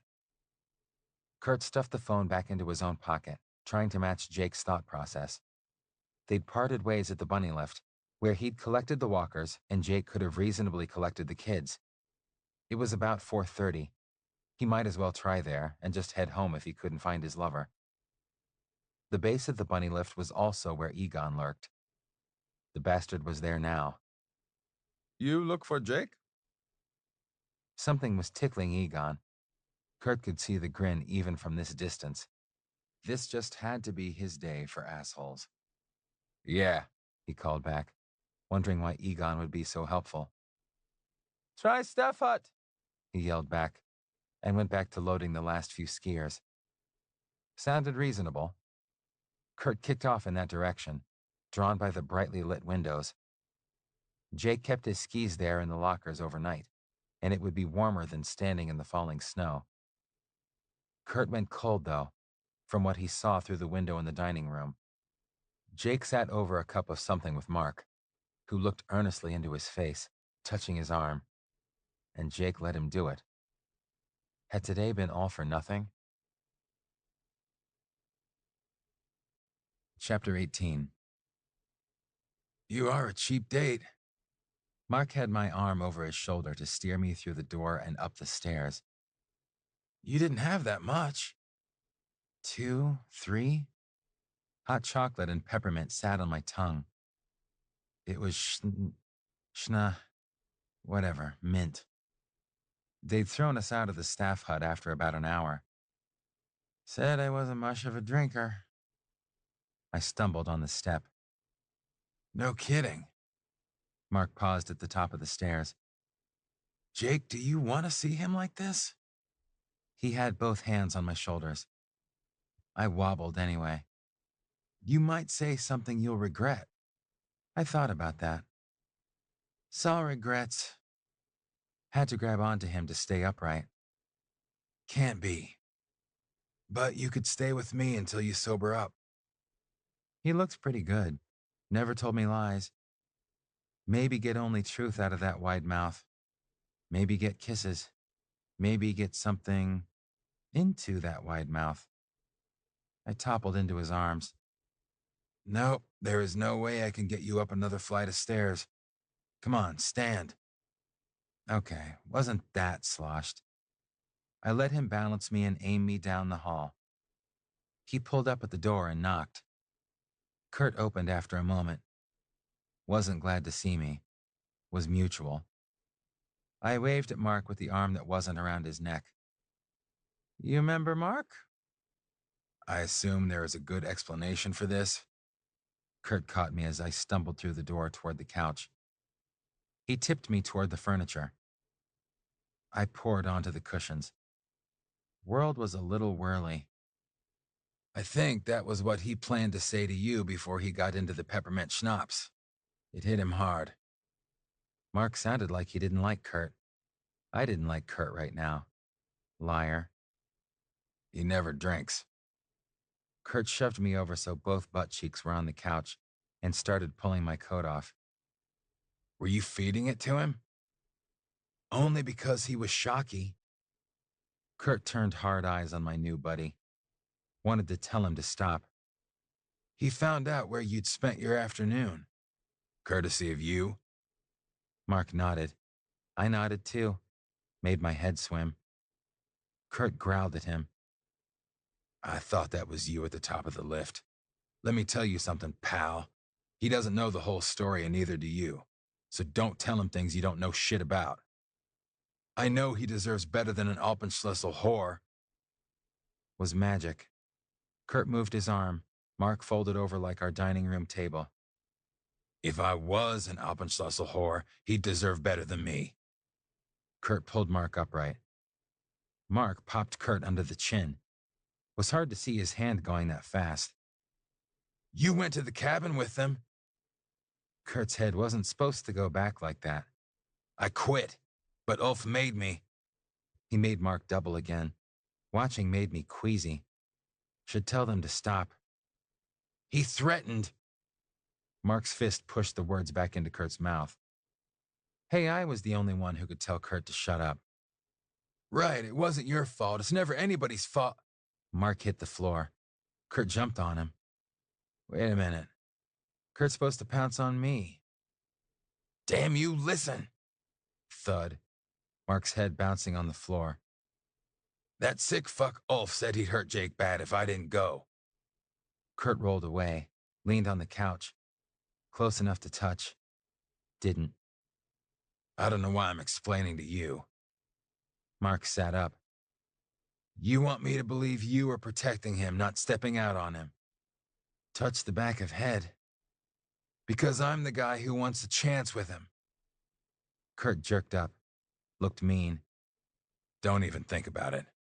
I think about it a lot, although he doesn't look like much of a prize at the moment. I bleared at him. That wasn't nice. Back to Ulf. That dude is fucking insane. The things he said he'd do to Jake. Kurt slumped over. Wished I could move enough to pet him. World kind of fuzzed in and out. Bad. I can see it. Why was Mark sitting next to Kurt? Why is his arm over Kurt's shoulders? Wanted to kick him. Couldn't. Couldn't keep eyes open.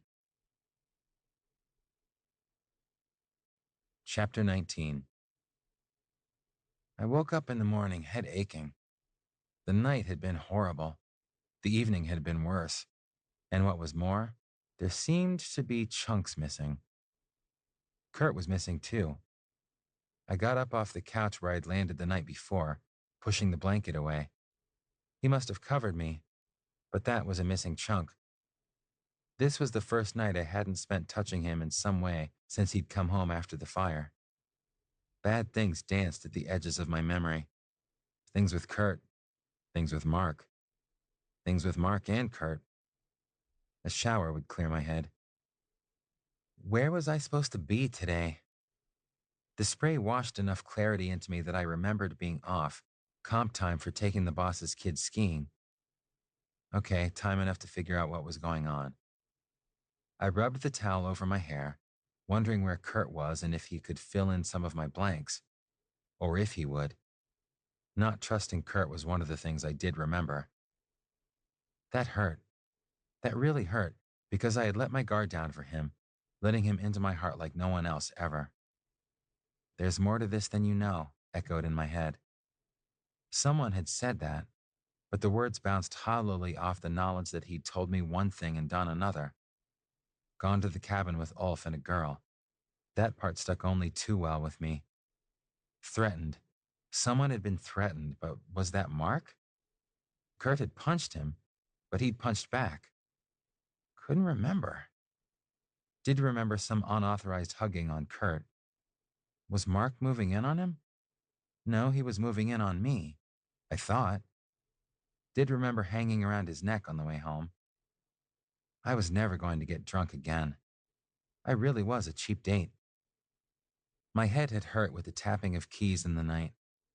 I'd hidden from the light and the sound under a pillow, which Kurt must have provided as well. It usually lived on the bed. I carried it back into the bedroom to replace it on the bed, neatly made as per Kurt's usual, showing no signs that I'd ever slept in it, showing no sign that I hadn't slept in it last night. The only sign that Kurt might have slept in it was the gray wool sock that stuck out from under the bed. I picked it up, intending to throw it in the basket the way I'd thrown so many of his wandering socks, but I couldn't let it go. I couldn't let Kurt go. Sitting on the edge of the bed with his sock in one hand, I told myself that Kurt always had good reasons for what he did, and I hadn't heard him out. There were things he'd said last night while he and Mark pounded each other that I couldn't remember. I'd told him to shut up more times than I could recall, but now I'd have to find him and ask him to tell me. Sometimes I'd stopped his words with kisses, but I'd have to hope that there would still be kisses after I heard his words this time. Carrying the sock, I wandered into the kitchen, where the coffee was still warm and a piece of paper stuck out from under the bottle of aspirin. Gone to the mountain. K. There were a lot of reasons why he might have gone to the mountain, I thought as I swallowed some of both. I just hoped he didn't break his neck pounding down a hill looking for the comfort that he might have expected to get from me. I dressed for the slopes, Kurt's stray sock paired with one of mine. It was only at the staff hut, stepping into my bindings, that I realized my phone was still on the charger. The trouble with Wapiti Creek was that it was a damned big ski area. 2 peaks, 8 lifts, plenty of terrain for the relative handful of skiers who could afford to come here. It all made for a wonderful vacation experience, but ultimate frustration for someone who needed to find one skier on the slopes. I thought back to where Kurt and I had spent the most time and concluded that the Scott lifts were my best bet. I wanted a warm-up and some information, so I started at the Bunny Hill, thinking I'd get a running start at the lower Scott lift and maybe some information. "Seen Kurt or Mark this morning?" I asked Egon, who shook his head. The chair swooped under me before I could ask anything else. He wasn't exactly reliable, though Tom and Cynthia at the top of the hill gave the same negative answer.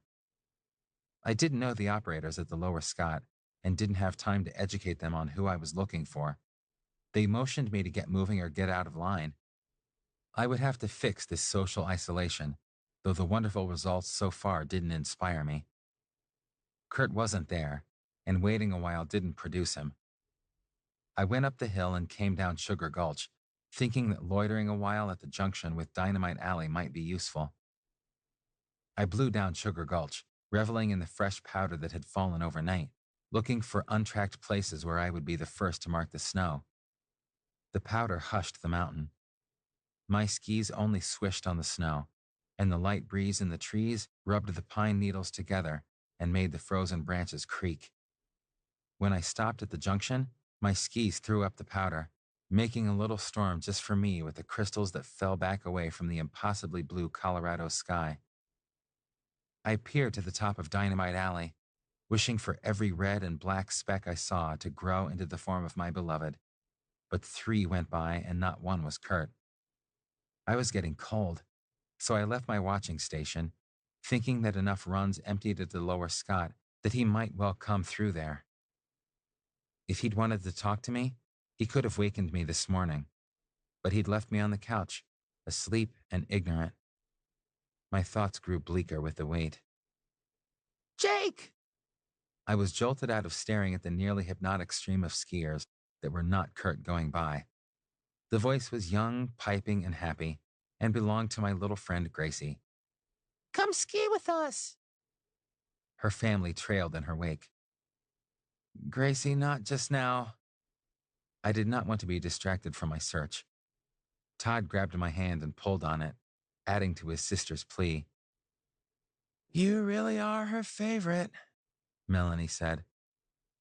"I don't know why she likes you so much." She pulled her long brunette hair out of her jacket, twisted it around a few times and tucked it back in. "Because I pay attention to her." "I'm waiting for Kurt." "Oh." Gracie's face fell. Glad to see you, Jake. It would be nice if you could do a run or two with the kids. "Great. My Uber boss wanted another chunk of my time off. Saying no didn't seem to be an option when the request came from him. Mr. Underwood lifted his eyebrow, waiting for the automatic agreement. You and Mrs. Underwood want to hit the Black Diamonds then? I figured that would bring howls from the kids and might get me out of it. We're still trying to master one of the intermediates. I'm beginning to wonder about that instructor my wife hired. Melanie blanched behind him. The twins had started to bounce at the mention of Black Diamonds, but settled. We go faster than Mama does. Come with us, Jake, please. That little girl had big brown eyes and long lashes. It wasn't fair to take off her goggles and bat them at me. I might be impervious to her charms, but Daddy responded, right on cue. We'll collect them at 11 here, Jake. Mr. Underwood clapped me on the shoulder. Good man. Let's go. He and his wife led the way into the lift line. I recognized a situation I could neither influence nor change. With one 5-year-old on each hand, I followed, wondering again at being drafted as babysitter. How was dinner with the team last night? I asked, and the kids were off and running. I heard all about playing soccer with a foam ball in the living room with Jory and playing checkers with Ted, and the kids took care of all the conversational needs of an entire chairlift ride while I said, yeah, in the right places, and they were happy. Once at the top of the hill, I seized control of the skiing, something that I'd had trouble with before. Let's do S today. Sugar Gulch or Sundance first? Which one's steeper? Todd asked with a gleam in his eye. But we chose Sundance because Gracie liked the name. Untracked snow was getting harder to come by, but the kids carved their way through the little we found, and the silence that marked my earlier runs was broken now by laughter. Once, the little brats went around a curve far ahead of me, having dared me to a version of hide and seek that was more like ketchup, and pelted me with snowballs when I came around the bend. I got them back as they came downhill toward me. They had to watch me make my ammunition. Yipping and evading the missiles, they raced back to the lift line, eager to try it all over again. I looked around for Kurt, but he wasn't ahead of us. The red and black figure coming downhill might be him, but there were at least 3 others on this part of the mountain, and I didn't want to get my hopes up too far. I tried not to look as the kids and I planned our next run, debating Sugar Gulch or Prospector. The word was usually a request to join strangers on a ski lift. My heart twisted as a familiar voice behind me said, Single? I turned to look into blue eyes. I hadn't planned to be. Chapter 20. Kurt put his sunglasses back on before he responded, and there was a catch in his voice. Do you think we could discuss it first? My little chaperones hovered protectively around me, realizing that the laughter had fled. They stared solemnly at Kurt. Todd grabbed the shaft of my ski pole, and Gracie leaned against my leg.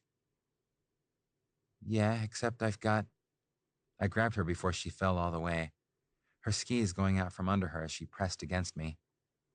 I managed to get her upright, though nearly pulling her pink parka over her head. The kids. Don't lean back over the tails of the skis like that, Kurt advised her.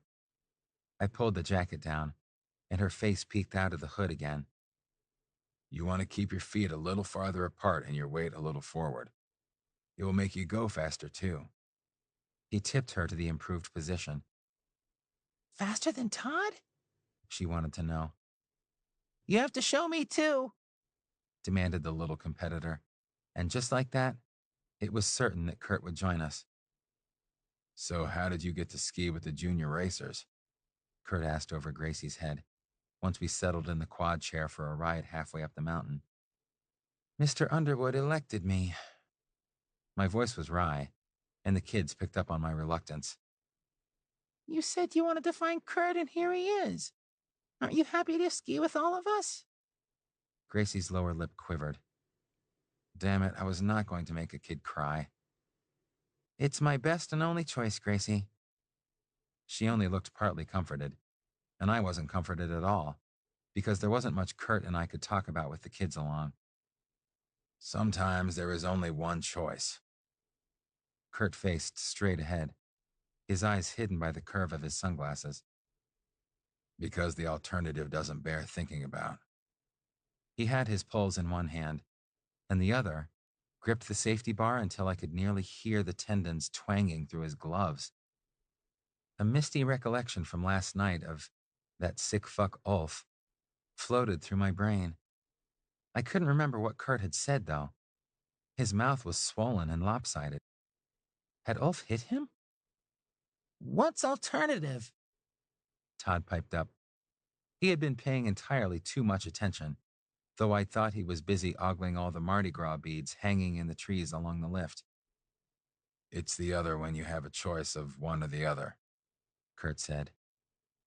Well, what's the alternative now? Todd went on. Ski with us or not ski with us? There is no alternative now. I'm skiing with you.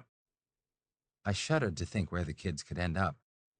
Would the lift operators at the Upper Scott keep them off if they showed up alone in line? Why? You don't really want to. Dratted kid was too perceptive. That doesn't matter. It wouldn't be safe otherwise. How do parents ever win an argument? At least I could eventually hand this crew back to their proper keepers. Kurt took off his glasses and looked over at me again. Sometimes, he said, and there was pain in his voice. There is nothing more important than keeping someone else safe. He paused. Nothing. I'd never seen pleading in his eyes before, but he pleaded with me now, to understand, maybe to forgive. Any details that might go with sick fuck were not details I could ask for now. Kurt did everything for a reason, I reminded myself. I briefly considered shoving the kids off the chairlift so I could find out. Right, I agreed with him, and some of the tension ran out of his shoulders. So we ski together. Our run down Sugar Gulch was punctuated by lots of stops and gentle instruction. Okay, Todd, shift a little more forward and move your shoulders this way. Kurt paused to move the little boy's body. When you turn. Like this when you turn the other way. It was a more innocent version of my last ski lesson. I had to look away from the group as I remembered. Pay attention, Jake. Gracie was a bossy little thing. Or we'll beat you because you won't know how to do it. I snapped back to watch, wondering how long until 11. Todd launched downhill and stopped after 3 turns. Gracie followed, waiting with her brother as Kurt showed me what he meant. Whatever you're imagining about yesterday, it wasn't like that, he murmured as he moved my shoulders. I couldn't bear to think again about my imaginings. I pulled off and got 2 turns in before stopping just downhill of the kids. Pretend you've got poles and they mustn't drag, Kurt suggested, all business again, demonstrating the technique. You've gotten used to letting your arms dangle, and you need them for balance and turns. Down the slope we went, Kurt trailing and watching. The last half of the run was just pleasure. Kurt offered encouragement from behind us, and the mountain was mine to carve, as I found what had been missing in my balance. The junction with Dynamite Alley came up, so we stopped and looked uphill to see what might be running us down. Skiers in blue and white parkas were coming down that hill in pairs spaced at wide intervals. The kids waved madly, shrieking, Tom, Jory, Nick. Some went by with smiles, others with waves, and one pulled out of the speeding lineup just below us. Hey, guys! We stayed to the side as we joined Jory. Are you having a good time? Kurt's teaching us to ski like you. Kurt better not be teaching you to ski like me. If you do that, people will say things about cats on ice. Jory laughed, rubbing the top of Todd's head. Gracie tried that out. Paws scrabbling wildly. Roar! She fell in a heap of giggles. Like that. He picked her up and pointed uphill. Watch Ted. Kurt will teach you how to do it like Ted. There was a noticeable difference in style. Jory had stuck out as the wild man in this swift, graceful crowd. But you're going to beat Ted at Fitville. You said so. So we should ski like you. Todd stuck his lip out. Another adult bested by kid logic. I felt better watching Jory try to puzzle this one out. Tell you what, you ski fast like me with technique like Ted? And Ted is going to try to beat me, you know. Jory looked satisfied with his answer and confident that Ted wasn't going to succeed. The best and fastest way to learn a sport is to watch and imitate a champion. Jean-Claude Killy said that, and he knew. He was a champion when your dad was a kid. But wouldn't Ted beat you if he skied more like you? Todd suggested. Another graceful racer whipped by. Ted's a champion too. He won gold in Turin. You ask hard questions, mister. Jory ended the discussion by picking Todd up and swinging him upside down, skis waving. I'm going to drop you in a snowbank. He damned near dropped the kid out of sheer surprise at the screams. Kurt was there before I was, grabbing Todd's hands and pulling him upright, setting him on his feet as Jory let go, white-faced. Hey, buddy, you used to like that. What happened? Todd clutched Kurt's waist, shaking, but no longer sounding like a siren. That was before he nearly took a header off a chairlift, Kurt told him. I had hold of Gracie, who had also screamed a bit, probably just to keep Todd company in the noise department. That was you? Todd, buddy, I'm sorry. I didn't mean to scare you. Todd glared at Jory with deep suspicion. The last of the racers sailed by, yelling at Jory. I gotta go. You have fun. He picked up momentum, but the others still had the speed from the hill, and Jory trailed them. He kept looking over his shoulder at us, which couldn't have helped him catch up. Kurt patted Todd's shoulder and then gently rubbed his back. You okay there? Yeah. Todd didn't let go of Kurt until Jory was a speck at the lift line. We'll go when you're ready, Kurt told him, and I nodded when Todd looked to me. I don't want to ski like Jory anymore. I want to ski like Ted. Todd stuck his chin out and then grinned at Kurt. And you. Kurt grinned back. I tried to disentangle myself from Gracie and get around. She slithered by me, and I slipped backward, center of gravity going somewhere it shouldn't have gone. I ended spread-eagled in the snow. Wiping the powder off my face, I looked up to see the kids pointing and howling, and Kurt trying hard not to laugh. The brat added, But not like Jake, and took off for the lift line pell-mell, followed by a pink blur. He has a point there, Jake. Kurt lost the battle with the belly laugh as he helped me up off the snow.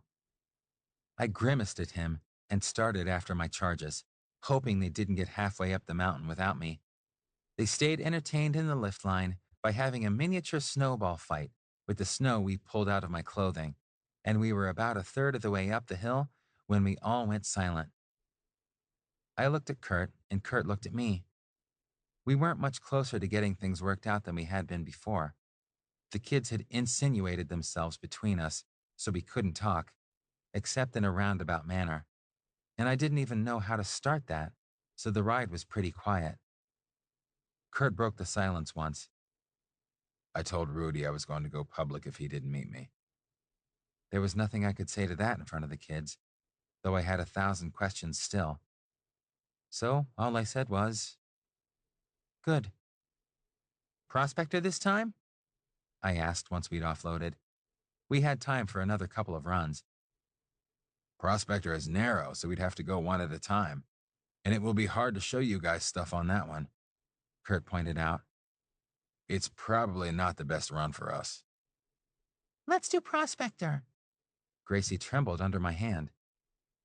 Kurt, please don't ski with us this time. Why? Kurt looked stunned. You say something and Jake stops laughing. She wrapped her hands around my forearm. You make Jake sad, and I don't like that. I was trying not to make people shut up so much, but I'd really started with the wrong example because I couldn't argue with her reasoning. Me either. Todd had switched loyalties again.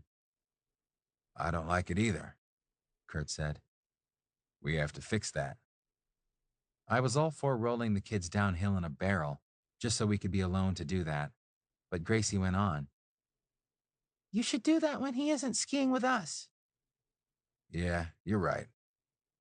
Kurt quirked one side of his mouth, reminding me how long it had been since I'd seen his dimple. About 24 hours, but it seemed like years. Catch you later, Jake.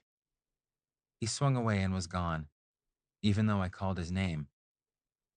Stick around the Scott lifts, I bellowed down the mountain, though I couldn't be sure he'd heard. The kids hunched up small as I turned around again, but I got a grip on my wrath. Chasing my friend away isn't how to get me to laugh again, I told them as gently as I could. Inside, I ached. Kurt and I needed to talk, make things all right, make me understand completely what I only understood dimly now. You weren't laughing before, you aren't laughing now. What's the difference? Todd grumbled, and took off without really watching where he was going, because he headed down a green slope that none of us enjoyed. I thought we would have to wait a while for the Underwoods, because we got to the base of the lift a little early. Once again, I would be reduced to hunting for Kurt needle in a haystack style, because I couldn't remember his phone number. Once I'd programmed it into my auto dial, it was out of my memory. 970, followed by 7 missing digits. I was debating going back home for my phone when the Underwood showed up. Thanks, Jake. Good time had by all? Mr. Underwood looked dubiously at our 3 long faces. By anyone? Intermittently. We had a pretty good snowball fight. I prompted them, and the kids didn't disappoint. Yeah, we did. And we got a ski lesson from Kurt. That's Jake's friend, and we saw Ted and Jory with the team. Jory says Kurt was teaching us to ski like Ted. The kids interrupted each other wildly as the stories tumbled out, making Mr. Underwood look approvingly upon me once again. I heard there was a former U.S. ski team member teaching on the mountain. Would that be Kurt? Yes, it would. I began to wonder if there wasn't something useful to Kurt's future lurking in this conversation. If you see him, tell him I'd like to talk to him. He collected his family, and before he headed off, he added darkly, That clown who's been teaching Melanie isn't worth a damn. That sounded like either a plum job in the making or another disaster. Either way, it wasn't if I saw Kurt. It would be when. I just had to go find him again. Chapter 21. If Kurt didn't turn up in a fairly short time, I'd go back to the apartment and fetch my phone. Heaven help the fool who got in my way now. Mr. Underwood had the clout to distract me. Possibly my boss Roy did, and anyone else was going to get chewed up and spit out. The run down Sundance was to get me to the bottom of the lower Scott lift, not to enjoy, and I did it fast. A couple of the runs leading off the upper Scott fed to the lower lift, a few to the upper lift, so I had to check both. I was getting frustrated and ready to fetch the phone when I ran across Gabe, swinging past the bottom of the high mountain lift. I hailed him, wondering if he knew anything helpful. How'd you get here so fast? He asked. I'm picking up speed, I told him, with just a touch of pride. I think I've cut about 10 minutes off Sundance. No, weren't you at the top of the higher lift? I thought that was you. He looked at me oddly. Heading off with that Alpenschlessel guy. I'm trying to find him, actually. I was too frustrated and anxious to learn more to argue with him about calling Kurt that Alpenschlessel guy. What would you want with Ulf? Gabe looked ready to spit. He's an asshole. I don't want Ulf, I want Kurt. Damn it, one more dead end. You find Ulf, you'll find Kurt. He came along a little after you, or whoever, and Ulf did, and Ulf asked me to tell him that you were with him. So I did. Gabe looked at me sideways. Mark asked about you too, when he and Marty went by. I don't get it. I do, thanks, Gabe. I whacked his arm lightly and hauled off to the lift line. There was a large yellow sign with black lettering to warn me that I was heading into expert terrain, but I'd head into the jaws of hell if I had to. As Kurt said, sometimes nothing was more important than keeping someone safe. Ulf was luring Kurt into a trap, and I was the bait. On the way up, I wondered what I could do to get Kurt out of whatever Ulf had planned. Physically, I might be a match for Ulf. Athletically, I wasn't, but I'd settle for driving him off and resolving matters later on level ground. If sheer fury could melt the snow around him, I'd leave him to drown in the flood it would cause, but I needed a better plan. Unfortunately, I had no way to plan, no weapons, no knowledge of the terrain above me, nothing but desperation and ski gear. It would have to be enough. Find them first. The map at the top of the lift had a closed sticker, covering up most of Cement Chute, and Killy's Knees and off-piste territory were the only other things marked to the west. The cabin Mark had mentioned had to be over here, because that ridge had what looked like a cornice, if I understood right, and I'd just have to see what I could see when I got there. Killy's Knees only down that way, Yelled the lift attendant. I waved without looking, yeah, sure, and kept going anyway. Tracks diverged. The beaten path went one way, and a barely broken track made by only one or two skiers went the other. The snow was pristine in this treeless area, other than the narrow path that didn't look like many people had passed that way. Tracks of skis went down a bit, and then up into a small climb, where the wind was starting to sift the snow into the herringbone path that led up the rise. People on alpine skis had gone up that hill.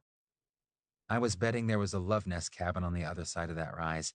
Coming closer, I could hear shouting, though I could see no one yet. Two voices I knew were screaming insults and threats. "If you killed him, you're dead, you sick fuck," came from Kurt as he topped the rise and shot down the other side onto the access trail.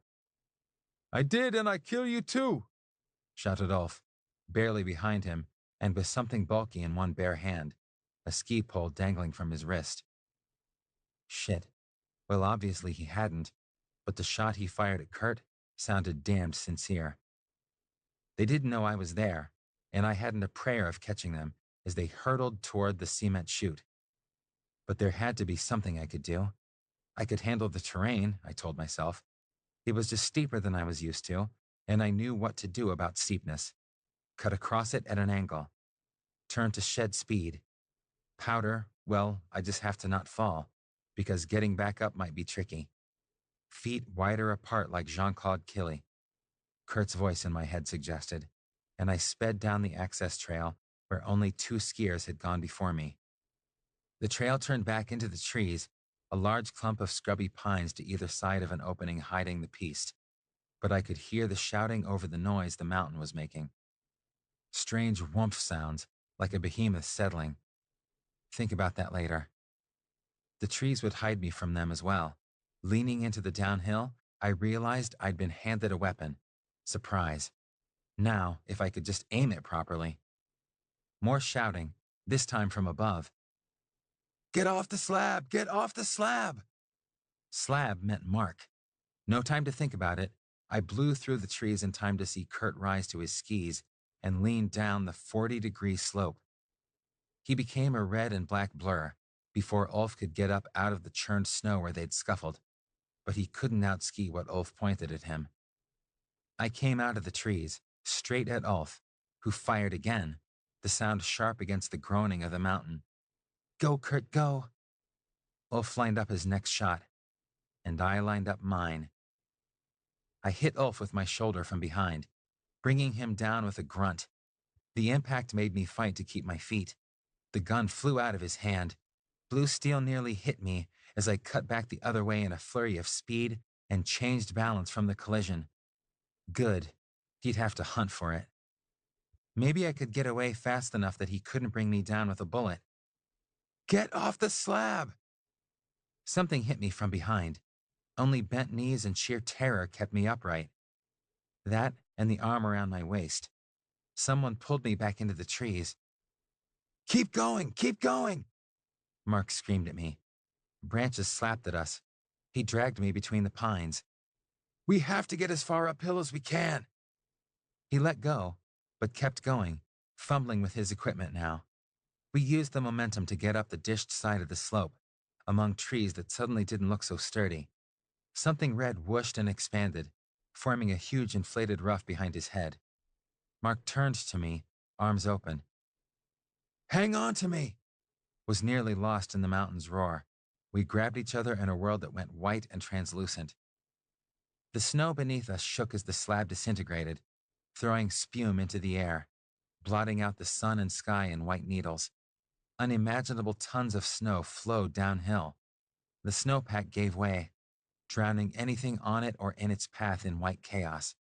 Crashing like surf, uncaring and inexorable, the avalanche roiled through the chute. Snow bashed against the mountain face on the opposite side of the slope, pulling trees away from our refuge. Time stretched out in weird ways. The avalanche went on forever, but I could measure it with my breathing and Mark's as we pressed against one another.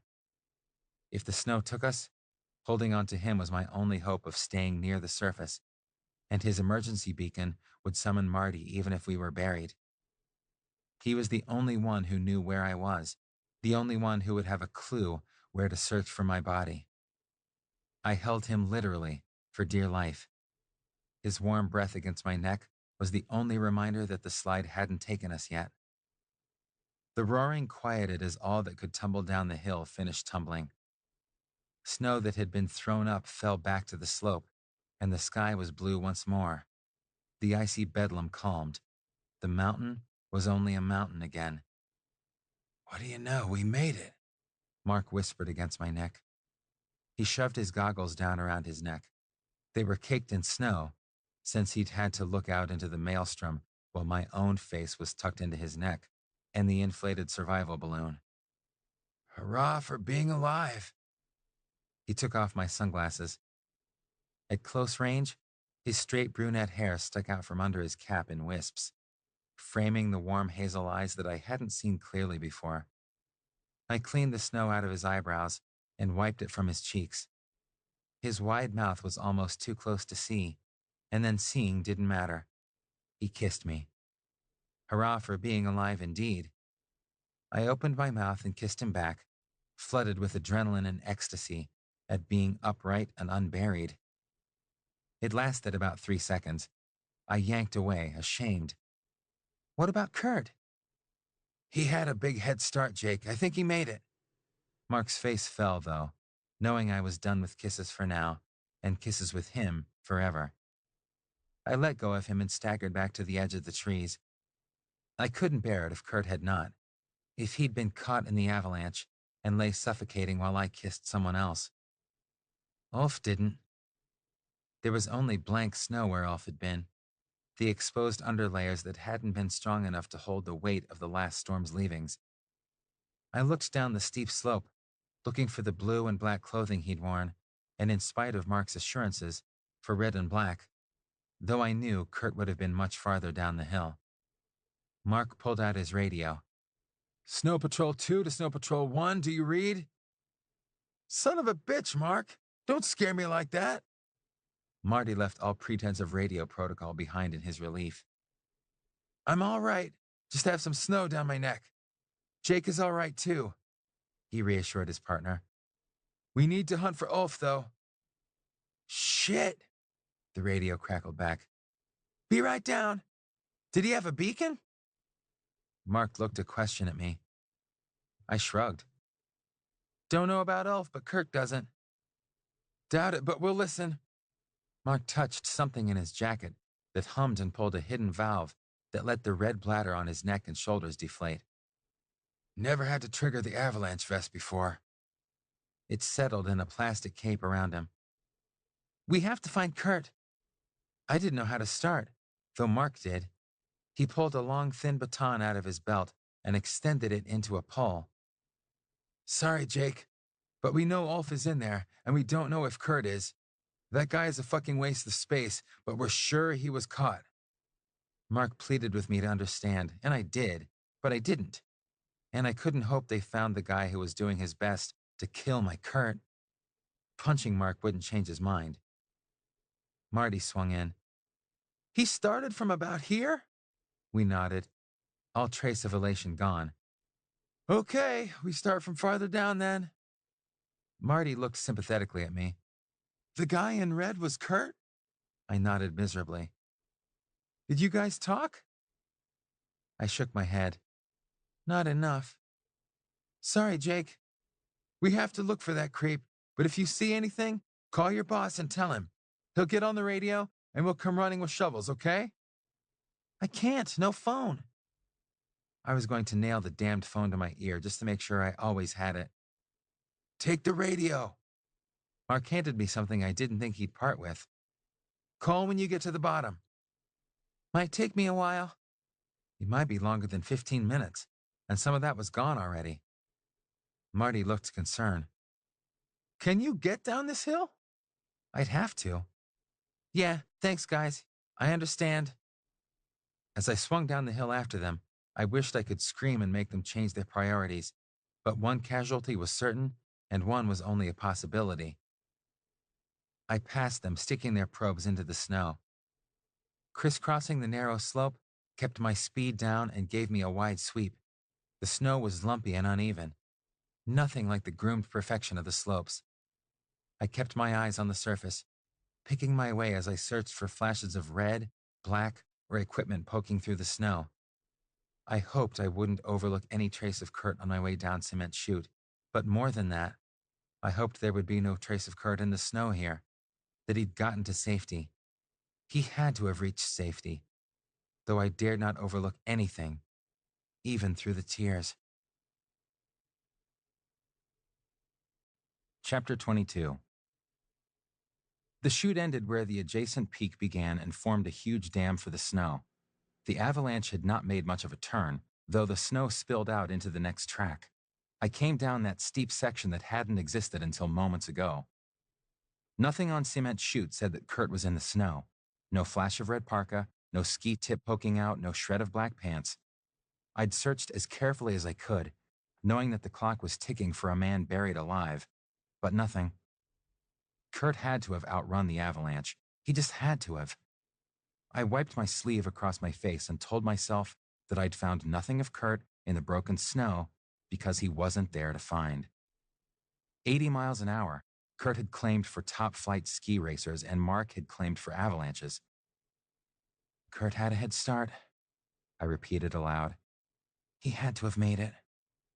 But if I couldn't find him now, would I know before spring? The trail here wasn't as steep. The snow was nearly unmarked. It hadn't been groomed and the powder was deep. The only flaw on the white snow was a black blit, just before the place where another ski run opened into this one. A couple of other skiers sailed out, making me wonder what they'd made of the avalanche. Had they even known that death had rumbled down the mountain? Would they care? I looked ahead more than I looked down now, knowing that Kurt could not possibly be buried here, and the tears came down my face unheeded. So I nearly went past the black blit before I understood what I was seeing and why I could have been crying for joy since I got off the broken slab. Idiot that I was, I hadn't registered that I was traveling through marked snow. Another trail marred the pristine powder here. It was hard to see in the noon light without much shadow, but it was there. Another skier had been along this trail. Only one, but there was only one it could be. Had he left me a sign? The black thing was a glove. The snow near it was scuffed and marked, as if there was a message written in it, but the wind and the weight of the snow had rendered it illegible, even in the few short minutes since it had been written. Still, there was only one skier who could have left that trail, which came out from under the broken slab. I looked back to see, and yes, there were two trails, Kurt's and mine, behind me. The glove went into my pocket, and I kicked up to get going again.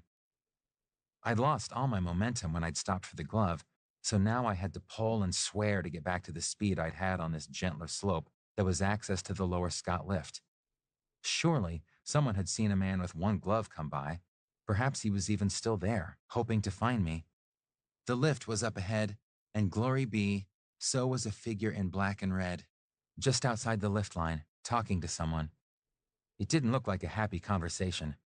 Kurt waved his arms about and then grabbed the other person to shake him.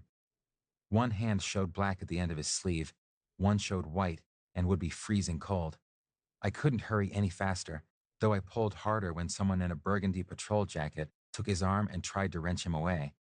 I had to get there before Kurt did anything that would get his lift ticket pulled, which a ski patrol could do for someone who made a disturbance. As I got nearer, I could make out better what was going on. I have to get up there. Come on, Kim, please, you have to help. Kurt was pleading and struggling now. Kim took him away from Gabe, who was patting him and telling him something I couldn't hear. Her brown curls bobbed with each shake of her head, making Kurt even more frantic. He grabbed her arm and begged, Kim, you have to help me find him.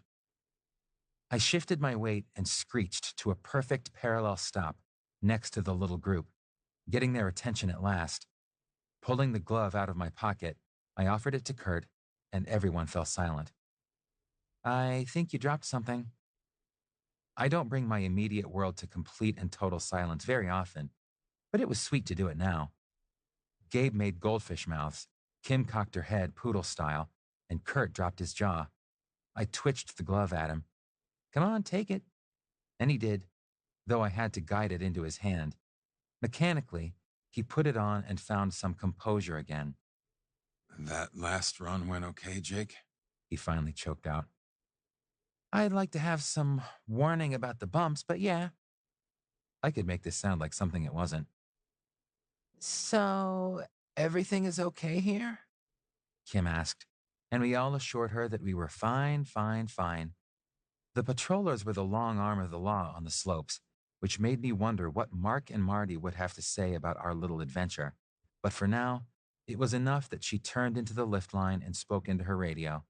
If Kim was going down Sundance, we'd be elsewhere. I don't suppose anyone wants to tell me what's going on? Gabe asked plaintively. You mistake me for someone who knows what's going on, Kurt said, though he never took his eyes off me. Hey, I'm just out skiing. I shrugged. Where next, Kurt? Chapter 23. Where next? Kurt repeated faintly, as if he couldn't believe that something so normal could be said on such a chaotic day. Yeah, do you want to do Prospector? A narrow, thinly populated trail seemed like a really good idea, because then we could stop and talk with a bit of privacy, and I sure had things to say to him. No, I need to go up. I left my poles at the top. Now that he mentioned it, he looked strange, rather like the kids with nothing in his hands. How did you do that? Asked Gabe, whose curiosity would be what killed the cat that got thrown across the icy driveway. Relief must be making me delirious. I almost thought that made sense. Stuck them in the snow and skied off without them, Kurt told him offhandedly. I tossed my head toward the lift. Several people had come along already, so there was no chance of having to sit with Kim and dodge official questions. Well, duh, Gabe said for him. Why did you do that? The unofficial question asker was with us. Great. I was in a hurry. Kurt's tone said not to ask again. Gabe took the hint and headed to the lift with Kurt behind him. I almost got to the rope barricade at the lift line before I got hit from behind. Must be my day for that. But this time, the incoming was about waist height, dressed in pink and bawling her head off. She might have been crying before we went down in a tangle of skis and poles, and only crying louder after. But it was hard to tell. Are you okay, Gracie? I was concerned that she damaged herself and was too upset to notice. Let's calm down, sweetie. Whatever it is can't be that bad. We got ourselves somewhat organized, but before I could stand, she flung herself into my arms and sobbed into my neck. I sat back and let her cling, patting her gently and trying not to look at her father looming over me. It gave me a chance to grope around on the snow for my sunglasses. Maybe you can talk sense to her, Jake. She certainly isn't listening to me. The man who probably terrified 10 businessmen before breakfast looked completely flummoxed by his 5-year-old daughter. How was I supposed to do any better? Tell me what's the matter, honey. I suspected that Black Diamond runs were going to figure into this story somehow, and she did not disappoint. Daddy said no Black Diamond slopes until I can pole plant, she stammered out. And I don't even have poles. I don't think it's the poles, honey. I think it's the skills, I said, picking at the only part of this I understood, since I had no idea how to pole plant. She wailed with the patent unfairness of this. How am I going to learn if I don't have poles? Oh no. She was attacking with kid logic. I met Mr. Underwood's eyes in horrified sympathy. He had to live with this every day. I rubbed little circles on her back. Gracie, I think you and your daddy have to talk about poles first, and then talk about learning to pole plant. But if you just cry at him, he's going to think you're too little for big kid things like poles. I petted her and willed her to calm down. From the corner of my eye, I could see Mr. Underwood nodding in agreement. I gave her a minute, which she used to control herself. The hiccuping stage was an improvement on the howling. Kurt had come back to see what was keeping me. He opened his mouth to speak and shut it with a snap. He was wearing that sideways quirk that meant he was going to burst out laughing if I met his eyes. So I turned back to Gracie. But I want to go on Dynamite Alley today! Still came out of her. And Daddy said no! Gracie, listen. I chose my words carefully. Your daddy had to decide between making you happy and keeping you safe. He chose safe, even if it made you unhappy.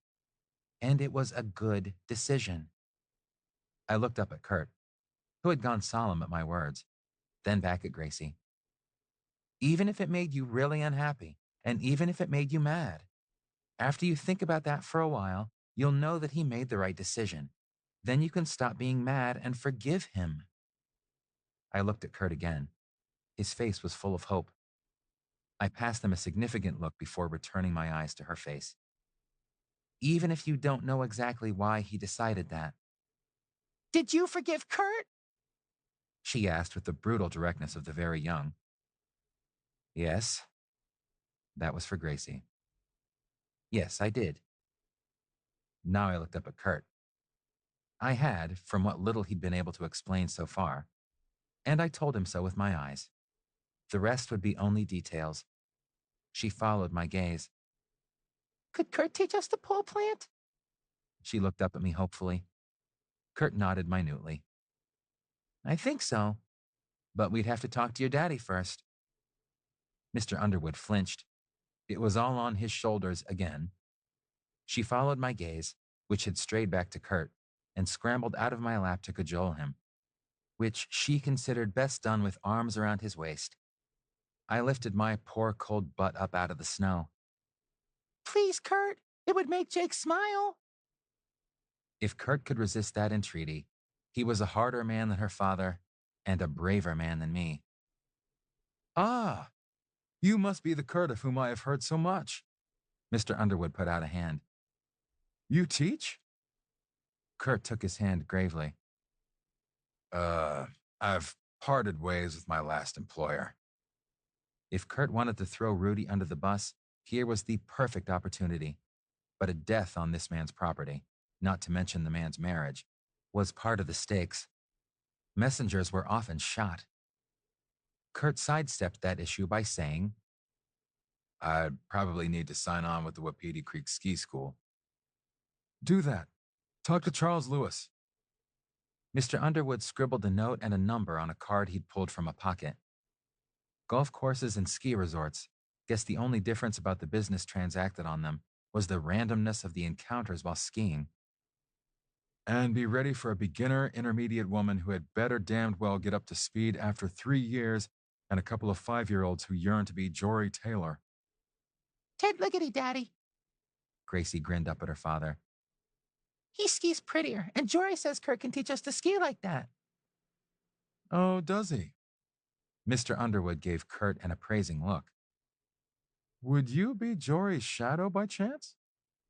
Once upon a time, Kurt said. That made Gracie look at him oddly. You're real, though. Yes, Kurt said. Yes, I am. When we loaded the lower Scott quad lift, Gabe sat on Kurt's other side, effectively curtailing any chance of talking about the important things. He let others pass him by to find out more of what had just transpired. But Kurt and I weren't saying much, though we grinned goofily enough. I wanted to throw my arms around Kurt to make him tell me what the hell had been going on and make him promise never to do any of it again. Gabe was just going to have to deal with public displays of affection. I slipped my arm into Kurt's and held it tight. Like that, huh? Gabe said knowingly. Mark is going to be devastated. Mark already knows which way the wind blows, I responded, flinching a little at Gabe's knowledge, but done was done, and I wasn't letting go of Kurt for anything. I squeezed his arm a little tighter. He squeezed back, and I knew we'd need a long private time to finish what we'd just started. Does he?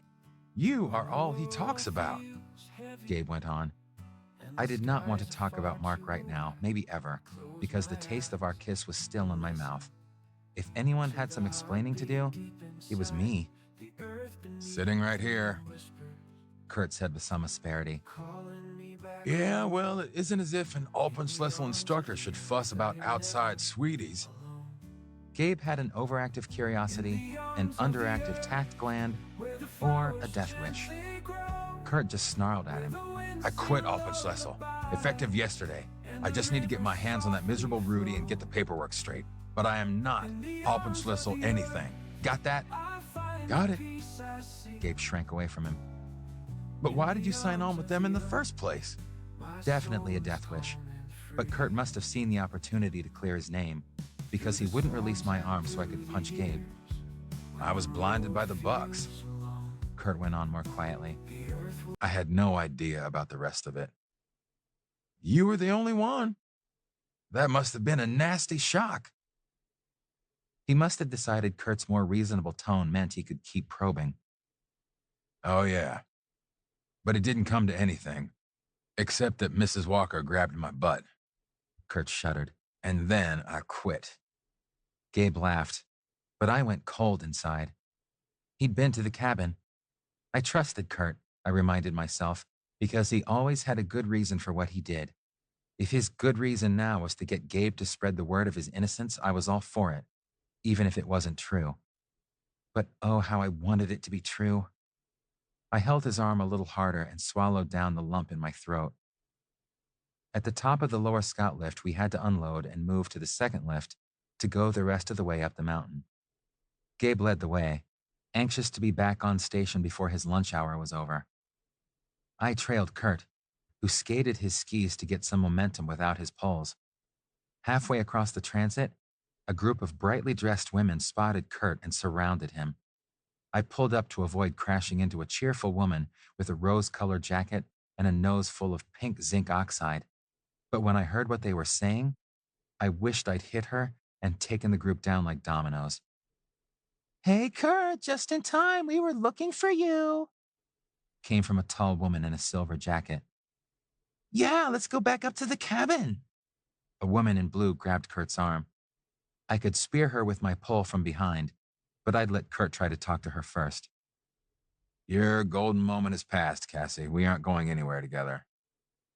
Kurt disengaged his arm, trying gently at first, but he got a little rougher as she clung. "But you're my birthday present." The clinger smiled coquettishly.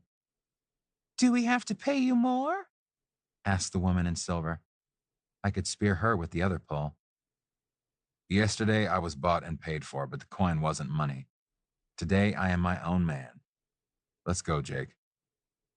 He tried to escape the thicket of women, but was hampered without poles. "We didn't even get your clothes off yesterday," wailed Cassie. I wanted to cheer, but it was time to think instead. I'd seen the name Cassandra recently, on the list Kurt had abstracted from the Alpenschlüssel computer. What did it go with? "You owe me!"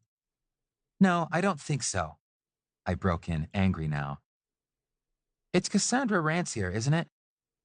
They all swiveled around to stare at me, probably the same way they would if one of their little bug-eyed dogs had started to talk. I'd had to surf for information on this name. Was it only the day before yesterday? "It's politicians that are supposed to stay bought. Want to talk about eminent domain?" Kurt and I were abruptly alone. How the hell did you do that? He asked, bewildered. I laughed deep in my chest. "You asked me to take a look at those names? Hers had a lovely scandal attached. properties getting condemned for proposed public works and then resold when the projects fell through. Lots of juicy headlines. Knowledge is power. Kurt peered down the hill at the rapidly disappearing women. Let's go get my poles. Chapter 24. We had company up the hill, killing the opportunity for serious conversation once again. Only my thigh pressed against Kurt's kept me from losing the last shreds of control I owned. This had been the 24 hours from hell. More than anything else, I wanted some quiet refuge where I could be with Kurt. Getting home means getting down Killy's knees, I pointed out. Blue/black runs were advanced intermediate. Everything else up there was black diamond or double diamond. Don't sweat it, Kurt said. You've done harder already today, and you got my glove back. This we could talk about even with a couple of teenage snowboarders next to us. I didn't think Kurt was so distracted that he'd missed the significance of me getting on the upper Scott lift, but he hadn't said anything. Since I wasn't going to let him out of my sight again, it wouldn't have mattered if he had. So don't worry. Kurt patted my leg and glowered when one of the teenagers snickered. Somehow, I didn't think that slow traverses on cement chute exactly qualified as skiing a black diamond. Back to the scene of the crime, Kurt directed me, and I followed him down the access trail, herringboning my way up the rise. We looked down at the cabin, so innocently surrounded by snow and trees. One pair of skis and 2 sets of poles were stuck into the snow by the door. Someone's there. I thought those were yours when I was here earlier. Then things got a little busy. If he's waiting for Ulf, he could be waiting a long time. Mark and Marty are probably still looking. Oh yeah. I'd been toting this radio around without using it. Snow Patrol 2 to Snow Patrol 1, do you read? Kurt furrowed his forehead at me as I spoke into the unit. Snow Patrol 1, over. Crackled back at me. Skier and Red Jacket has been located in good condition. Over. No need to tell anyone who might be listening, like my buddy Egon, what was going on. Who knew how he spent all that time in the hut with the radio? Good. Over and out. Guess they aren't going to tell me about Ulf. I shoved the radio back into my pocket. It's been a lot more than 15 minutes since the slide. Did he get caught in that? Kurt looked sick. That's a horrible way to go. I'd feel worse if I hadn't watched him shoot at you. I pulled him against me with one arm. Kurt, he wanted us both dead. I heard what he yelled at you. I kissed his cheek. You heard that? He was stunned. I was coming along this very trail when you guys came over the rise, and I chased you into Cement Chute. The fear came back in a rush, because if Kurt had been shot and left on the slope, the avalanche would have hidden him until spring. I didn't know you were up there until I talked with Gabe. I left the glove for the patrols. He put his arm around my waist and his head on my shoulder. I didn't see you. Neither did Ulf. I ran him over, and he dropped the gun in the snow. I kissed his head, but got a lip full of hat. Still, he was warm and alive. The snow hadn't touched him. Do you think he set off the avalanche with the shot? Kurt rubbed his cheek against me. Not likely. Mark said they use howitzers, and I know they plan to trigger. They probably had the cornice half sawed off when they saw people on the slope. I thought for a second. Kurt had patrolled in other seasons. You know all that. I did, but I didn't know if you did. I don't want you blaming yourself for that sorry son of a bitch. He tipped his face, offering his mouth. I kept him from hurting you. The mountain took care of the rest. I took what he offered, treasuring the warmth and movement. Not the first time you've done that, Jake. You know, for a flatland fern or city boy, you have a pretty good understanding of frontier justice. He rubbed his nose against my cheek. Let's go get my poles and tell the John he's out of luck. The last time I'd kept someone from hurting Kurt, I'd shot at a knife-wielding biker with a bow and arrow, missed him, but nailed his Harley, which might have been the more painful wound after all. Still, I'd meant to kill the guy, and I couldn't be too sorry that the snow and Ulf's own actions had done the job this time. If that was frontier justice, it suited me fine. Kurt jammed his skis into the snow and strode to the glass door. He thumped on it, shouting, Hello in there? Where's Ulf? asked the man who opened it. Fully dressed for the slopes, he could probably be mistaken for me if you didn't know either of us. Being about my height, though older, I didn't sport either a cleft chin or a beer belly, which was only too visible with just long johns on. Unavoidably detained. He won't be back up here today, Kurt told him. So they sent you instead? Very nice, He drawled, running his eyes over my Kurt. Come on in. No, I'm not here for you. Kurt turned, but the man took his shoulder. You're Alpenschlüssel and you're here. You must be. He tried to smile engagingly, but I'd had enough. I was out of my skis before he finished speaking and jammed them upright into the snow. Buddy, your clothes are leaving the cabin in 2 minutes, and I don't care if you're wearing them or not. My ski boots rang loudly off the porch as I stomped to the door. Kurt had already disentangled himself, but I hadn't had one single adversary all day that I could square off with properly, and my nerves were completely shot. Someone was going to pay for bothering Kurt, and this guy looked handy. And Kurt, take off the damned pin already. Right. Kurt yanked off his gloves to pull the backing off the troublesome logo. I pushed through the sliding door. There had to be a bathroom in this little love nest. I came out drying my hands on a blue towel. You're still here? The man stabbed into the recesses of his jacket, hunting for the second sleeve. It took several tries. Finally, he grabbed his gloves, stammered, "Going," and bolted. I glowered from the porch until he stumbled into his bindings and headed up the rise. His skis splayed widely as he herringboned up the hill and away from the madman. Kurt had come in and taken his boots and jacket off. Now he was sitting on the wooden bench by the fire, warming his gray wool-clad toes. I sat next to him, hunched forward with my forehead on my clasped hands. His hand was gentle on my back, rubbing lightly. What do you want to do, Jake? Can we just stay here a while? It was quiet, it was warm, and there was no one else with me but Kurt. I did not want to look at any other human faces, speak any other names, hear any other voices. I needed the world to leave us alone. Sure.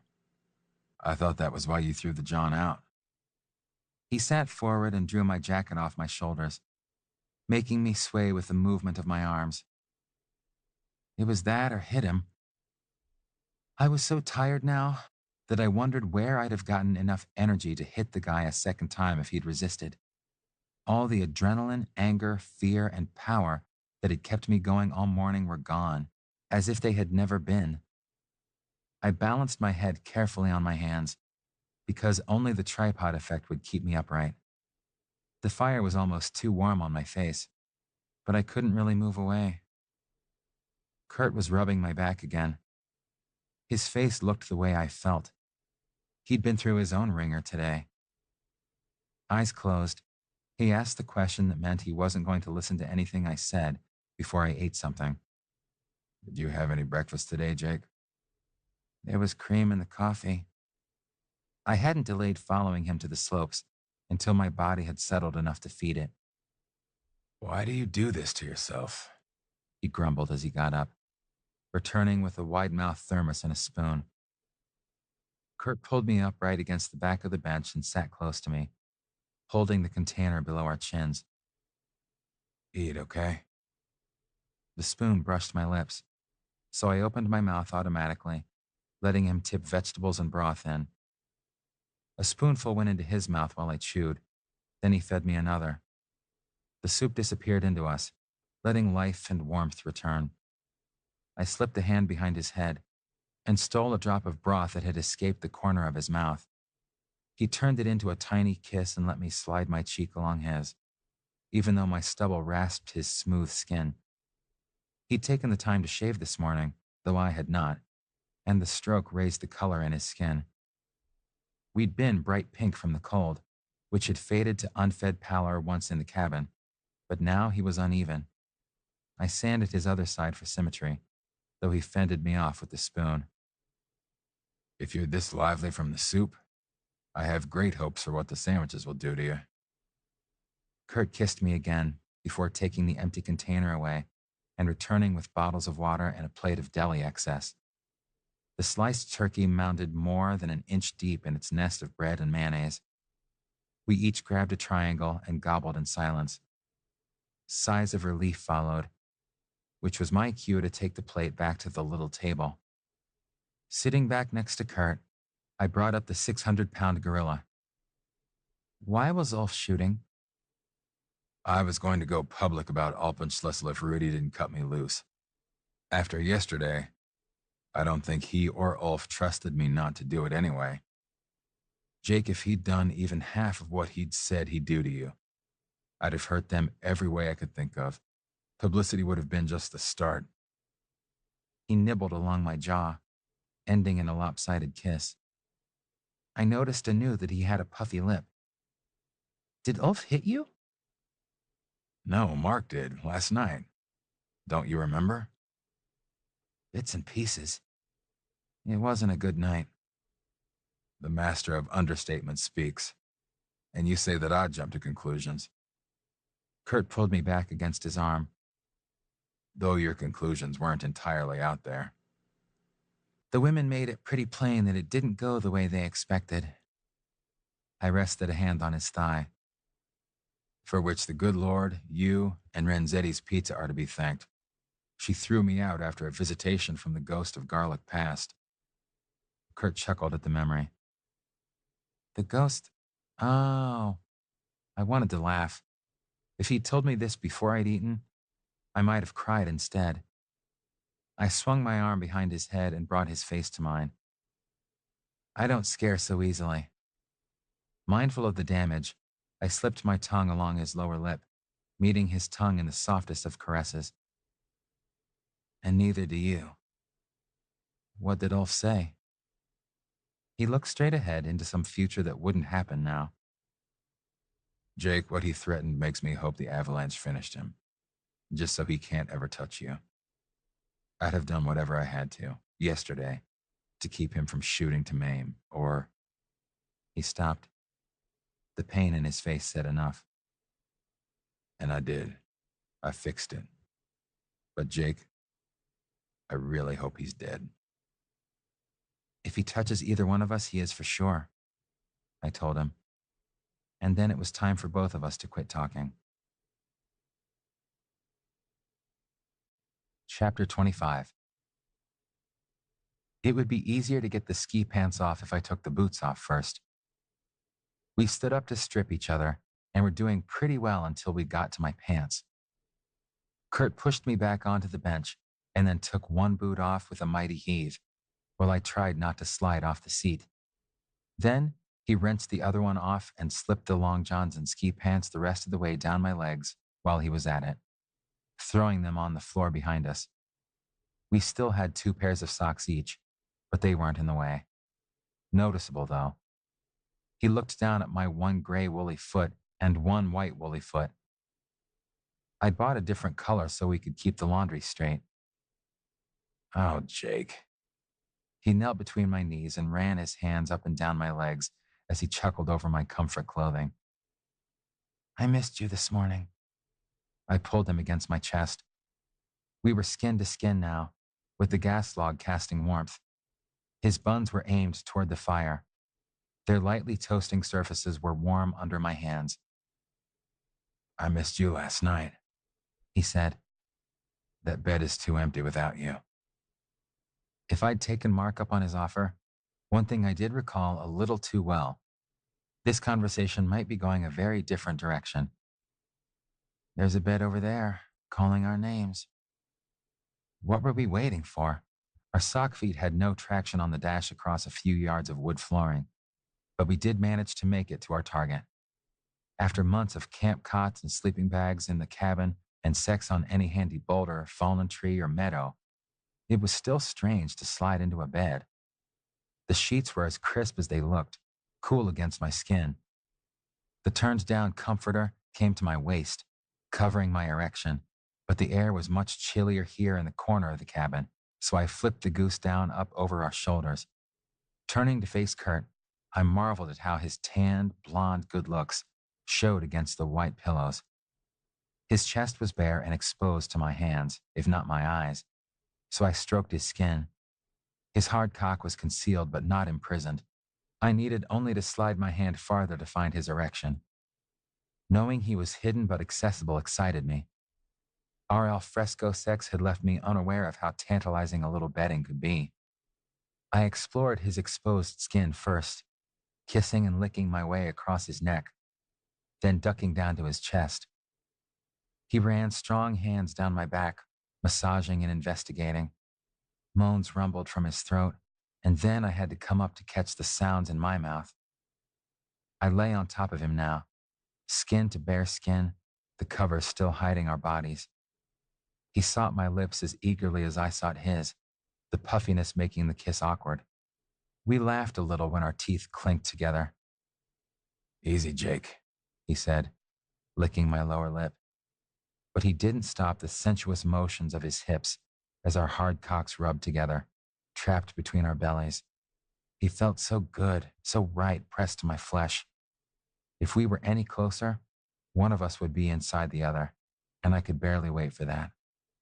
He nibbled my neck, taking skin between his teeth, softly nipping, making me shiver. "Cold?" he teased, but no, I was hot for him, and he knew it. I repaid the favor by sucking his earlobe into my mouth. Hot breath and tiny licks there could reduce him to quivering, and I loved to do it to him. He moaned as I traced the rim of his ear with my tongue, and he began to massage the base of my spine on either side, which shot strange sparks through me and caused me to cry out. He stopped because we'd learned that a little of that went a long way, and started to work his fingers into my back again, traveling up my spine. "Oh, that is good," I mumbled into his neck as I slipped my hands up under his shoulders to do the same to him.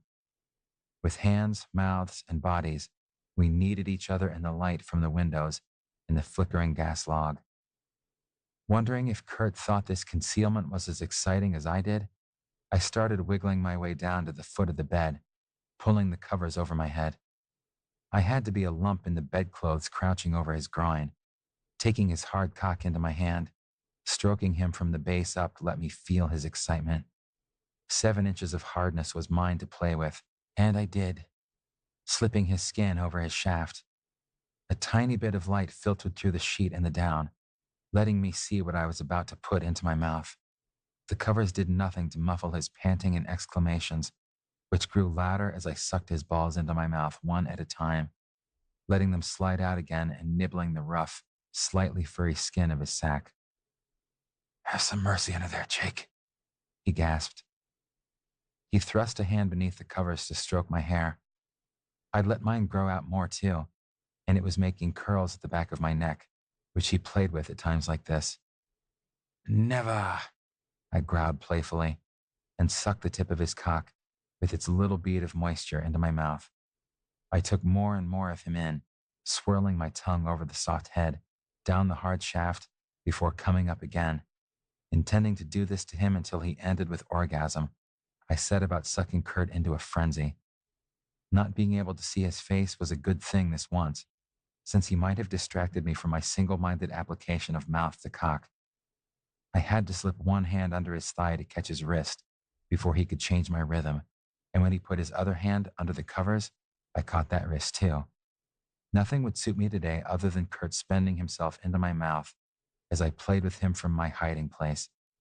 Imagining what he was seeing, a bouncing white lump under the duvet, while feeling my familiar tonguing, made me even harder than before. So when he wiggled a foot under me and rubbed his leg against my cock, I rubbed back and redoubled my efforts with my mouth.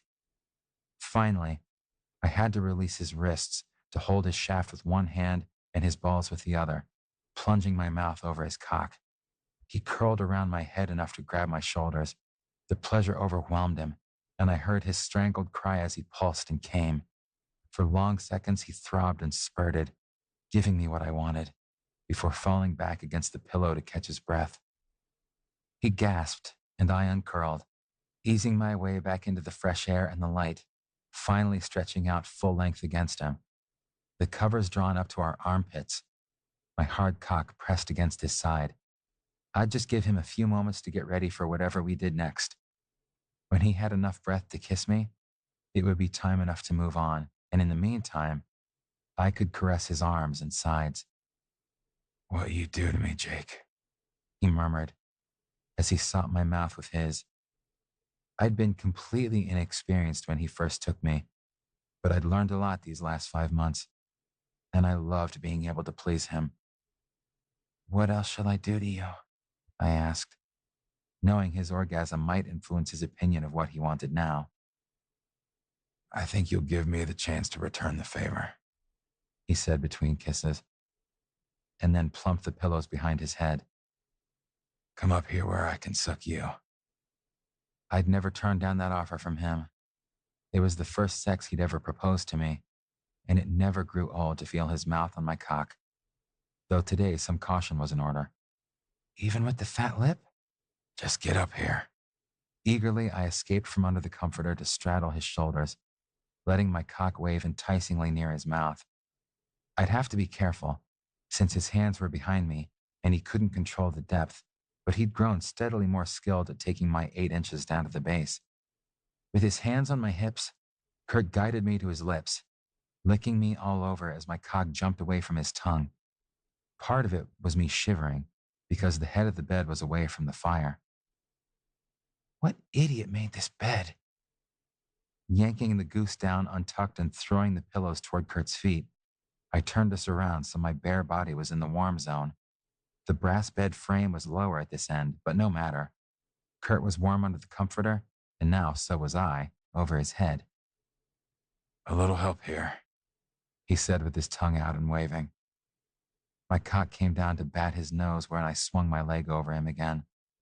He licked me again as I used a hand to aim my cock into his mouth, and then he let his lips slide along the length of my shaft. Grabbing the footboard with both hands to steady myself, I thrust gently into his mouth. Grateful for the stability, I looked down at the wonderful sight of my cock disappearing between his lips, feeling his tongue stroke me into pleasure that once I'd only imagined with him. Kurt set the speed, moving my hips with his hands, and I moaned his name as his eyes fluttered shut. With one especially sensuous swirl, he let go of my cock and craned upward to his hand, which was straining to get around my thigh and into his mouth. One strong finger got sucked to wetness in 2 long strokes, and then he was trying to catch my cock again, so I lifted my butt to help. That must have been the rest of the help he needed too, because it parted my cheeks just enough for him to find my asshole, to slip that wet finger in. He finger fucked me gently as I fucked his mouth now. Feeling these two connections with him made me throw my head back. I slid in and out of him. He slid in and out of me, and my knuckles were white as I squeezed the footboard. When he pressed down on that great spot and increased the pressure of his lips, it tipped me over the edge to climax, filling this little cabin on the mountaintop with a sound made only by the mountain lions and me. Once I could move again, I lay down beside him, head on his shoulder. I held him tightly, thinking that this would be a great time to tell him how much I loved him, and then kept quiet. I didn't want Kurt to think I only meant that sex was great, or that I was glad we were good with each other again. Too much else had happened today that would contaminate the words. He tucked up the covers around me, stroking my shoulder and kissing my hair.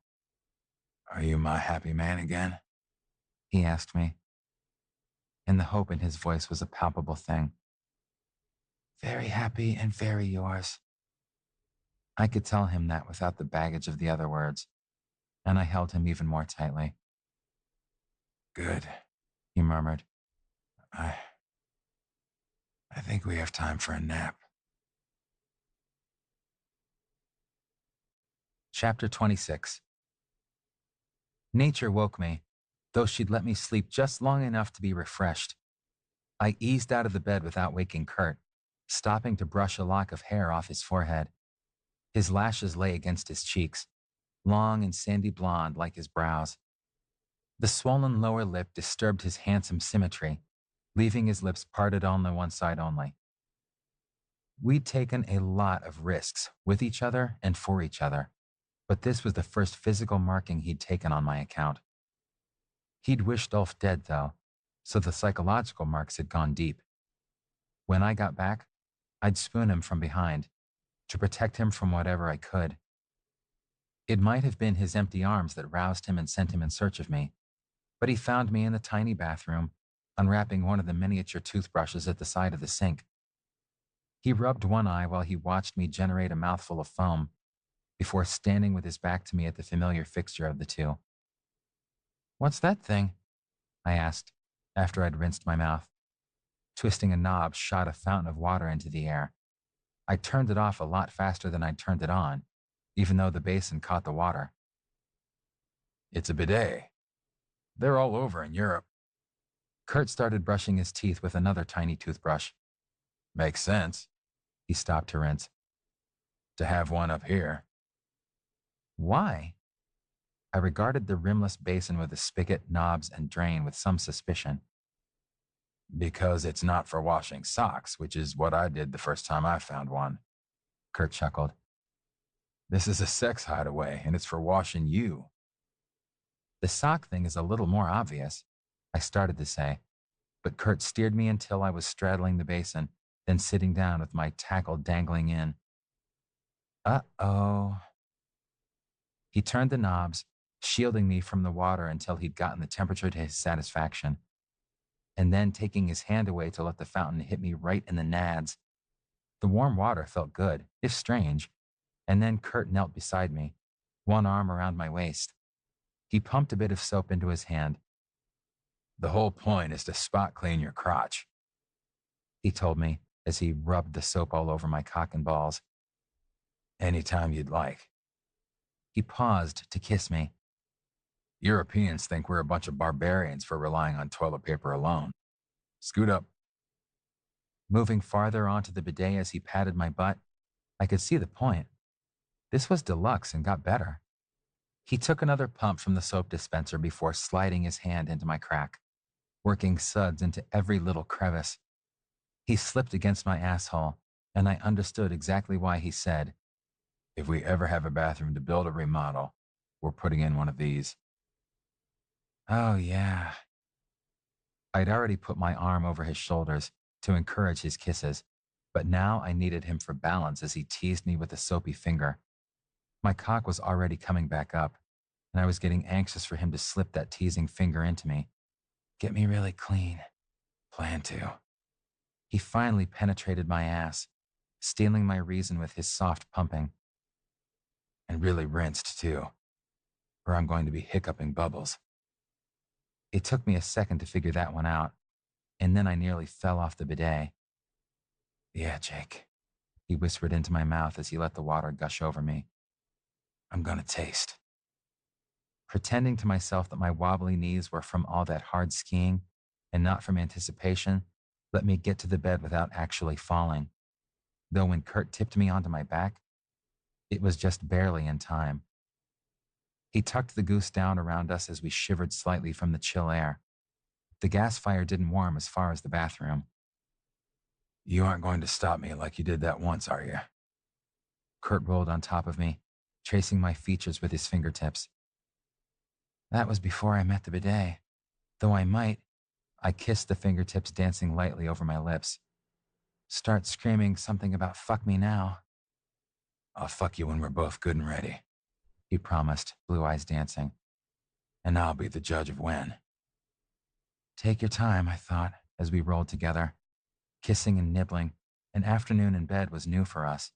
Though we'd had our lazy afternoons by the lake and in the woods, the bed was soft and springy, with no stray pine cones or sharp rocks to find the hard way. And if the temperature was cooler on one end, we could just hide in the down comforter. I found myself on top of Kurt, licking him between the shoulder blades and running my hand down his flank, planning to grab a handful of ass. When he flinched, I stopped. "What's the matter?" Rising over him, I looked down to see what I'd done. Nothing. Get back down here. Kurt stuck a hand between my thighs to pull me close. This is a big honking bruise, Kurt, not nothing. I sat back on my heels to take a better look at the black and blue comet across his flank, just above his waist. None of the adventures I knew about so far accounted for damage that flared backward from a nasty, dark-centered blotch. What happened? Egon stabbed me with his pole this morning. Seems he wants my job. Kurt rolled to his back and yanked me down on top of him again. I leaned down to kiss the bruise. He can have it. Our play eventually put me on the bottom, on my belly, in the warm zone at the foot of the bed with Kurt lying on top of me. His cock was nestled into my crack, his lips near my ear, and his hands slipped under my shoulders. On any other day, I'd have lifted my ass to slide him in, but now I lay still. Catching one of his fingers in my mouth, I licked it softly, wanting him to feel my urging, yet not wanting to pressure him. You are so amazingly sexy. He whispered between nibbles on my neck, then sat up. I can hardly stand it. Me? Okay, I wouldn't argue with him, especially since he was straddling my back now, his hands flat to my skin and scooting backward a few inches at a time. When his butt was on top of mine, he leaned down to lick a line across my spine, then resumed his slow travel backward. He had my thighs trapped under him now, his hands on my buttocks. Squeezing, playing, kneading. It was all sweet torment and anticipation for what I hoped he hadn't changed his mind about. When he parted my cheeks, he moaned, and I knew I'd just have to hang on a little bit longer. I helped him play with my ass. Little hip thrusts pushed my buns into his hands, rubbing my cock, hard and leaking, against the bedding below. Small noises came out of me from the way Kurt was working his fingers into the muscles of my butt. In time, with the motions of my hips and his, rubbing his ass against the backs of my knees. Then he wasn't there anymore. He was on his knees. One strong hand pressed down on my upper back, and the other slipped under my hips to raise them. Following his silent directions, I put my ass in the air for him. Seeing what he did when we had sex was really important to me. I liked the positions where I could see his face, his body, or both. And butt up didn't work well for me that way. If he was going to reach, though, I'd just have to deal with it. Crushing a pillow to my chest gave me something to hold as he put his face down and nipped softly at one cheek. He drew the tip of his tongue across my cheek and breathed softly into my crack. He'd arrived high and now licked his way down to more sensitive places, reaching my hole after wonderful, excruciatingly long seconds. Little flicks and longer licks made me moan again, loving the way Kurt tongued me there, where he'd been the first and only one to enter. Now he played me with his mouth, the sensuous swirling of his tongue giving way to little nibbles on my cheeks when he came up for air. I was so open to him as he spread me wider with his hands to plunge his face into my crack. Seeing what he was doing was impossible. Feeling what he was doing was my whole world right then. I had to bite the corner of the pillow to keep from screaming. To hell with it. He should know that he was driving me wild. The pillowcase tore in my teeth when I pulled away. His name was the only word in my cries, but, Kurt, brought him back from nibbling a bun and teasing me with a finger to mouthing my ass more intimately. He took his tongue back long enough to say my name softly, and then stroked it across my hole again. Is this what I'd done to him the other night, when I'd folded him like origami on the couch? Had I driven his thoughts away, the way mine were going, chased by his tongue? He reached under me and had a handful of cock now, not stroking, just holding me and letting my own movements fuck his hand. Kurt had me every way he could like this, and I could only call his name again to say how good it was. Oh man, you are hot stuff. Hot stuff. Kurt swiped his tongue across my hole, making the muscle relax under his attentions. Damn. Damn, yeah. As he probed my ass, I thought about screaming now, begging him to fuck me, but that would mean leaving off the licking and lapping. But damn, I wanted his cock in there, and I wanted it now. If he didn't have to stop, damn. Kurt, I managed to gasp out. Yeah. He lifted his mouth away from me enough to respond, then put it back. Now? My voice wasn't working any better than that. Fuck. Was too hard to say. Soon. Now he had both hands on my ass and his mouth right there. And then not. He'd grabbed something, and while his tongue caressed me, his hands were elsewhere. His warm mouth disappeared, making me whimper, and then something chilly hit my crack. I yipped and rose off the pillow, but he pushed me back down, soothing me, saying, "It's okay, Jake. It'll be warm in a second," and stroking his fingers through the goop and into me to make it so. Now, it had to be now, and it was, as Kurt penetrated my very relaxed ass with his hard cock and bore me down to the mattress. "Told you I'd fuck you," he whispered into my ear, "when you're good and ready." He slipped farther into my ass, spreading his legs to match mine. His chest was flat to my back, his thighs pressed against mine, and his hands gripped under my upper arms. "Oh, you are ready." I could see him as I turned my head almost farther than it would go, just his face, as he plunged deeply into me. Deeply and slowly he took me, as if relearning the way. Perhaps the boundaries had changed the way terrain changed after an avalanche, but all I knew as I rose to meet his hips was that my lover wanted to touch me in every possible way, and that I wanted him to do it more than I'd ever wanted him before. Damn the position for not letting our mouths meet, but I would kiss him again after, and now he stretched every movement out to fuck me. The sweet, slow strokes and his skin against mine counteracted every rotten thing that had happened all day. Kurt's ragged breath was hot on my neck.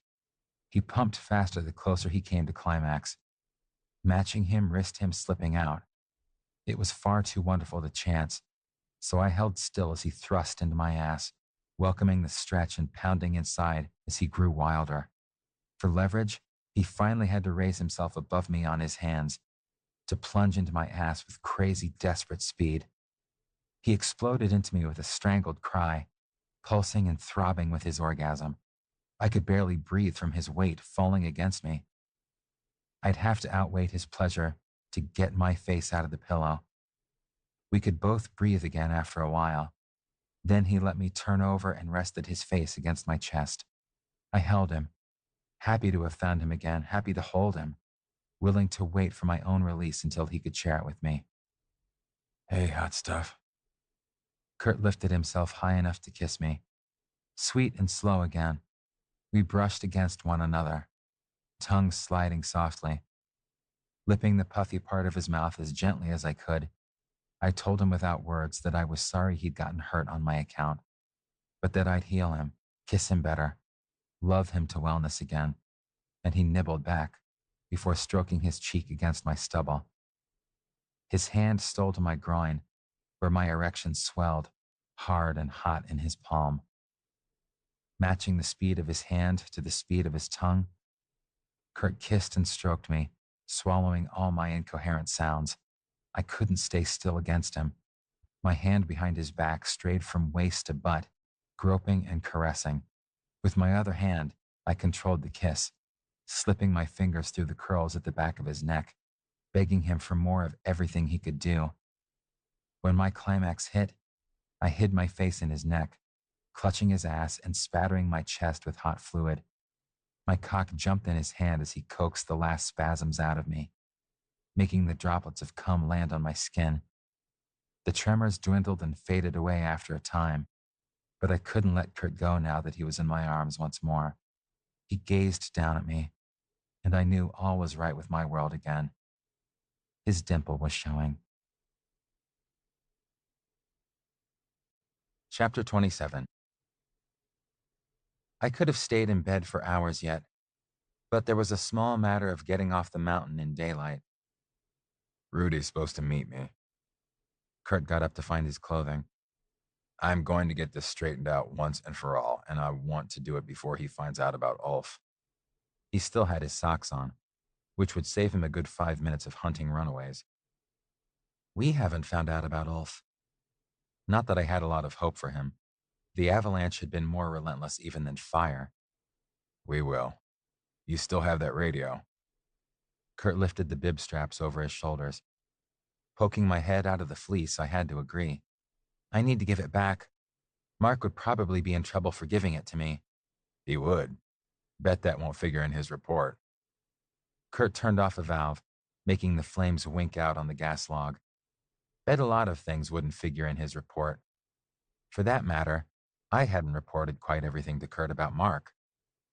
The guilt nipped at me, but it was a kiss, broken off and never to repeat. So first things first. With consternation, I watched Kurt lock the cabin door.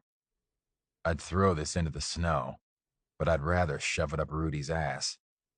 Kurt stuck the key in his pocket.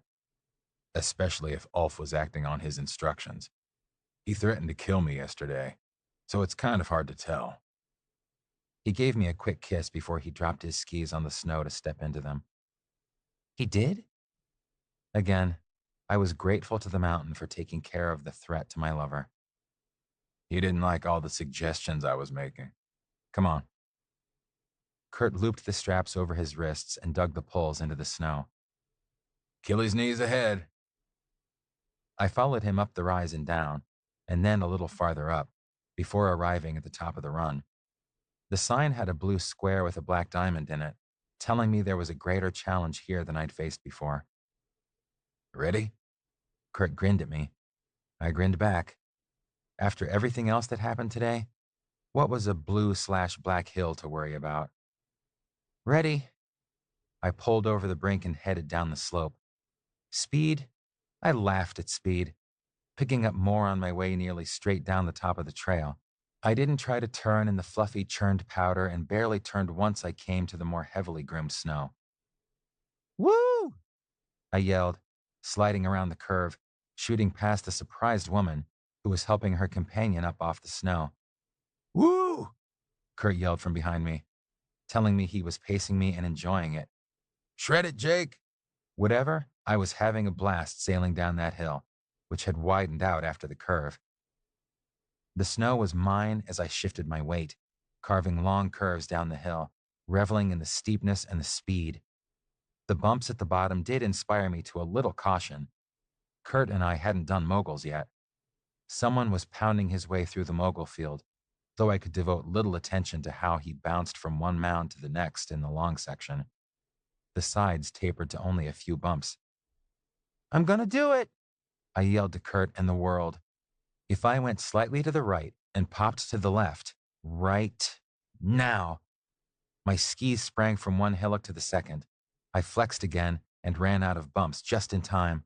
Coming out of the moguls flailing, still I kept my feet, which made me scream my triumph through to the end of my skidding stop.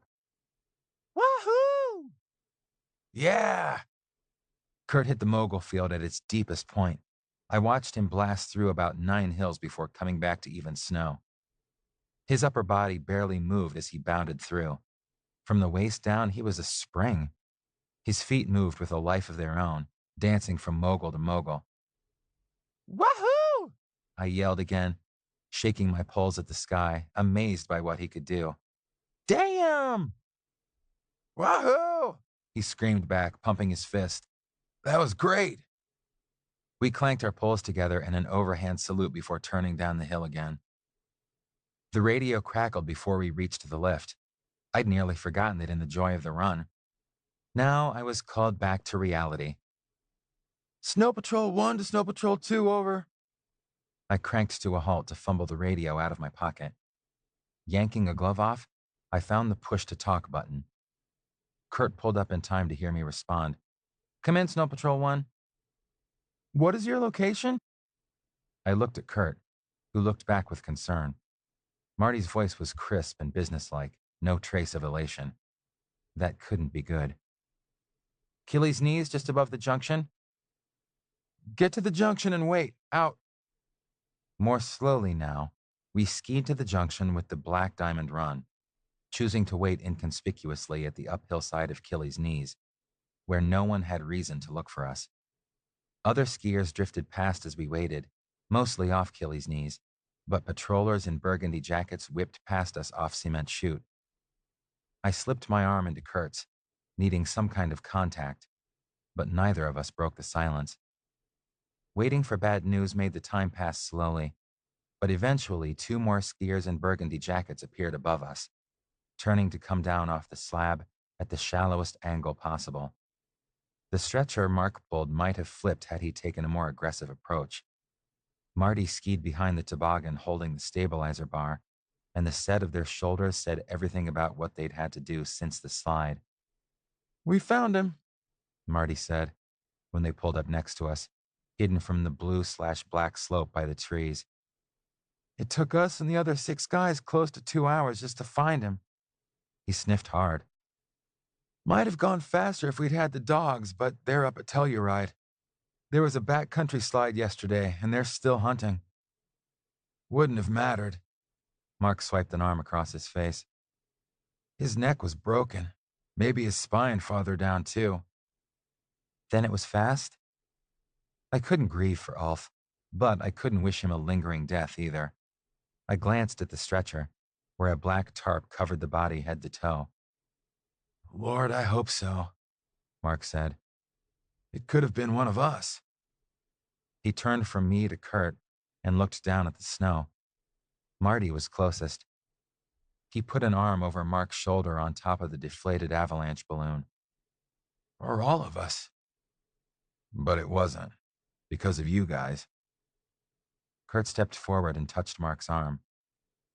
"I heard you yelling and got the hell out of there. Thanks." "You dragged me off the slab." I put my hand over Mark's where he held the stretcher handle. "So thanks." I'd tell Kurt the rest of it later. "I didn't even try for Ulf," Mark said brokenly. "I saw him shooting. I saw Jake knock him down. He tried to catch the gun before he fell." Mark looked around at us, his face begging for understanding. "He was trying to kill you. I didn't even think to grab him." "Mark, you saved the good guys." Marty shook him just a little. "He was down, still trying to kill them. You did right." More softly, "You did right. Even though you shouldn't have gone onto the slab at all." "I couldn't not." Mark looked at me. "I had to." Kurt stepped up against him, skis parallel. "I'm glad you did, Mark. Thank you." He put his arms around Mark, who trembled against Marty. A strange echo shook me. Mark had comforted Kurt. Was it only last night? Kurt lifted his lips to Mark's ear and whispered something I couldn't hear, but it made Mark slump in their arms, and my heart slump for him. I slipped up on the high side of Marty's skis and added my own arms to the embrace. Both Marty and Mark had had to clean up the mess that we'd been part of. I couldn't imagine shoveling snow away to reveal a corpse, even if I'd hated and feared the man in life. "I'm sorry you guys had to do this," I told them, and met Kurt's eyes. They were so full of pain. How could we make this any better? "I've never dug out a dead one," Mark said against Kurt's shoulders. "In 4 years, I've never had to recover a body, let alone someone I knew, even if he was a total shit." I could barely reach his arm, but I patted it forlornly. Marty looked up at me, a tear running out from under his sunglasses. I squeezed him a little harder. "Mark, we've got to get it together. We need to get down. They're waiting for us." Mark hesitated on letting go when I needed my hand back to extract the radio from my pocket. "Here, I won't mention that I had it." His laugh had no mirth. "You didn't have it. You never had it. You don't know what happened, and you weren't anywhere near." He shoved it into his pocket, and it may as well have been there all day. "He's right, you know." Marty sniffed again. "If we tell your part in this, Jake loses his job. You both lose your lift tickets. You're screwed, and it doesn't touch Ulf. He's dead. So we have no idea why Ulf was out on Cement Chute shooting at a couple of strangers when it was closed, and you guys were over on the East Peak. Anywhere but here. We haven't seen you all day." Mark pulled away from everyone, leaning away from Kurt and shaking off Marty. He dropped the stretcher handle, pulling out from under my hand. With the lean of his head, he moved Kurt backward to escape through the opening with the stretcher chasing him. Yeah, it never happened. Mark looked back at me, his face drawn. And you were never there. Chapter 28. We watched them ski away, pulling their grievous burden. Ulf had paid the stakes he was trying to extract from others, but men who had no part of his scheme would pay too. I had to touch Kurt. Better off than you, I whispered. I'm just sorry they got caught up in it all. Me too. And you know what? This absolutely screws over what I'd planned to do to Rudy. If I throw him under the bus, they go too. I can't do that. Kurt furrowed his brow. I was just going to turn it all over to the media and James Underwood. But they'll get fired for trying to protect us. Shit. Any idea for plan B? I asked, glumly considering the possibilities. I couldn't see any course that punished only the deserving. Someone was going to end up happier than he had a right to. Yes, as a matter of fact, I do. Or rather, you did. Come on, we need Egon. Kurt kicked down the trail after the patrols, who bypassed the lifts, heading instead to the patrol hut where an ambulance waited without lights or sirens. The bunny lift was going to close soon. We'd spent the entire afternoon on the mountain. What could we need that self-centered cretin for? Kurt had a plan. Resolution stiffened his spine. Hey, Egon, come here, he yelled once we got there. Lift's closing, people. The day's over now. He told the skiers who tried for one last run and blocked the rope lanes. Good night, he said, turning them away. The lift operators need to shut down. Hope you had a good day. He kept this up until the last passengers offloaded at the top and the lift stopped. Oh, you are boss of the mountain now, Alpenschlüssel. Egon strode down from the hut. Kurt reached into his pocket. I'm not Alpenschlüssel, you are. He handed over the pin. I'm out of there. They need an instructor. Come on, let's go tell Rudy. We skied slowly on the flat. Egon in polar boots had no trouble keeping up with us. This after I nearly kill you? I'd seen the bruise, but what the hell had I missed? You weren't even close, pal, and you should be grateful for it. Kurt paused to get out of his bindings. We'd make better time carrying our skis on the flat. Poking my pole into the bindings, I followed suit. Then why do you do this for me? Egon was puzzled, and so was I. Because you understand exactly what they want and you don't mind. The job sucks, you suck, and you deserve each other. Don't know what you think, Egon, but I don't see this as doing you a favor, even if you want it. Kurt marched toward the Alpenschlüssel office, skis over his shoulder. I'm doing it for other reasons completely. We stuck our skis into the snow by the door. You go in first, Egon, and talk loud enough that he knows it's you, Kurt told him, and put a hand on my arm to keep me back. He won't be happy with me right now, but he'll do things my way. Okay. Egon clomped up the stairs and through the door. Oh, Rudy! Rudy Gernsbach! Egon Bachhoff here. You there? We paused in the doorway. Is Carlson with you? Floated out through the door. You listen to him, Rudy. We all be happy, okay? Egon looked back at us, concerned. I have Carlson and Landon too. We talk, okay? Movement showed over Egon's shoulder. Put gun down, Rudy. Dead man switch, dead man switch. Kurt screamed over Egon's shoulder as the big Bulgarian tried to back out the door. Couldn't blame him. Whoring was one thing, but getting shot at was another. Scheiße, Rudy swore, and something clattered on wood. Come in, I won't hurt you. What the fuck do you mean, dead man switch? Hands empty, Egon whispered over his shoulder, and went the rest of the way into the office. We followed gingerly, ready to pounce. Rudy, clad in gray fleece and black stretch ski pants, stood in the doorway between the main room and his office. Your buddy Ulf nearly fucked you over today, Kurt told his ex-boss. If he'd shot me this afternoon, you'd have been in a world of hurt. Kurt stood tall and strong, confident in what he was saying. The Denver Post, 4 television channels, and Time magazine would have been fighting over your client list, while James Underwood hunted Ulf's ass and yours off the continent. Is that what you want? Certainly not, Rudy blazed. Then you want me healthy, happy, and away from you. Especially happy. Especially away from you. Especially healthy. Jake here, too. Kurt stood toe-to-toe with Rudy, who seemed to shrink in on himself. I quit. Remember that part of the voicemails? When the nod wasn't forthcoming, he snarled again. Remember? I remember. I also remember you signed a contract. Rudy stood straight, trying to stare Kurt down from a 3-inch height advantage, hopeless against righteous fury. I did, which you are going to nullify to keep us healthy and happy because the toothy knot smile Kurt gave him would have frightened wolves.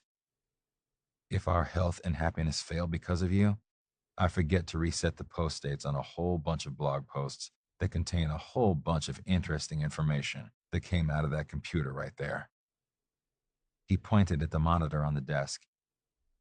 Years of information. A boatload of people, starting with Cassandra Rancière and ending with the man who controls this mountain, will be very unhappy with you. Rudy blanched and sat back against the desk, shaken to the core. Egon glanced at me, taken totally aback by this side of Kurt. I shrugged, trying to say, "Don't mess with the man," with my shoulders. Suddenly, all the typing in the night made sense. And to prevent that, all you have to do is tear up that contract and wish me well in the rest of my life, which you are going to do right now, aren't you? Kurt prodded Rudy's shoulder with an angry forefinger. Yes, certainly. Rudy glanced fearfully over his shoulder at Kurt as he went into the other room and opened a drawer. While Kurt followed him to the doorway, I grabbed the gun off the desk and slipped it into my pocket. If Rudy changed his mind, there was no point in making it easy for him. Here, take it. Kurt stepped backward into the main room, examining the paperwork before ripping it into dozens of shreds that he thrust in his pocket. This is all you want? To be released and left alone? Rudy looked at me and Egon with uncertainty.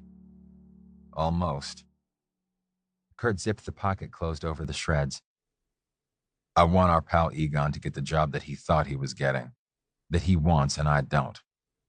Aren't you the lucky man, Rudy? You don't have to do without staff for a moment, and Egon here is anxious to shake his moneymaker for you. Fine, fine. Rudy couldn't agree fast enough. Egon relaxed, and why shouldn't he? Things were going his way. And Kurt stopped, making Rudy look at him with some alarm. I want to know why you hired me. Why you thought I'd do this at all. You sure didn't ask. I told you. You came well recommended. Glowingly recommended. What a mistake. Rudy looked ready to spit. Kurt swallowed hard. Who said it? And what exactly did they say? Rudy lifted one corner of his mouth. His next words could be a weapon. It was a client of mine, Stephen Schaffer. His words were, and I quote as best I can, Kurt Carlson will fuck anyone, anywhere, anytime. The words took Kurt like a punch to the gut. He said that. I stepped up behind him. Half the mess these last few days had been caused by me not knowing the whole story.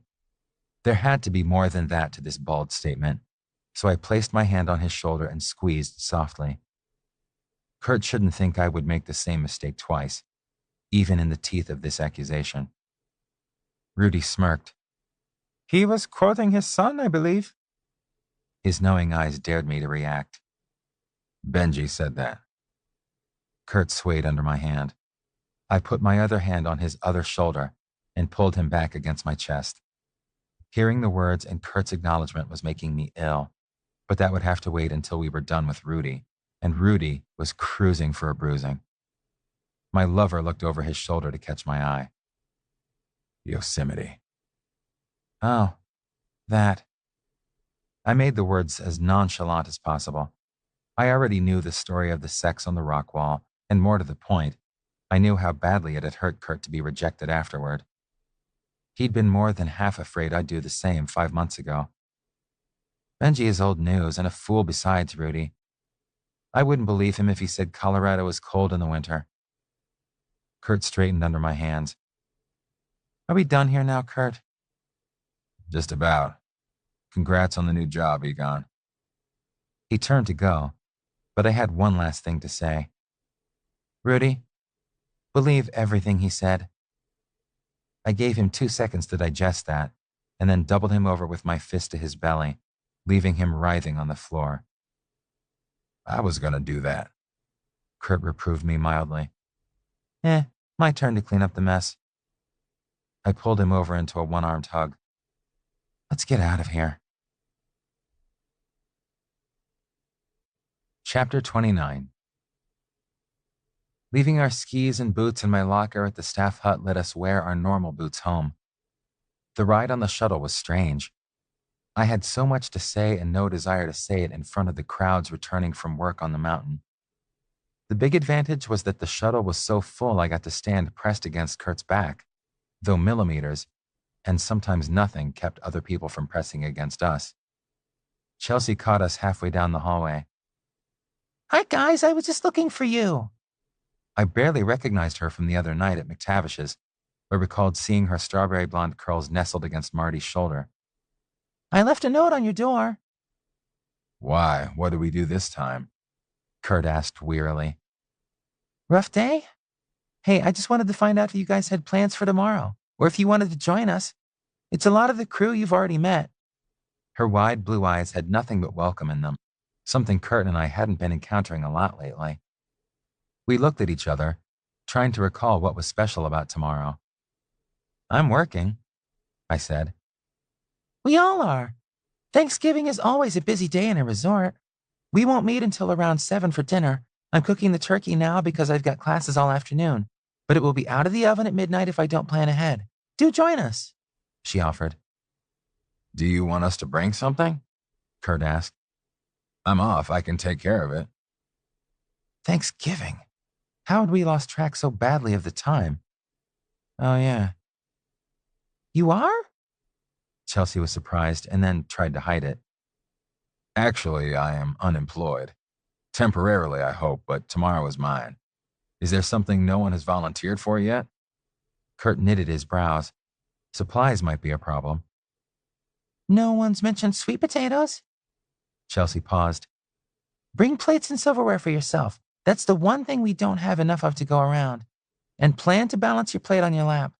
Marty and I are pretty casual with a group this big. We'll be there, Chelsea, and thanks. Kurt had already declared himself, so I'd just make it official. We had plenty to be thankful for, but a feast hadn't been on the radar. It would be good to have some time alone and good to spend some with friends. We're in 110 downstairs. And don't anybody give away the score on the Lions game. We're recording it to watch it later, she advised us. What's to give away? Opposing team, big score, Lions, little score. I'd broken my heart on Lions football for years.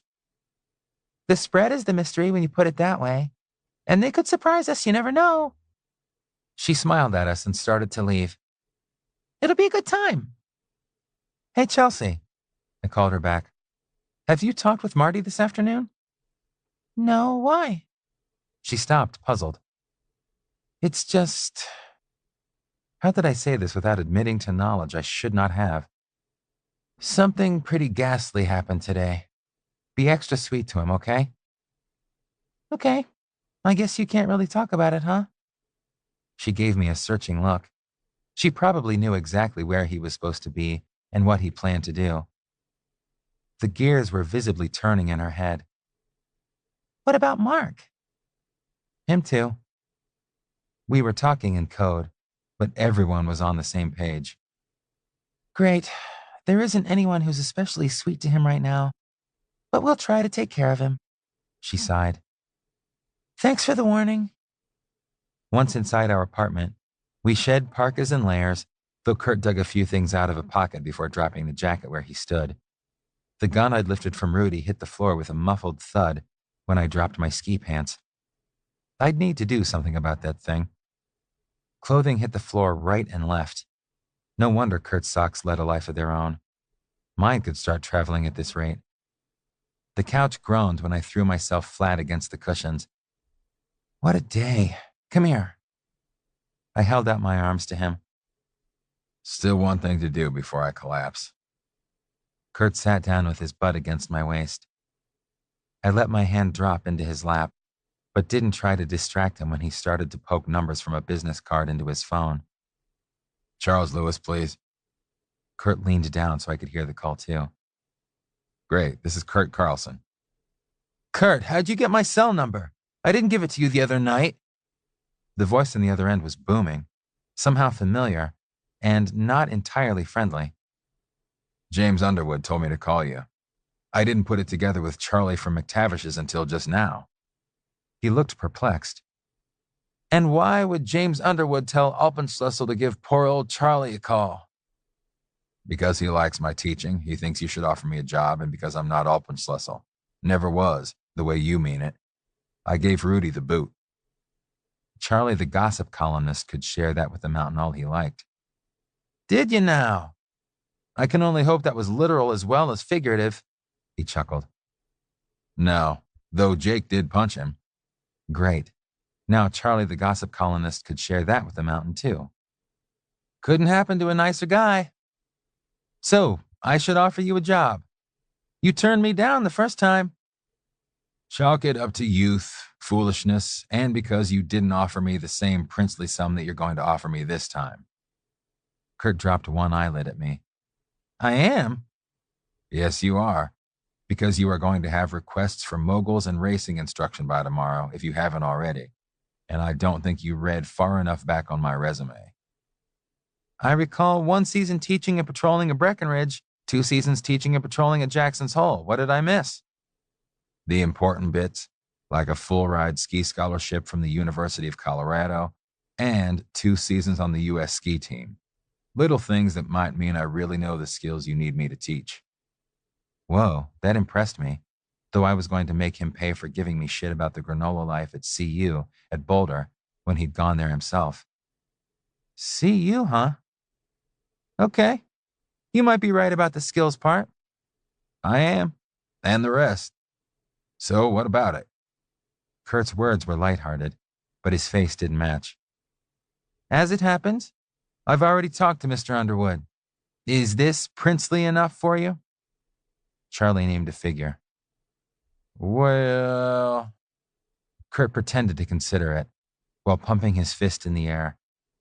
It doesn't quite match my Alpenschlüssel pay, but as long as I get to keep my pants on, it will do. You better damn well keep your pants on while you're on my time, Carlson. Good thing Charlie couldn't see Kurt leaning back and kicking his feet in excitement in his long johns. I did the happy dance on my back, too, until I fetched Kurt a knee in the shoulder and had to settle down. Start Friday. Be there early to fill out the paperwork. I'll see you then. Happy Thanksgiving, Charlie. Kurt hung up and then fell over on me, wriggling like a puppy. That was easier than I thought it was going to be, Jake. He went for it, just like that.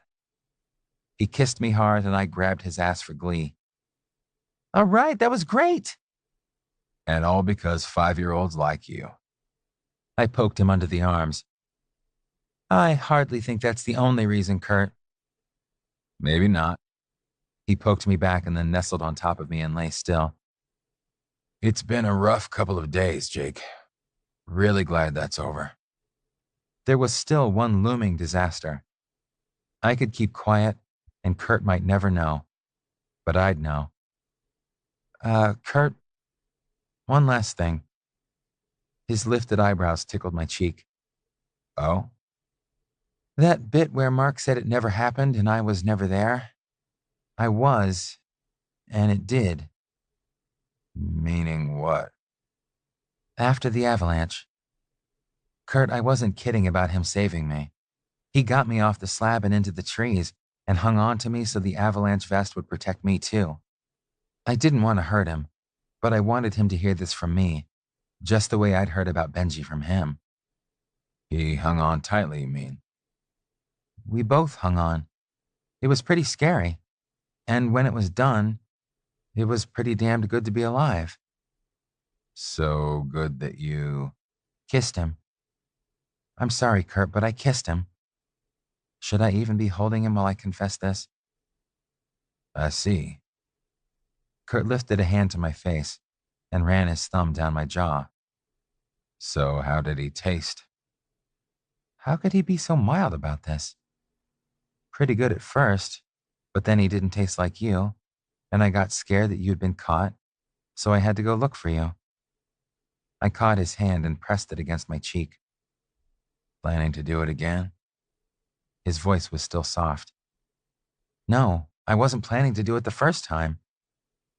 I suppose surviving an avalanche could be considered extenuating circumstances.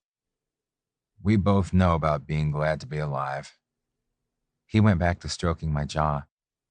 I know how Mark feels about you, and I can't argue with his taste in men. He did keep you safe, so I guess I won't begrudge him the one kiss. One more caress on my jaw, and then he was poised over me, staring down with slightly crazed eyes. Just don't ever do it again. I won't, Kurt. I pulled him back down on top of me, and he let me, settling back into my arms. I don't want anyone but you. Good. And don't pull a Benji on him either. What's that? Don't turn your back on him because of what happened. Just let it go. You said it yourself, the guy needs friends, and he's going to need them more than most after today. You and Marty are the only ones he'll be able to talk to about it, except maybe me. Maybe. But he won't dare tell anyone else, and no one will understand except for someone who was there. I won't. Friendship I was good on, though I didn't know if Mark would be. Kurt was really understanding. But no kissing or anything else. Kurt was over me again, shouting. Right, I won't. Easy, Kurt. Once more I pulled him down to my chest and patted him to quiet. I won't. Only you. Make that Kurt was understanding and possessive. Good, because I was his.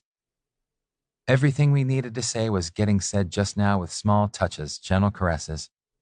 He was a welcome weight on top of me, a warm blanket against the world. I played with his shoulder, keeping my other hand still since it lay right over the bruise Egon had left.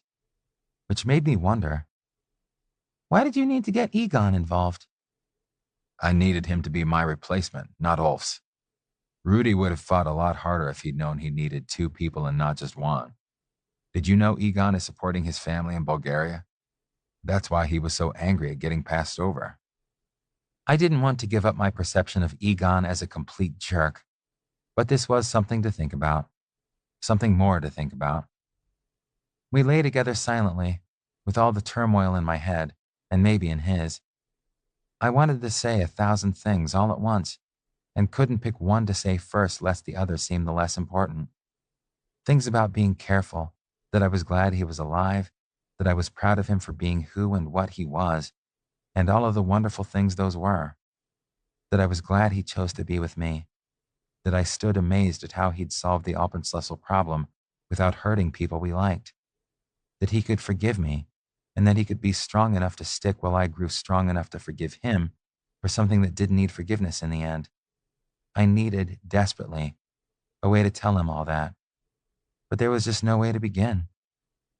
But there was. Using words that I'd shied away from because I didn't want them to mean the wrong thing when I used them. But if I said them now, they'd mean everything, and I could explain the details in small chunks. This time, they'd be the right words. He broke the silence. Tomorrow is Thanksgiving. We have a lot to be thankful for. We do.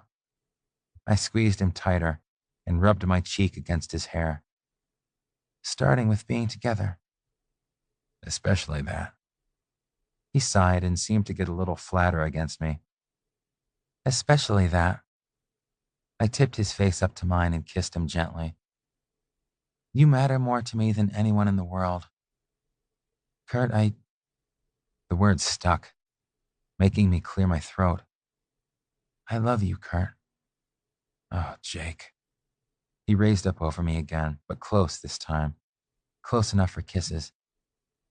Jake, He trailed off, leaving my chest hollow as I waited to hear what he thought of this.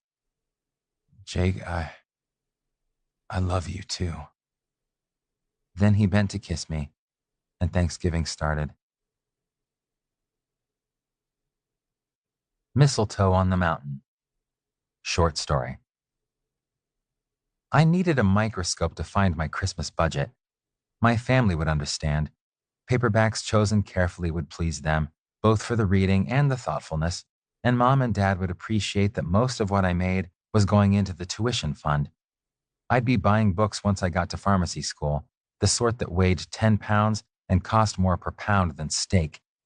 Every cent I didn't spend on Christmas meant that much less student loan to pay back. But it was Kurt's and my first Christmas together, and I wanted to do something really special for him. Kurt, my partner on and off the mountain, for the last 6 months and maybe for always.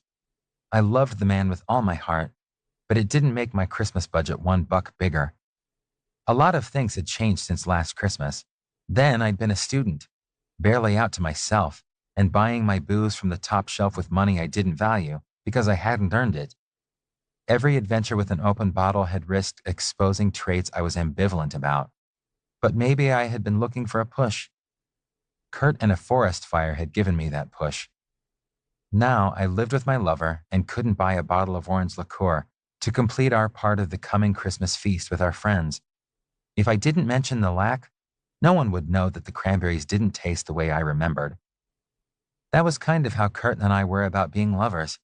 I didn't mention it and acted like nobody knew. Wapiti Creek was decked out to the nines for the season. Every shop had its tree and garland, every restaurant its snowman and lights. Kurt and I ambled down the wooden sidewalk, bundled against the temperatures that dropped 20 degrees once the sun went down, mingling with the wealthy skiers who hunted fancy meals and elegant trinkets in the restaurants and shops that lined the small downtown of the chic ski resort. We'd never have blended in with all the wealth if not for the online auctions of their cast-offs. What do you think of that, Jake? Kurt drew my attention to a black leather jacket on a mannequin in a window. I like it. Also, I probably couldn't afford a good deep sniff of it. I couldn't read the tag through the frosty window, but it looked like a lot of digits. That isn't why I asked. He put his hand back in his pocket. I never see you in anything except ski clothes or ranger utilities. Sometimes you see me in nothing at all. I said that very quietly, without leaning to whisper in his ear, because I'd decided long ago that it just attracted more attention to us. And the view is fine. He glanced over at me, keeping his face neutral. I have no idea what kind of styles you'd wear if you weren't wearing work clothes or sweatpants. Jeans? I don't know. Kurt, I was a college student. If it covered me, I wore it. I shrugged. I didn't really have a style. Maybe I should get you a subscription to GQ? Kurt and I wandered to the next window, a confectionery that displayed rows of candy apples and fudge. I felt in my pocket and found a handful of change, about enough for one scant taste for each of us. The coins fell back to the bottom of my pocket, and we went on to the next festive window, keeping a distance between us. Don't bother. The need for style is years away. I had to get through school first, become solvent enough to buy the clothing. So your style was animated laundry basket? Kurt prodded. Are you sure you're gay? He wasn't keeping his voice particularly down. We were not the only pedestrians on the streets. Are you sure you have to mention that at this particular place and time? It tore my attention from examining the way the pleats fell across the front of the casual trousers in the window. Maybe not. Maybe we never mention it. Maybe we set up housekeeping somewhere with a Narnia postal address. Kurt looked into the window, and his face was wistful. Or maybe we can be a little more like those guys? I followed his gaze, just so I'd know what I had to refute. 2 men inside the shop were examining the rack of sweaters, one offering a sleeve for the other's opinion. They weren't touching. They weren't doing anything but making eye contact. Still, I knew what Kurt meant. They were a couple. standing an inch or two closer together than Kurt and I were, not guarding their faces. They didn't have to touch to tell the world that they were dear to one another. I watched them bring the sweater to the register, wondering at what they had that made them so comfortable in their skins. The taller of the two, a blue-eyed blonde, as good-looking as Kurt in his own way, smiled down at his much shorter brunette companion, then held out a credit card to the clerk.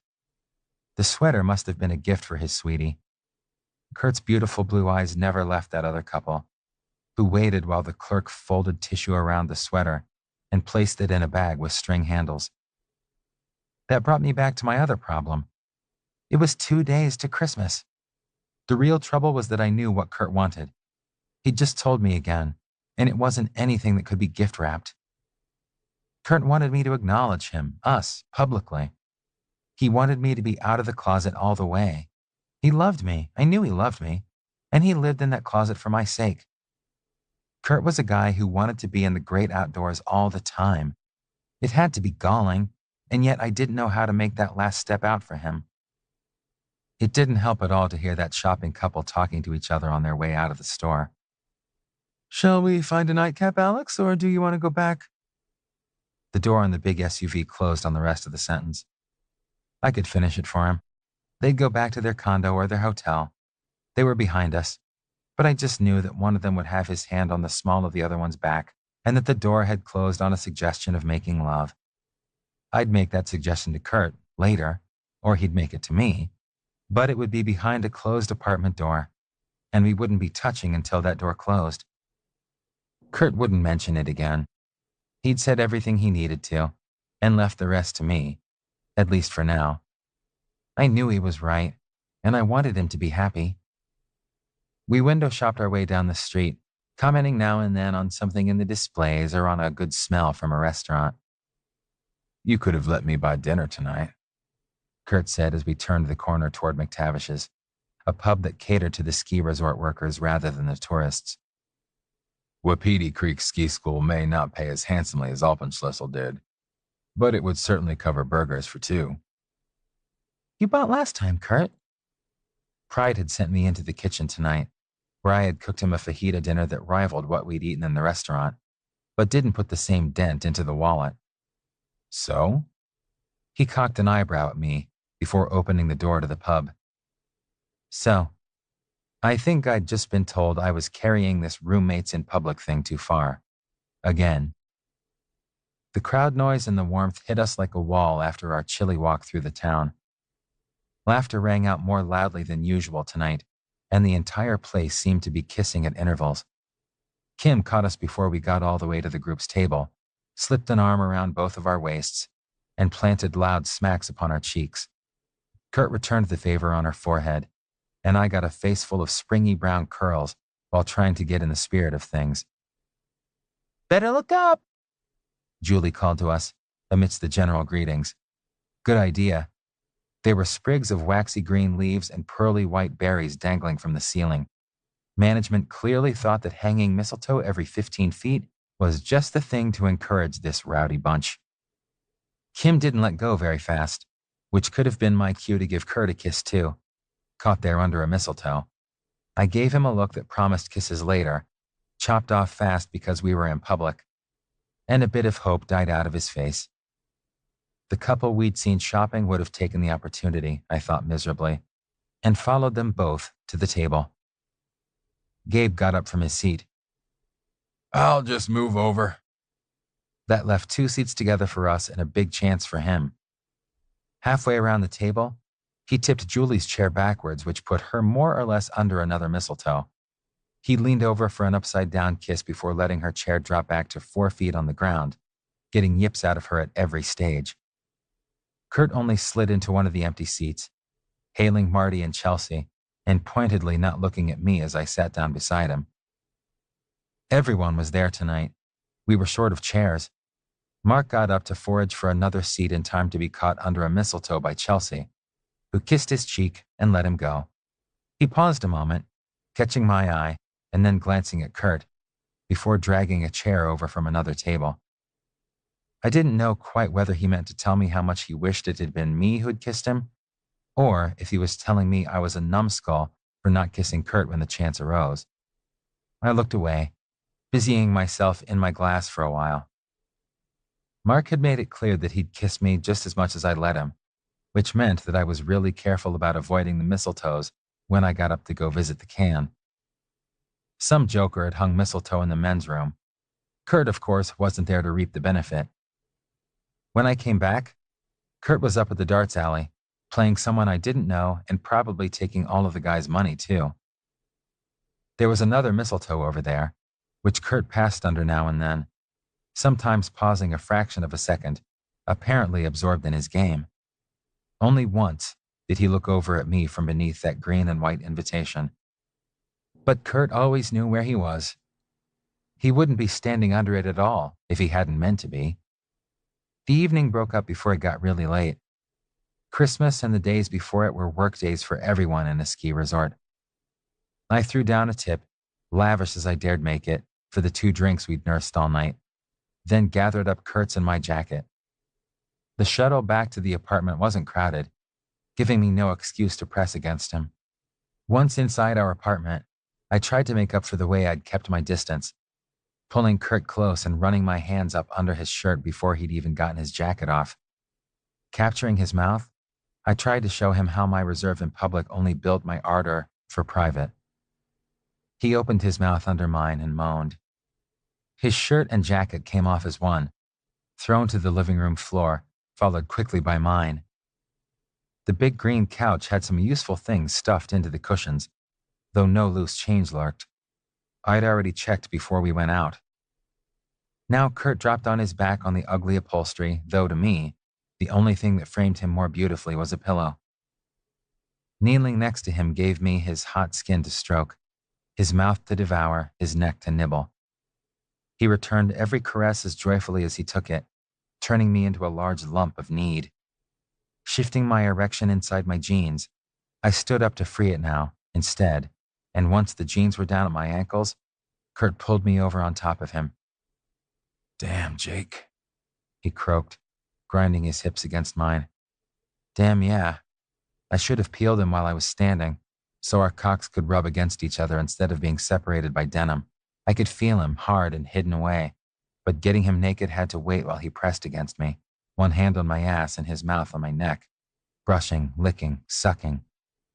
In no hurry to make him stop, I thrust against the harsh fabric and thought better of it once I hit his zipper.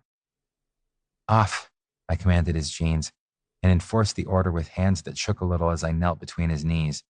My neck tingled, but not nearly as much as my hard-on did, and I was all over Kurt's freshly exposed body with my hands, then my mouth. Sucking that beautiful hard cock into my mouth was an ever-new experience, wonderful all over again as I tasted his salt and inhaled his scent. Both of his hands twined in my hair, letting the strands run between his fingers, guiding me to the tempo he wanted. Slow, Jake. I need to save it to fuck you. Oh. I think I was giving him what he needed, because coherent words stopped. I'd give him what he wanted too. I'd withheld what he'd wanted most out in the public eye, but not here, not now, with his lithe, muscular body naked against mine. Before Kurt tipped over the edge, I slipped him from my mouth and lay down over him, ready to kiss him again once he had the breath for it. He had both hands on my ass now, kneading my cheeks, pulling them apart as he played with them, letting me feel the anticipation of him entering me.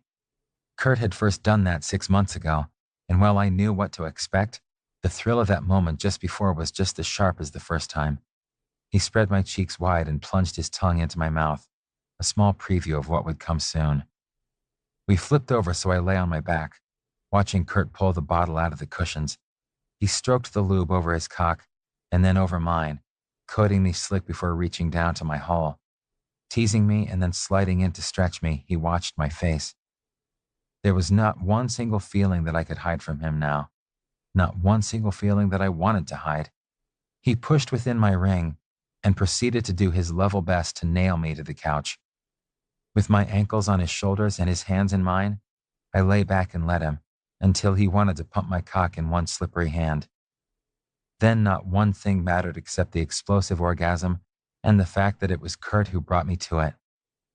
Thought returned some time later with my beloved lying on my chest, his cock still inside me, though that might not be a good idea much longer. We shifted and he slipped out, but I wouldn't let him up, just wanting to feel his skin on mine. I could reach the top of his head with my cheek, and that small stroke was the only movement from either of us for a long time. I love you, Kurt. I broke the silence with a whisper. I love you too, Jake. He curled his hand up and around my shoulder from underneath. In some ways, I could be the more out of the two of us. I'd been the one to say those words first, though I'd stuttered, but they came more easily now. The next thing out of my mouth startled both of us. Have you ever told anyone else that? I had never asked Kurt about his previous partners. I had none to mention, which he knew. Yes. He didn't hesitate, nor did he move. It wouldn't be true now, though. Does it bother you? Not sure yet. Not even sure if that's what I really wanted to know. I nuzzled his hair. Kurt was 26. That was plenty old enough to have fallen in love several times over. I'd done it once myself, though it had come to nothing. Is what you really wanted to know whether or not I fucked my way through the US and European ski world? His hand on my shoulder tightened. I didn't. No, I didn't think you did. I kissed the top of his head, and his hand relaxed a bit. We wouldn't have had such a rocky start if you had. We wouldn't have lasted this long if you were the love him and leave him sort. Also, we wouldn't have just had anal sex without condoms. We'd given those up a month ago. I think maybe what I really wanted to know was if someone else had been far enough out of the closet to stand next to you like those two guys we saw tonight. Which one had been Alex, I wondered, and did he love his partner the way I loved Kurt? Or did he love his partner better than I could love mine? Rusty was way out, but he wanted to stand next to me and everyone else, so we didn't last long. I couldn't do that. Kurt swirled his fingertips over my shoulder. Brad, no. We were 18 and terrified the world knew just by looking. Benji, you already know about. Boy, did I. Benji's stupidity was my gain, though, and if he wasn't bright enough or gay enough to follow up on the adventure on El Capitan by keeping Kurt forever, I would. That's everybody in my whole life. Except Drew. There was a wealth of pain in the way he said the name. I squeezed him more tightly. Jake, maybe you don't want to know about Drew. An invisible hand squeezed my heart. If Kurt meant that he didn't want to tell me about Drew, he would have used those words. Did he mistreat you? Kurt knew I could spend some serious hating on anyone who did him wrong.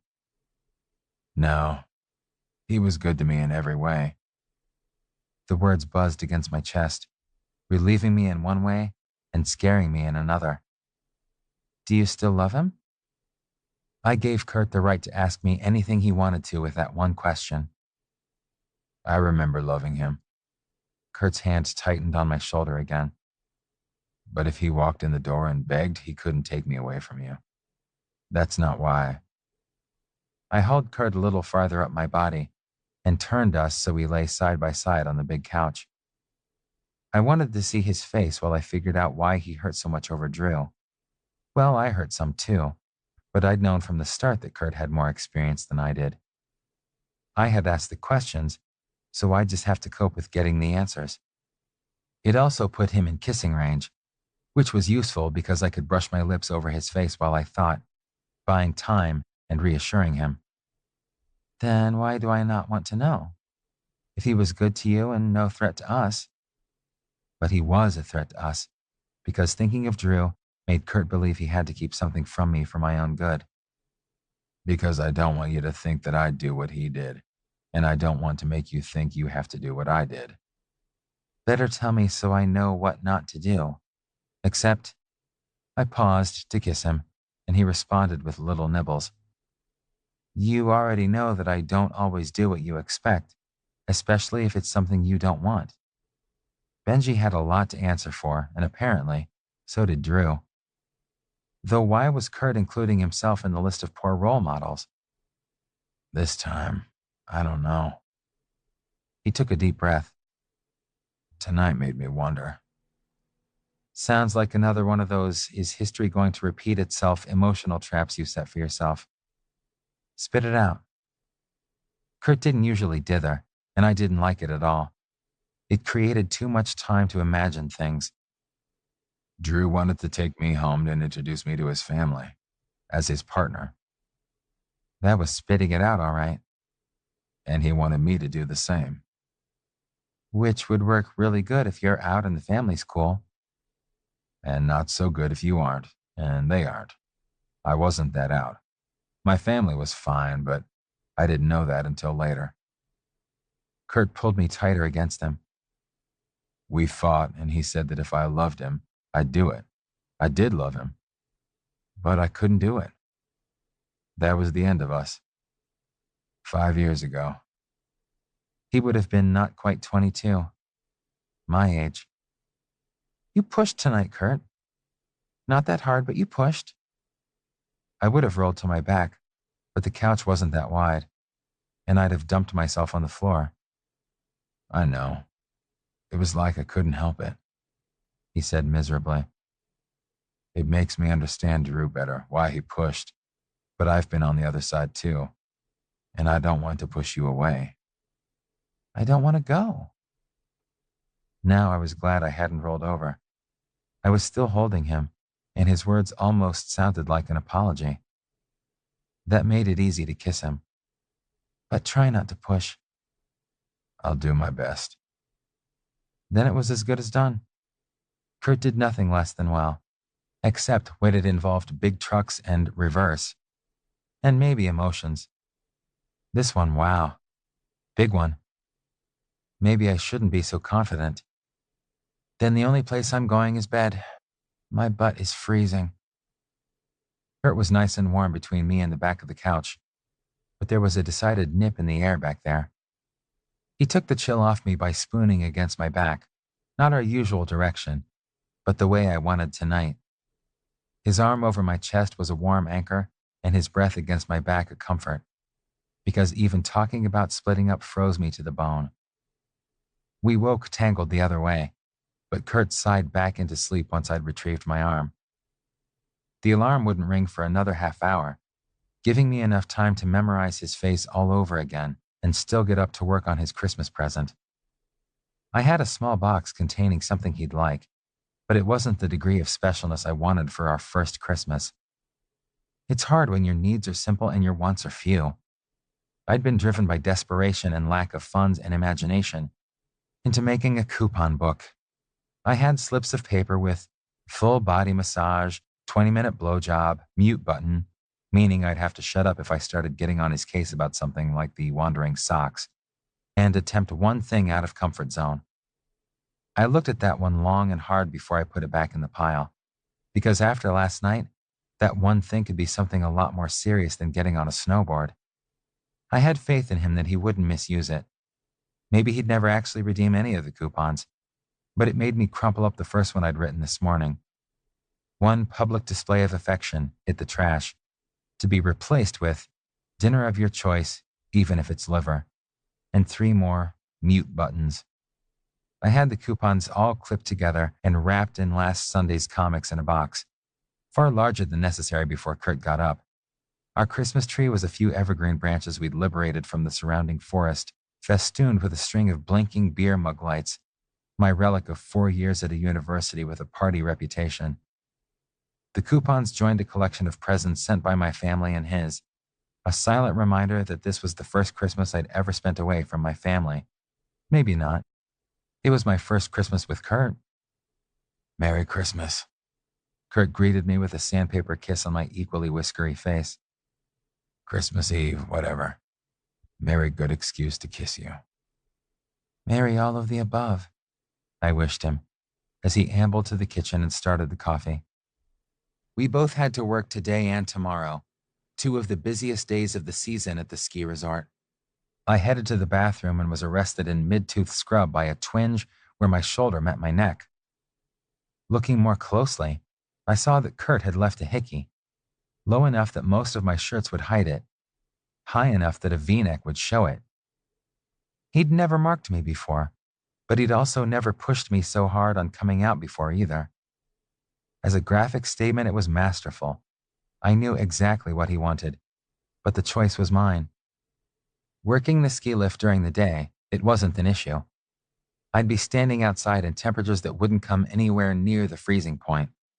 Turtlenecks were essential. Kurt caught me with one arm down the sleeve and kissed the hickey. I shouldn't have done that. It's okay. I feel it, and it makes me think. I dove the rest of the way into the shirt. Dinner tomorrow is at Marty and Chelsea's. Did we promise to do anything for this evening? I need to make the cranberries. Just us at home. He pulled on a second pair of socks. He'd spend the day on the slopes teaching. Hey, what's your tradition of gifts? Everything on Christmas morning or on Christmas Eve or some combination? One on Christmas Eve when we were little, and then everything else in the morning. But when we got bigger, it was all for the morning. What about you? I thought of the various things under our makeshift tree. All in the morning. He pulled on his bibs. We can start making our own traditions, you know. Sounds good. Let's start with the tradition of exchanging naked Christmas greetings as early on Christmas Eve as possible. Or do you want to go to a midnight service? Or both?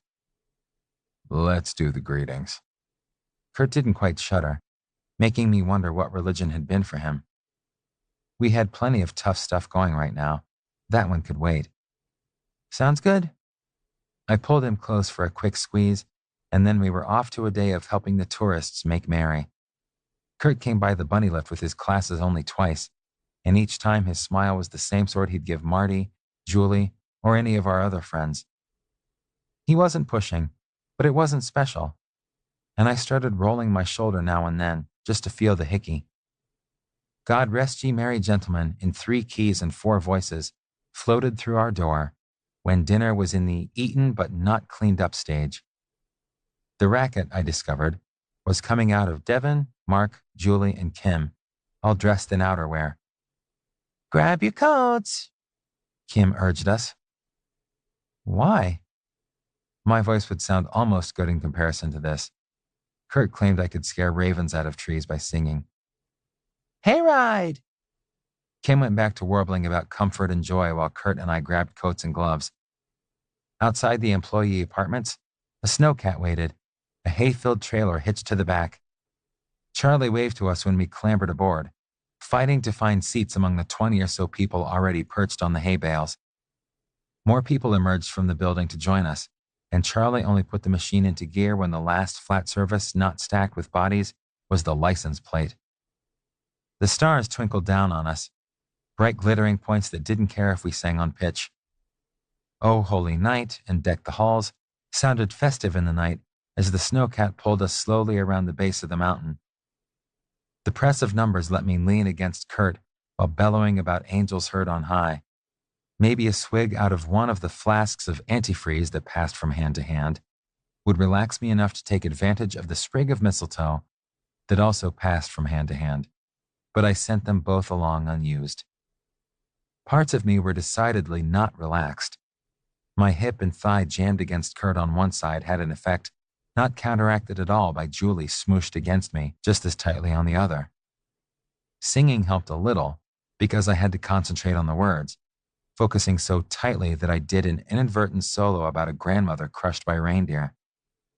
Some of our cultural exchange visa colleagues sang unfamiliar carols in their native languages, and Kurt joined in a few of the German-sounding tunes. Another reminder of the busy and interesting life Kurt had led before he'd met me came out of his mouth to the tune of Silent Night, in words I didn't understand. He smiled at me from under his wool hat, the light of the half-moon casting shadows under his cheekbones. His face in the moonlight suddenly reminded me of a warmer night by a lake when Kurt had blocked out the stars above me. Fa-la-las stopped in my throat with the memory, and I wished the snowcat would go faster to bring us back to town. Now, about those greetings, he told me, once the hayride under the clear night sky had broken up. Wassail, I responded and tasted his lips. Merry Christmas, Kurt murmured, and gave himself as a gift. Something sizzled under Kurt's prodding spatula. French toast and Canadian bacon, a fine Carlson family Christmas tradition. Sounds good. I wrapped my arms around him from behind. Beats the hell out of fruitcake. Blech. We used to play broom hockey on the frozen stock pond with Aunt Mary's fruitcake. That way we could tell her that we enjoyed it very much and even be truthful. We just never mentioned eating it. French toast is better in every way. I let go and fished the syrup out of the fridge. Then I went back for the cranberries and oranges that had gotten ignored last night. I could still have our contribution to the Christmas potluck feast ready before work. I'd resigned myself to not producing the exact taste of home. Traditional Landon family recipe? Kurt scooted over to let me near the stove. Except for the splash of Cointreau. No point in buying a bottle that will still be half full when we retire, especially at that price. I stirred the sugar into the pot. My mom mixes it in right before bringing it to the table. No one will know what's missing except me. But you're important. Kurt handed me a loaded plate, and we cuddled on the couch, looking out at the sun coming up over the mountains as we ate. Presents! We pounced over the boxes, and I felt both 5 years old and ancient, wondering what was for me and whether Kurt would like what I'd chosen. Your parents sent me something? Kurt puzzled over a box I handed him. I mention you a lot. I'd wondered about that myself. Maybe bringing Kurt home would only make it official, not be a surprise. They know we live together, if not exactly how closely, and they're generous. They wouldn't leave you out. Gourmet cocoa packets. Kurt sniffed deeply. Non-committal and very welcome. That was nice of them. Socks? I pulled out gray woolies. That's my sister-in-law all over. Kurt smiled. She knows my socks' wandering ways and probably thinks yours travel just as far. He ripped open the big box with the coupon books. I mention you too, Jake. Maybe yours should cuddle with mine in the basket. Kurt handed me one of the mute buttons. I shut up immediately. Hey, this is a great idea. He leaned over and kissed me before plucking the coupon from my fingers. I'm a big believer in recycling. I'd probably see that slip of paper again. He thumbed through the rest of the booklet. I like. He paused at the out of comfort zone slip. I like very much. Thank you. We opened more packages from his family. Venison jerky, which Kurt swore I would appreciate mid-afternoon on the slopes, chokecherry jam, and a big tin of cookies, all from his sister's family. A movie and a box of popcorn from his brother, an assortment of ski waxes from his father. We can both use this. Kurt would have to enlighten me about why he was so excited about the tubes of goop. This is for you. The package was extremely heavy for its size. Remington's Pharmaceutical Sciences? Kurt had just handed me one of those 10-pound books I was going to need, one I couldn't do without. Wow. I never quite knew what he thought of my aspirations, because it would mean a total departure from the life we'd lived so far. But this book could only mean he supported my plans. He'd looked apprehensive when he handed me the package, but he was grinning when I looked up from thumbing the tissue-thin pages. Did I do good? Really good, Kurt. Thank you. I tried to kiss him 2,000 pages of information's worth. I need this. Well, don't start studying yet. We have to get to work. His tongue across my lips would make me take my first study break. One more. Kurt unwrapped the small box I'd wrapped in a bright advertising flyer. Veins, great, and glue. He shook the little packets out. I can fix the fletching on the arrows instead of getting new ones. Great. We'd finished the bow hunting season with the archery equipment in sad need of refurbishment. White and, pink? After the discussion from last night, it didn't seem like the best choice now. I have it on good authority that pink is the easiest to find when you're hunting. But we can change it out if you'd like. I could send them back for the blue or the green artificial feathers, and maybe I'd chosen the wrong length, too. I searched for the green ones for hours. I'm willing to try something that stands out. Thank you, Jake. He kissed me once more. Now get moving, because we have skiers out there crying for us. I got home first, ducking directly into the shower. Maybe I could get cleaned up and dressed before Kurt got home, because I did not want him catching me in the agony of deciding how to dress. Not that I was a clothes horse, as Kurt had pointed out so eloquently, but what was I going to do about that hickey? I stared at the dresser and into the closet with increasing desperation. The softly worn yellow Oxford cloth shirt under the tan merino sweater would work, I hoped, as I flailed wildly in front of the bathroom mirror, looking for the moves that would expose the hickey to the world. To hell with it. We'd be among friends tonight. If it flashed, it flashed. I stopped dancing and went to tuck the shirt tails back in. Leave the tails out, Kurt suggested from the doorway. You'll look like an ad. Jesus, Kurt, you about gave me a heart attack. I hadn't heard him come in, and now I had to wonder how much of my search for potential wardrobe malfunctions he'd seen. Maybe my heart would quit pounding before we headed down to Marty and Chelsea's place.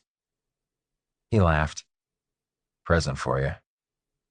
He pressed a small bottle into my hand, shooing me out of the tiny bathroom. The shower started up again, leaving me gaping at the mini bottle of Cointreau, just enough for the cranberries and a little sip of courage. His late gift to me was a taste of home. Perhaps I could create a late gift for him, too. I was sure of what it could be, if not that I could do it, when we left the apartment to join our friends, liqueur-laced cranberries in hand.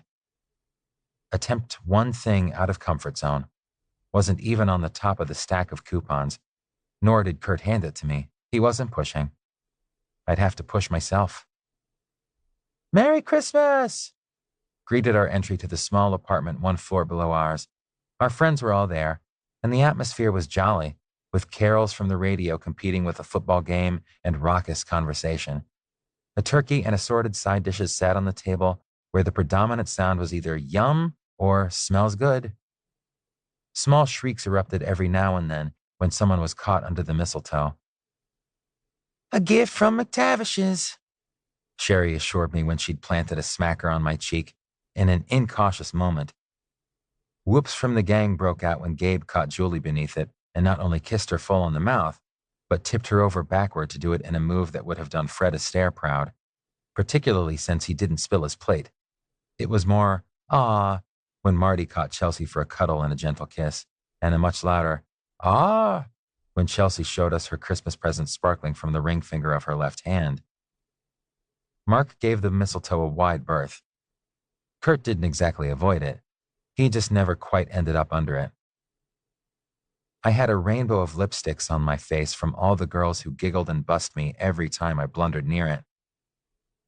Dinner progressed to the pie-cutting stage, and the sudden surge toward the desserts looked like my big chance. Charlie, maybe even accidentally, shouldered Kurt nearly into the target zone, and I pulled him the rest of the way. More people were looking at the pumpkin pie than at us, but heads turned with the gasp from behind me. I caught Kurt's mouth with mine, softly caressing him. His blue eyes were startling in their wideness, but he returned my kiss with parted lips, sensuously yet nearly chaste, full of promises. A second tender, brief kiss, and I released his arm, feeling warm with the wonder in his face, and then burning as the cheering erupted. I must have glowed bright as Rudolph's nose, but damn it, I'd kissed him on purpose where people could see. So I did it again. One step at a time. I leaned to his ear to make myself heard, over our friends' wolf whistles, congratulations, and one explosive, finally. The ball would drop in the town square at midnight next week. We might or might not be standing outside when I kissed him for New Year's. Kurt glanced up at the mistletoe and moved me over a few inches. We'll get there, Jake. And then he kissed me back. This has been Snow on the Mountain, written by P.D. Singer, narrated by Finn Sterling for Falcon Sound Company. Copyright 2012 by P.D. Singer. Production copyright 2014 by Dream Spinner Press. Audible hopes you have enjoyed this program.